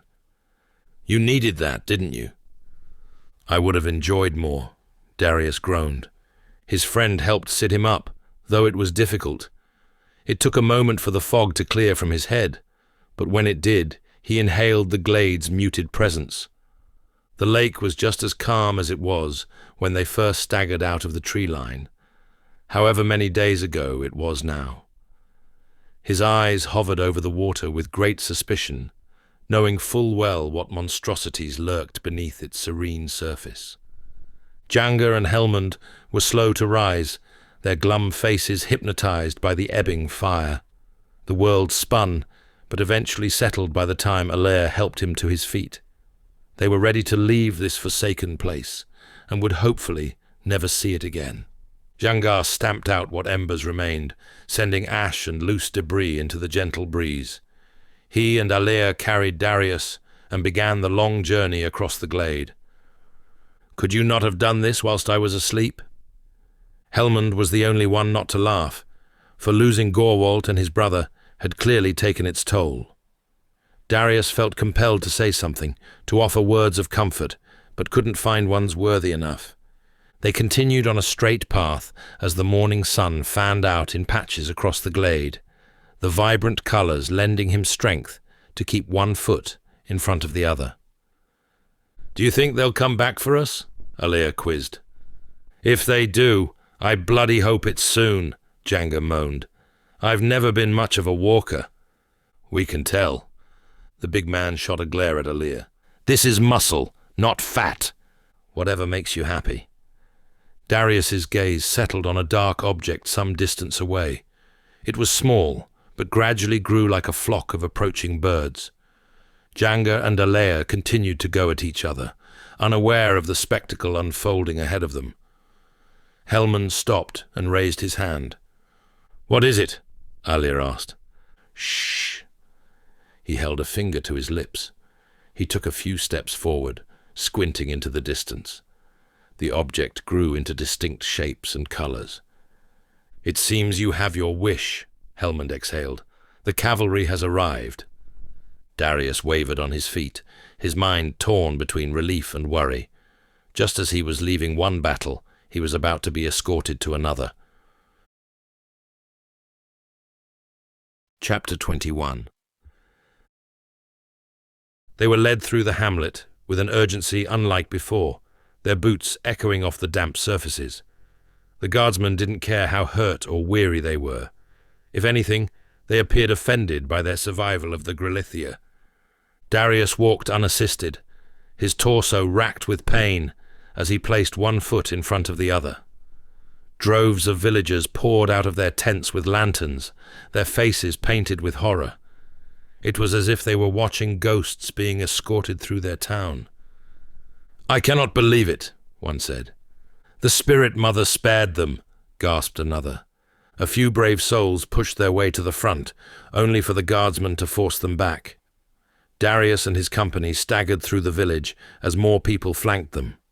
When Elysia appeared, he halted. A torrent of feelings rose to the surface as her gaze met his. She reached for his hand discreetly, and he greeted it with a squeeze that spoke what words couldn't in that moment. A guard struck his bad shoulder, immediately causing Darius to withdraw his hand. "Move," he barked, shoving him along before turning his attention to Elysia. "Step back, healer." They were escorted to a part of the hamlet Darius hadn't seen until now. A group of people gathered below one of the cavern's gaping holes in the ceiling. While fresh air swooped in, it did not take the damp odour with it. "Halt," the guard commanded. Darius and the rest of his cohort shared a foreboding glance with one another. A large trench sat between them and a band of silent spectators. Rigmar and Roos stepped forward from the mass, their faces nothing more than cemented frowns. It was clear they would have preferred corpses standing before them rather than the living. Darius surveyed the ditch. It could have easily housed a dozen men, but going by the depth and slick clay walls, it was designed to keep you inside.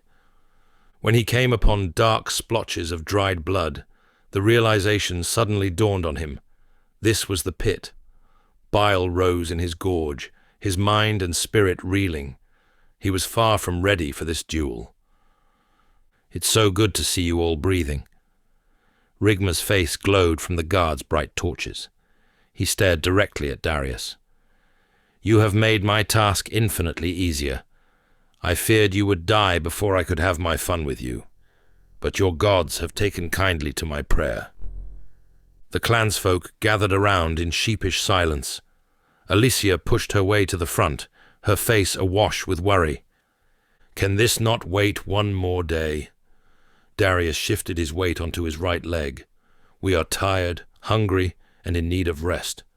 Do you not want a chance to win back your freedom?" The elder had him where he wanted him, cornered and low on heart. It was deviously opportunistic on his behalf, but nothing less than what Darius expected. "Alternatively, you can nominate one of your men to fight me instead." Collective gasps sucked the air out of the place. Darius jerked backwards. He wasn't expecting that. The others looked at him, Alia watching the most closely.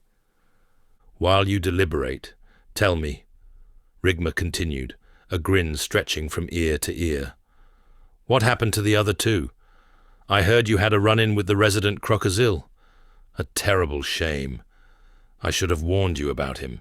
He's a ferocious reptilian with an appetite that would embarrass most kings." "Quell that mouth of yours, or I'll do it for you." Hellman spat, a hand hovering over his hilt. Angry murmurs ripped through the crowd.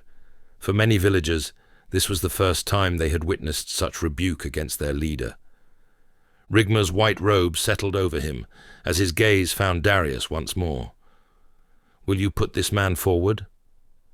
He stood silently as his men gathered around. "Brother," Alea whispered, "I am half the swordsman you are, but I'll gladly battle this fool." "No, let me face him," Hellman declared. Going by the red lines in his eyes, this was personal for him. Janga was next to offer his weapon, their voices rising in a storm of competing wills. "I'd love to squeeze the life out of the weasel," he said, "but I think this fight belongs to Hellmund." Hellmund agreed. "I should avenge my brother and Gorwalt." Darius regarded them all with a weary gaze. "I will ask none of you to duel on my behalf. I made this pledge, and I shall honor it." Hellmund bared his teeth before launching a ball of phlegm at the dirt. "With respect, Titling, a bag of shit has more power than you right now," Janga said. "My decision is final." Rigma held his head high. "Then it is time." Darius turned to Alia and placed a hand over his shoulder before leaning into his ears only. "Look at me. If the worst happens, you must carry the torch, travel to Cladstein, and raise the alarm of Rakor. Tell the mage about me, the prophecy, and our journey up to now. And if he disbelieves me, then at least we tried to do good in the world." Alia's lips pressed together in a slight grimace. "Fine, but just so you know, I will curse your name until my dying breath. Finish him, or else be remembered as the prince who died at the hands of a withered old fart." Darius smiled, resting his forehead on Alia's. They had been through a lot and overcome many things, not least over the past several weeks. Their troubled backgrounds were what bonded them, but it was their loyalty that forged the brotherhood they had today. His face tightened as a surge of vigor and life swelled within him. He glanced at Alicia and then back at Rigma, nodding with purpose, but not haste. "Let's get on with it." The elder half bowed and brushed his lips together in a sign of agreement. "As you wish. Guards, let us down." They brought 2 wooden planks before them and slanted them into the pit. Rigma was handed a scabbard, the hilt wrapped in black leather. He freed the blade, admiring its clean curve before tucking it back into its sheath and descending the slope. Darius nodded to his men a final time before following suit, the boards warping under his modest weight. His feet had the steadiness of a drunken man, but he made it down to the pit without toppling over. The cavity was much deeper than it appeared from above. He searched for the hilts of his sword and dagger, making sure they hadn't deserted him. A wall of shoulders and faces bared down on him, their eyes glistening in the torchlight. Everyone stood on the tips of their toes to catch sight of the duel. Their demeanor wavered between hope and hopelessness. This fight was about more than just settling a grudge or gaining freedom. It was about the people, Alicia, Samu, and the entire community. When Darius strained around to meet his opposition, the planks had been withdrawn. It was just him and the elder. There is only one rule. Rigma twirled and stabbed the air as if testing the weight of his blade. Kill by any means necessary. Any last words? Yes. Are you ready to die? Rigma sneered and charged forward with the agility belonging to a man 15 summers his junior. Darius sluggishly sidestepped, dodging the tip of his sword. Portions of the crowd erupted into cheers and jeers as Alicia remained locked in fear. The elder thrust his blade at Darius once more, grazing his leathery midsection.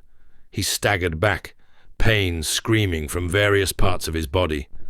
He swapped the steel to his left hand and answered Rigma's attack with one of his own.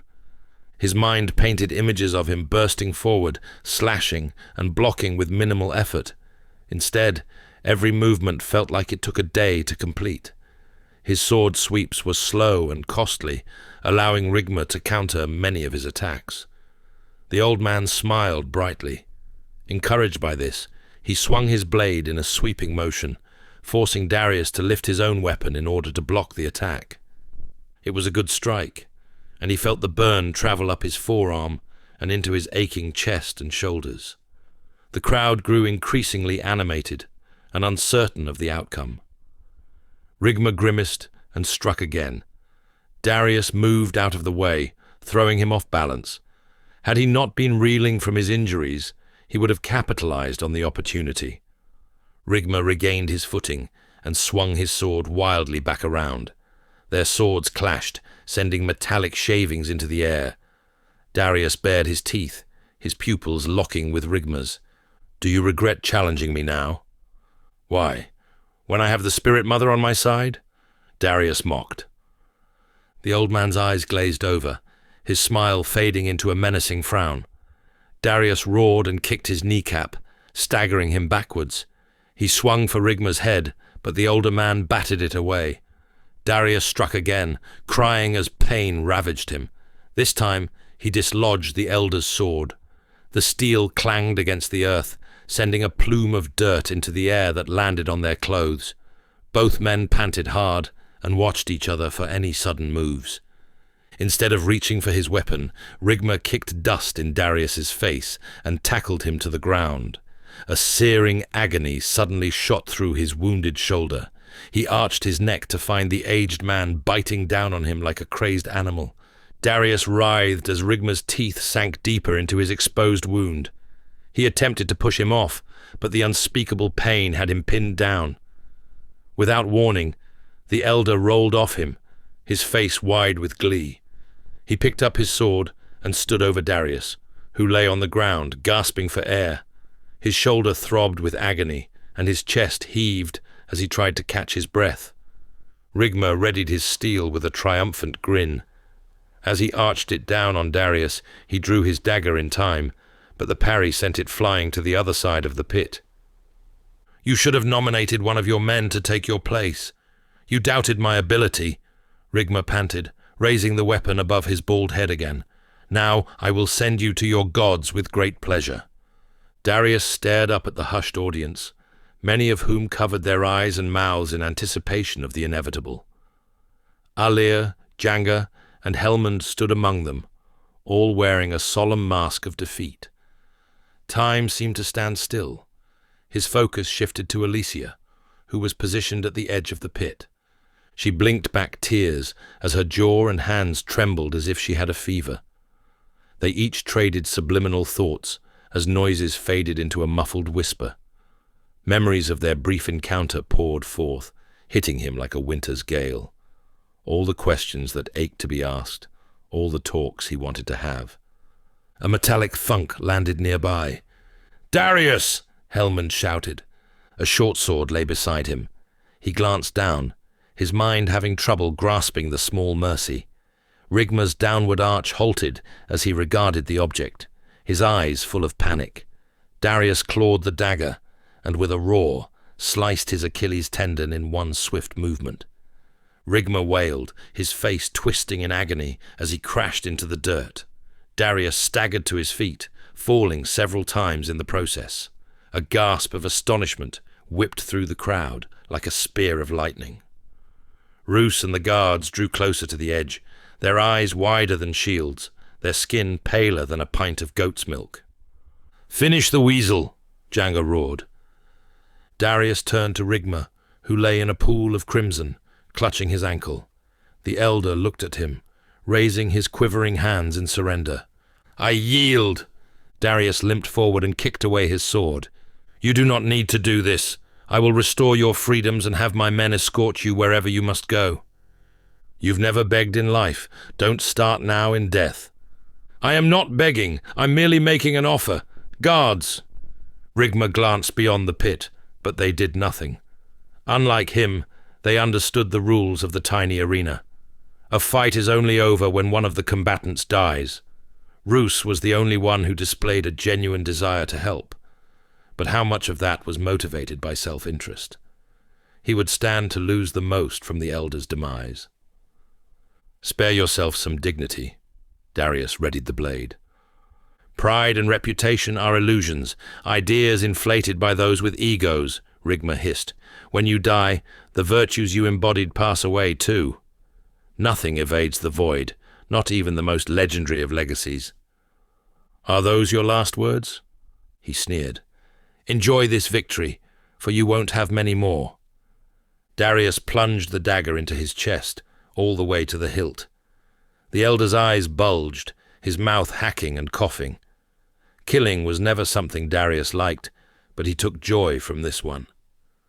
The spectators fell silent as the life extinguished from their leader's pupils. Darius freed the steel from his lifeless body and let it lay in an ever-swelling pool of crimson. A wall of shocked faces stared down at him, not a single whimper registering in his ears. "I am Darius Rakes," he addressed the crowd, barely able to stand. "I am not your liberator, nor am I your enemy. I'm merely a man who fought for my freedom, and that of my men. I thought surviving the Grelithia would be enough to secure that. Sadly, it wasn't." He heaved a deep breath. "That meant spilling your leader's blood in this very pit. A kill I take little pride in. But it's in moments like these I am reminded that in death comes rebirth." He stumbled sideways, avoiding toppling over. "Gali Gali, you now have a chance to forge a new destiny." "What do you mean?" a faceless villager called out. Darius looked around for the man, unable to see him. "You are no longer enslaved to Rigma, nor his ideas. You are free to choose your own path and elect a leader you believe in." The crowd was stunned into silence. Nobody had ever given them such power before. "I will lead." Roos stepped forward. Darius's eyes narrowed over the sheer audacity. "No, you won't," he barked. "Then who else?" Was Elder Rigma's advisor. There is no one better in Silk Hall who understands what it takes to rule our tribe." "That's the problem. Change must come from outside Silk Hall." Darius's gaze settled on Alicia, who shifted uncomfortably. "If you, the people, will allow me, I have a suggestion." Alicia shook her head vigorously, begging him to stop before he said words that could not be unsaid. "No!" Roos barked. "You're a foreigner with no right to meddle in our affairs." "Let him finish," a villager demanded. Darius staggered once more. "Someone help him!" He held up a hand and waited for the crowd to simmer down. His eyelids hung low, but he was determined to put forward his suggestion. The person I speak of knows the Gali people well. Like you, they weren't born into the Silk Hall. She was raised by honest parents. She, came a distant cry. A woman has never led this clan before. Roos added, It's preposterous. The guardsmen shifted. Even they had an opinion on the matter. Darius waited for the groans to dissipate before continuing. She may be a woman, he said, but she has the strength and heart of a warrior. Portions of the crowd were deeply unsure, but he could see the seeds of curiosity sprouting. Who is this woman you speak of? Roos's shrill voice still irked Darius, even while enduring so much pain. He glanced at Alicia, offering a smile that hinted it would all be okay. Your sister. I have never heard such absurdity in my life, Roos spat. Darius pointed towards him, his eyes firmly fixed on the villagers. Have you ever wondered why he stands in a white robe and she does not? Everyone shared confused glances. Would you like to share the story of Samu, or shall I? Roos's cheeks turned red as he darted hateful looks at Alicia. Do not listen to this foreigner, he scorned. He has murdered our elder and is trying to endanger our way of life. This so-called protector of yours betrayed his own brother. His reward? A seat in Silk Hall, Darius countered. Gasps flooded the underground dwelling. Lies! Don't believe him! Roos yelled. Samu wasn't a traitor. He tried liberating this tribe, to offer you all a life out of servitude. But this lump of filth told on him. We've heard enough, Roos insisted. Guards, seize him. Darius waited for the guardsmen to come down and arrest him, but neither came. Instead, they detained the ill-equipped advisor. What are you doing? Roos stammered. I am your chief counselor. Release me with immediate effect. It's over, Darius coughed. No one in this tribe wants to live in bondage any longer. Roos snarled as they took him away, leaving behind a stunned crowd. A taste of revolution and lasting change hung in the air. As we stand here, we are in a unique position. Darius emptied his mouth of blood. It would be wrong of me not to warn you that a great evil is rising in the southeasterly corner of Estos. What do you speak of? Came a panicked voice. The Dark Lord, Vrakor. You jest. I do not. I have seen him with my own eyes, in my dreams, in this very forest. He is raising an army as we speak in the shadows of Cordon, of the likes not witnessed before. You must be ready to act when it's time. Who foretold this? Came another question. A seer. Angry murmurs broke out. When will he attack? Came a frail, elderly voice. I'm not sure. It could be today, tomorrow, or in a year. All I know is that he will come, and when he does, he'll bring destruction and chaos to our lands. The crowd fell silent, contemplating the severity of Darius's words. Alicia wore a distant, terrified stare. He knew that look well, for he had worn it many times himself. Alir and Janga, both reserved until now, seemed struck by his speech. It was as if the atmosphere of the pit amplified his warning. Helmond, on the contrary, remained mostly unfazed by the revelation. I say this not to scare you, but to warn you that you cannot afford to be in disarray when the time comes. You can spend weeks deliberating your next leader, or you can elect Alicia. She may be unproven and without high standing, but she holds a deep love and loyalty for her people. He glanced at her as she waded to the front of the clansfolk, her timidness subsiding for matters more important than her feelings. It was as if she had grown from a shadow into a pillar of strength, all in a matter of seconds. I am Alicia, she said softly. Her cheeks reddened as the crowd stared at her, but they soon melted away as she found her voice. I am the daughter of Ismeria and Elex. They were honest, hard-working Gali. I was raised to value my fellow man and care for those around me. My greatest fear is that I would grow old and see this tribe continue to suffer under Silk Hall, under Elder Rigma and Roos's rule. I don't know how good a leader I'll be for you, nor can I promise changes will happen overnight, but I swear on my mother and father's souls that I will give everything to protect and serve you." The crowd mumbled approvingly. "If what he says is true," she continued, "then we must unite as one people. We cannot afford to be divided or weak when the enemy's shadow draws near. We must stand together if we are to prevent such darkness from befalling us." Her voice was unwavering, her determination resonating around the pit. Darius nodded in approval, impressed by her spirit. "Raise your hand if you elect this woman to be your leader." One by one, the villagers stretched out their arms, forming an unyielding wall near Alicia. A rapturous smile graced her lips as she locked eyes with Darius, bringing the world to a standstill. The people had spoken. She was now their elder. Chapter 22. 1 month had passed since the tribe elected Alicia. Much had already changed around the hamlet for the better. Gone were the servitude, peasantry, and predetermined roles at birth. Villagers were actively encouraged to pursue trades and focus on where their strengths lay. Such autonomy was a foreign concept to them at first, but they swiftly embraced the change. Another one of the more drastic improvements came to Silk Hall. Besides scrubbing what remnants remained of Rigma's reign, Alicia made it a rule that they had a weekly council, which included senior members of the tribe. Seats were no longer afforded to the astute or those with high standing. No, everybody worked together to solve the tribe's problems, not just the few belonging to Silk Hall. One such issue was schools. There were growing calls for setting up a small classroom for children aged up to 13 summers, to which Alicia agreed.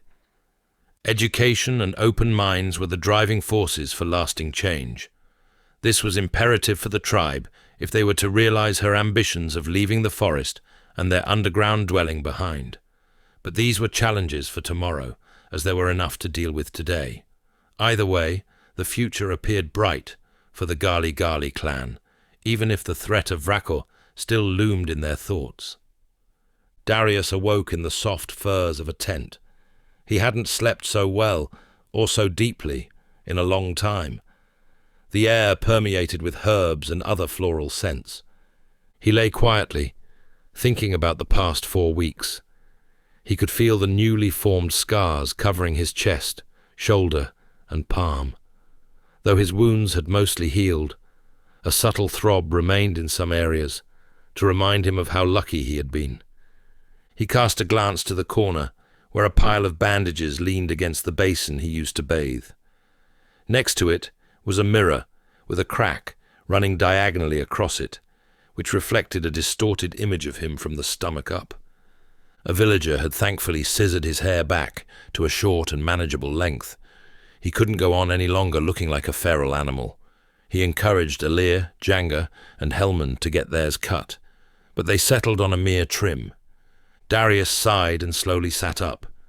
While rest was important, so too was moving. He feared lasting stiffness as much as aggravating his old injuries. Alicia rolled over, blissfully unaware of his distracted state. He shook his head in admiration more than anything else. It was only a week ago that he summoned the courage to tell her who he really was. He felt compelled to, especially as their relationship evolved so rapidly. She was stunned at first, but it didn't come as a complete shock. She suspected there was more to him than he let on. The revelation about the Dark Lord only heightened such suspicions. To Darius' surprise, she took the news well. However, they agreed to keep it private for a time. She loathed keeping secrets, but feared this would be too much for the tribe right now. Many still harbored disdain towards the Rakes and Tadol bloodlines, and if they found out she was sharing a bed with one, it could undermine everything Alicia was trying to build. She yawned and began stirring. "Sleep well, my lady?" She shoved him playfully. "I am Elder Alicia, and you'll address me as such." "How rude of me. My apologies, Elder." "That's better. One more slip-up, and I shall have you working with Roos in the stables." "Oh, will you now?" He leaned in and kissed her soft lips. I still cannot believe you spared him after what he did to your family. Shows heart. Vengeance doesn't always require spilt blood. Darius found a cool part of the wooden headboard that lent a reprieve from the heat coming off the coals. I suppose the hard work is doing him some good. He no longer shares the shape of a ball. They laughed quietly, careful not to make too much noise. The villagers were unaware of their relationship, although it was clear some had their suspicions. Alea warned him of such. Alicia's face took on a distant stare, her bare shoulders peering over the furs. "What's wrong?" Darius asked. Do you have to leave today?" "I don't want to depart any more than you want me to. The seer's prediction does not halt for anybody, not least us. For all we know, my father could have already died, and Dillion now rules Vlencia. Besides, my men are growing restless. But you haven't fully recovered yet. I can hunt, wield a sword, bathe, and even ride a horse, so that's a stark improvement. That doesn't mean you are not prone to injury," she said. They laid in silence before Alicia spoke again. "I'm sorry for wanting to keep you here. It is selfish of me. A heavy burden has been placed on your shoulders, not mine. It's just losses have plagued my life. I do not want to lose another person I love."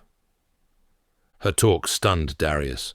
Love was a complex emotion, one that he had never truly encountered. He held immense feelings for Alicia, but never had the words, "I love you," passed through his lips. It didn't mean that what he felt was anything less than that. It was just too soon and complicated.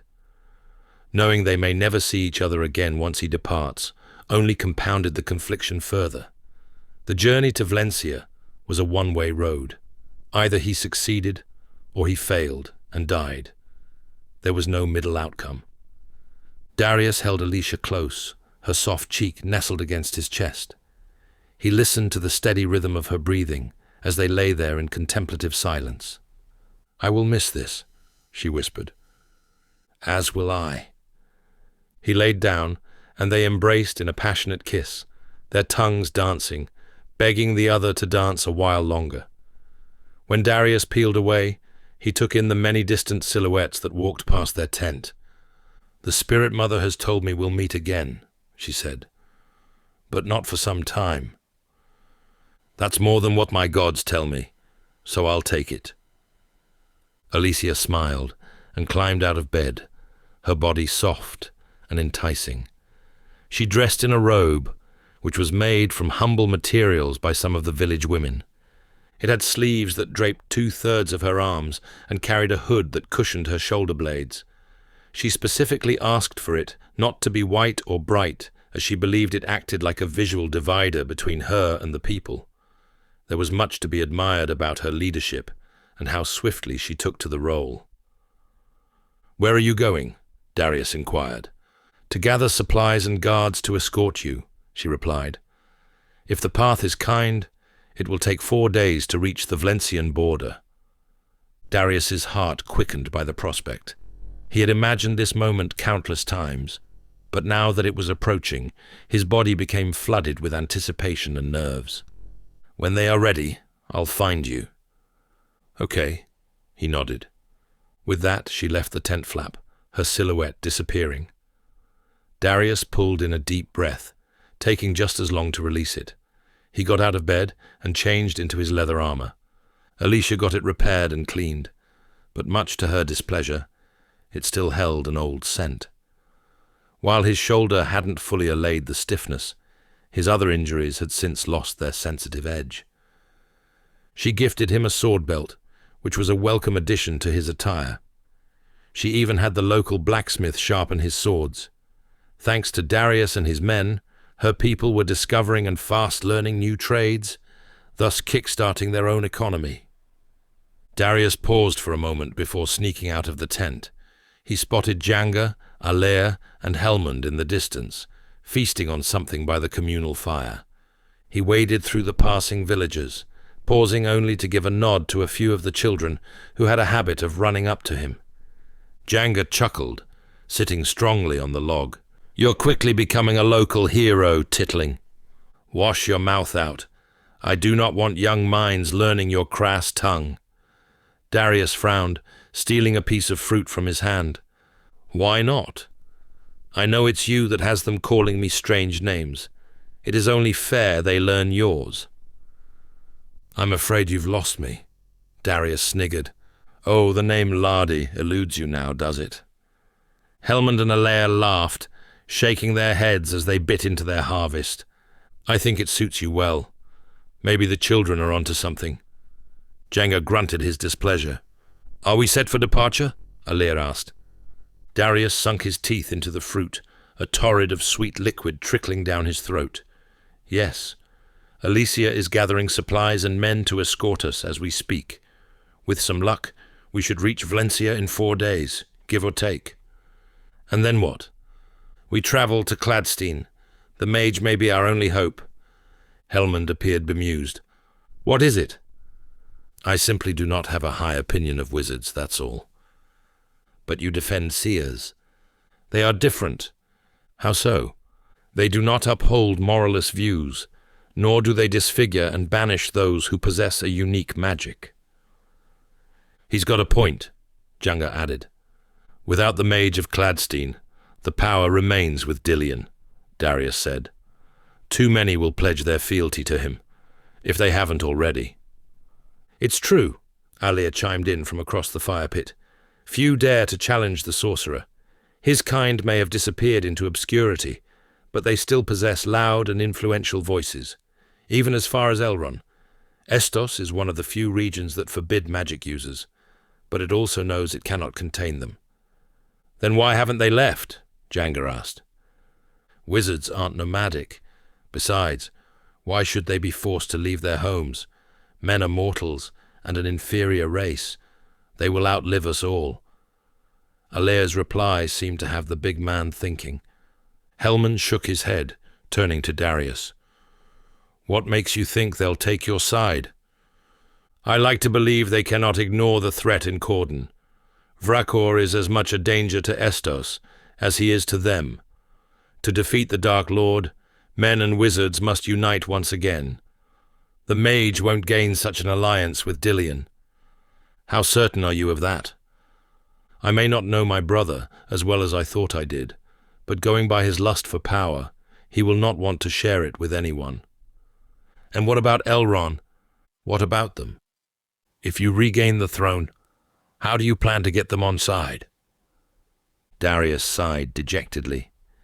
Even Jenga and Alea's faces hinted at the enormous challenge such a task presented.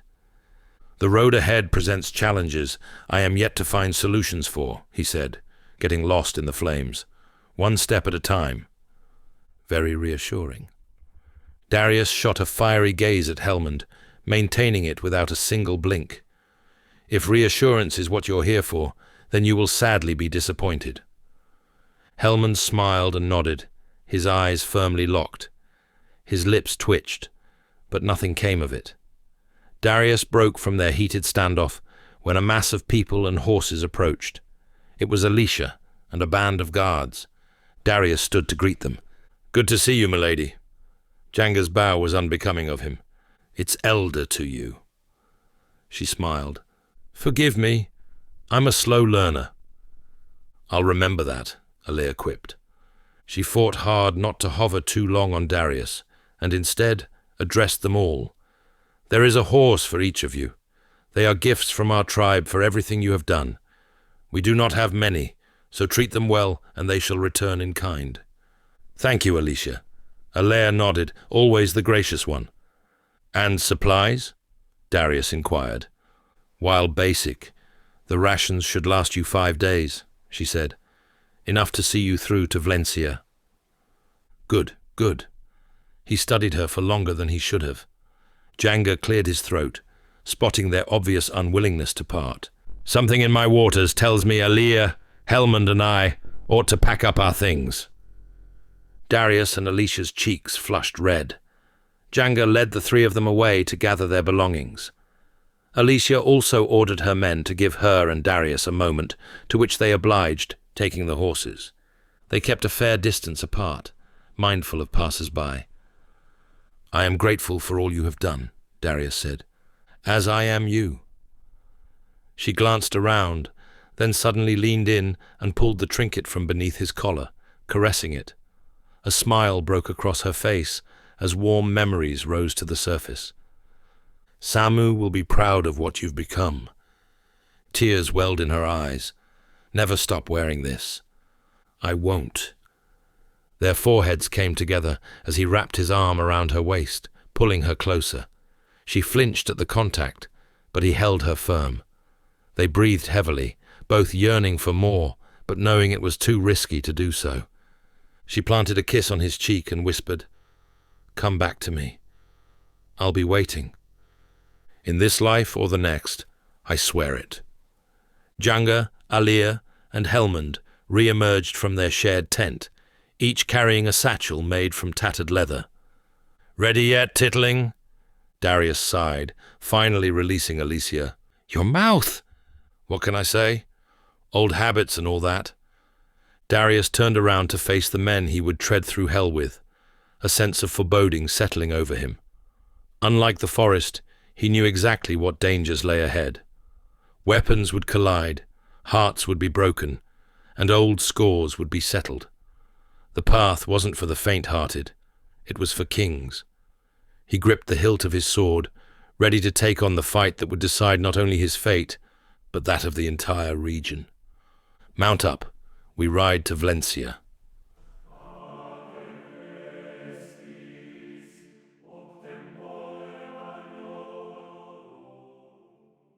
D.J.J. Watson here, and this has been Forbidden Forest. Now, I could go into all of the things I enjoyed about writing this particular sequel, which there are many, but admittedly, it would be wrong of me to not be transparent and say actually it was quite a pain in the arse to write, for the very, very simple reason that there's only so many ways you can describe a menacing tree. So that was a big challenge that I neglected to take into account when I was outlining this novel, especially when you consider we spent about 80%, probably even 90% of our time in that neck of the woods, pun intended.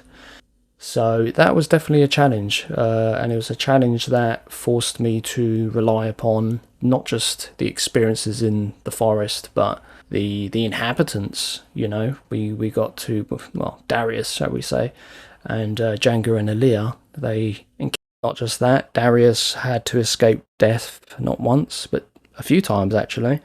If it wasn't the illness, the festering wound that was about to unleash all manners of blood poisoning on him, he obviously encountered the Grilifia, which nobody in the forest history, or at least in the Gali clan's history, had ever survived, yet he did, although it came at the cost of Gorwalt, who was only really starting to get interesting. But you know, I've always been a big proponent of following the muse, and Milo the Muse on this occasion decided to give him the big cross. So rest in peace, Gorwalt. You will not be forgotten.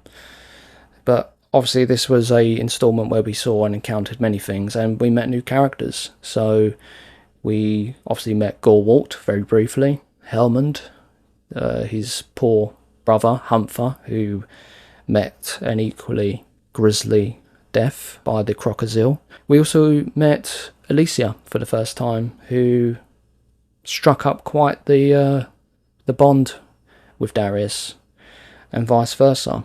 So that was quite an interesting turn of the plot, and it added a bit more depth.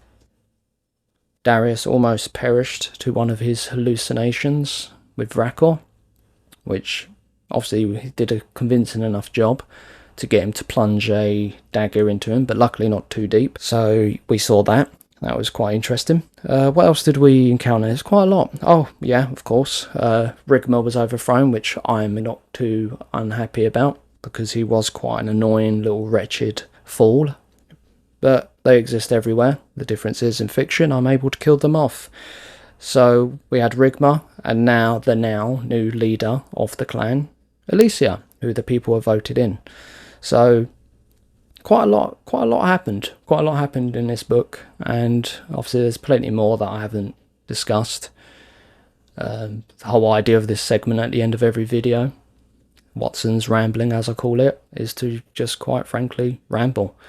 It was, like I said, it was a challenging book, but a rewarding book. It definitely improved my skills as a writer to lean on different things when you've got a setting that doesn't change for a while. But all of this to say, we did it. Happy days. I hope obviously you enjoyed it. Something tells me we'll be revisiting this part of the world again in a future instalment. In fact, I don't even know why I'm lying. We absolutely will. And how do I know that? Because I, not too long ago, got finished writing the 5th book in the sequence of the series, The Great Betrayal, where quite a bit of time was spent in the Forbidden Forest. And trust me when I say this, we only met a fraction of the creatures and beings that inhabit this part of the realm. So that's definitely one for the future. But yeah, otherwise, this has been Forbidden Forest. I hope you enjoyed it. This it sets up the next book quite well in Last Alliance, book 3, which will be drip fed from next week. And obviously this is a good opportunity for me to plug, very shamelessly I might add, not only the ad-free version of Forbidden Forest and the audiobook that preceded it, Exiled, but you also can buy books 3 and 4 on audiobook, The Last Alliance and One True King, which are the sequels to this. So should you be impatient, you don't like waiting like many people these days, you have the opportunity to buy those audiobooks today. The link is in the description for those. Great Betrayal is in the process of being produced for audiobook, but so that's not quite ready for purchase. But who knows, if you're listening to this a year in the future, that will very much not be the case, and it will be available, and who knows, maybe the sequel after that will be. I'm often asked how many books this series will go for. I had the grand idea of finishing it in 5 books. That definitely isn't happening. Then it became 6, also not happening, and now it's looking more like 7, but it could go to 8, who knows. But there will definitely be, there's an appetite from my side to explore different parts of the world through different characters' lenses, which I've got plenty of ideas on, which coincidentally I also talk about occasionally over at the Legion. And for anyone who's wondering what the hell the Legion is, don't worry, it's not actually some, in fact, it's not even, I shouldn't really be saying don't worry. Sadly, no, I haven't got some exclusive barracks somewhere in the world that we can all partake in, although maybe one day we can make that happen.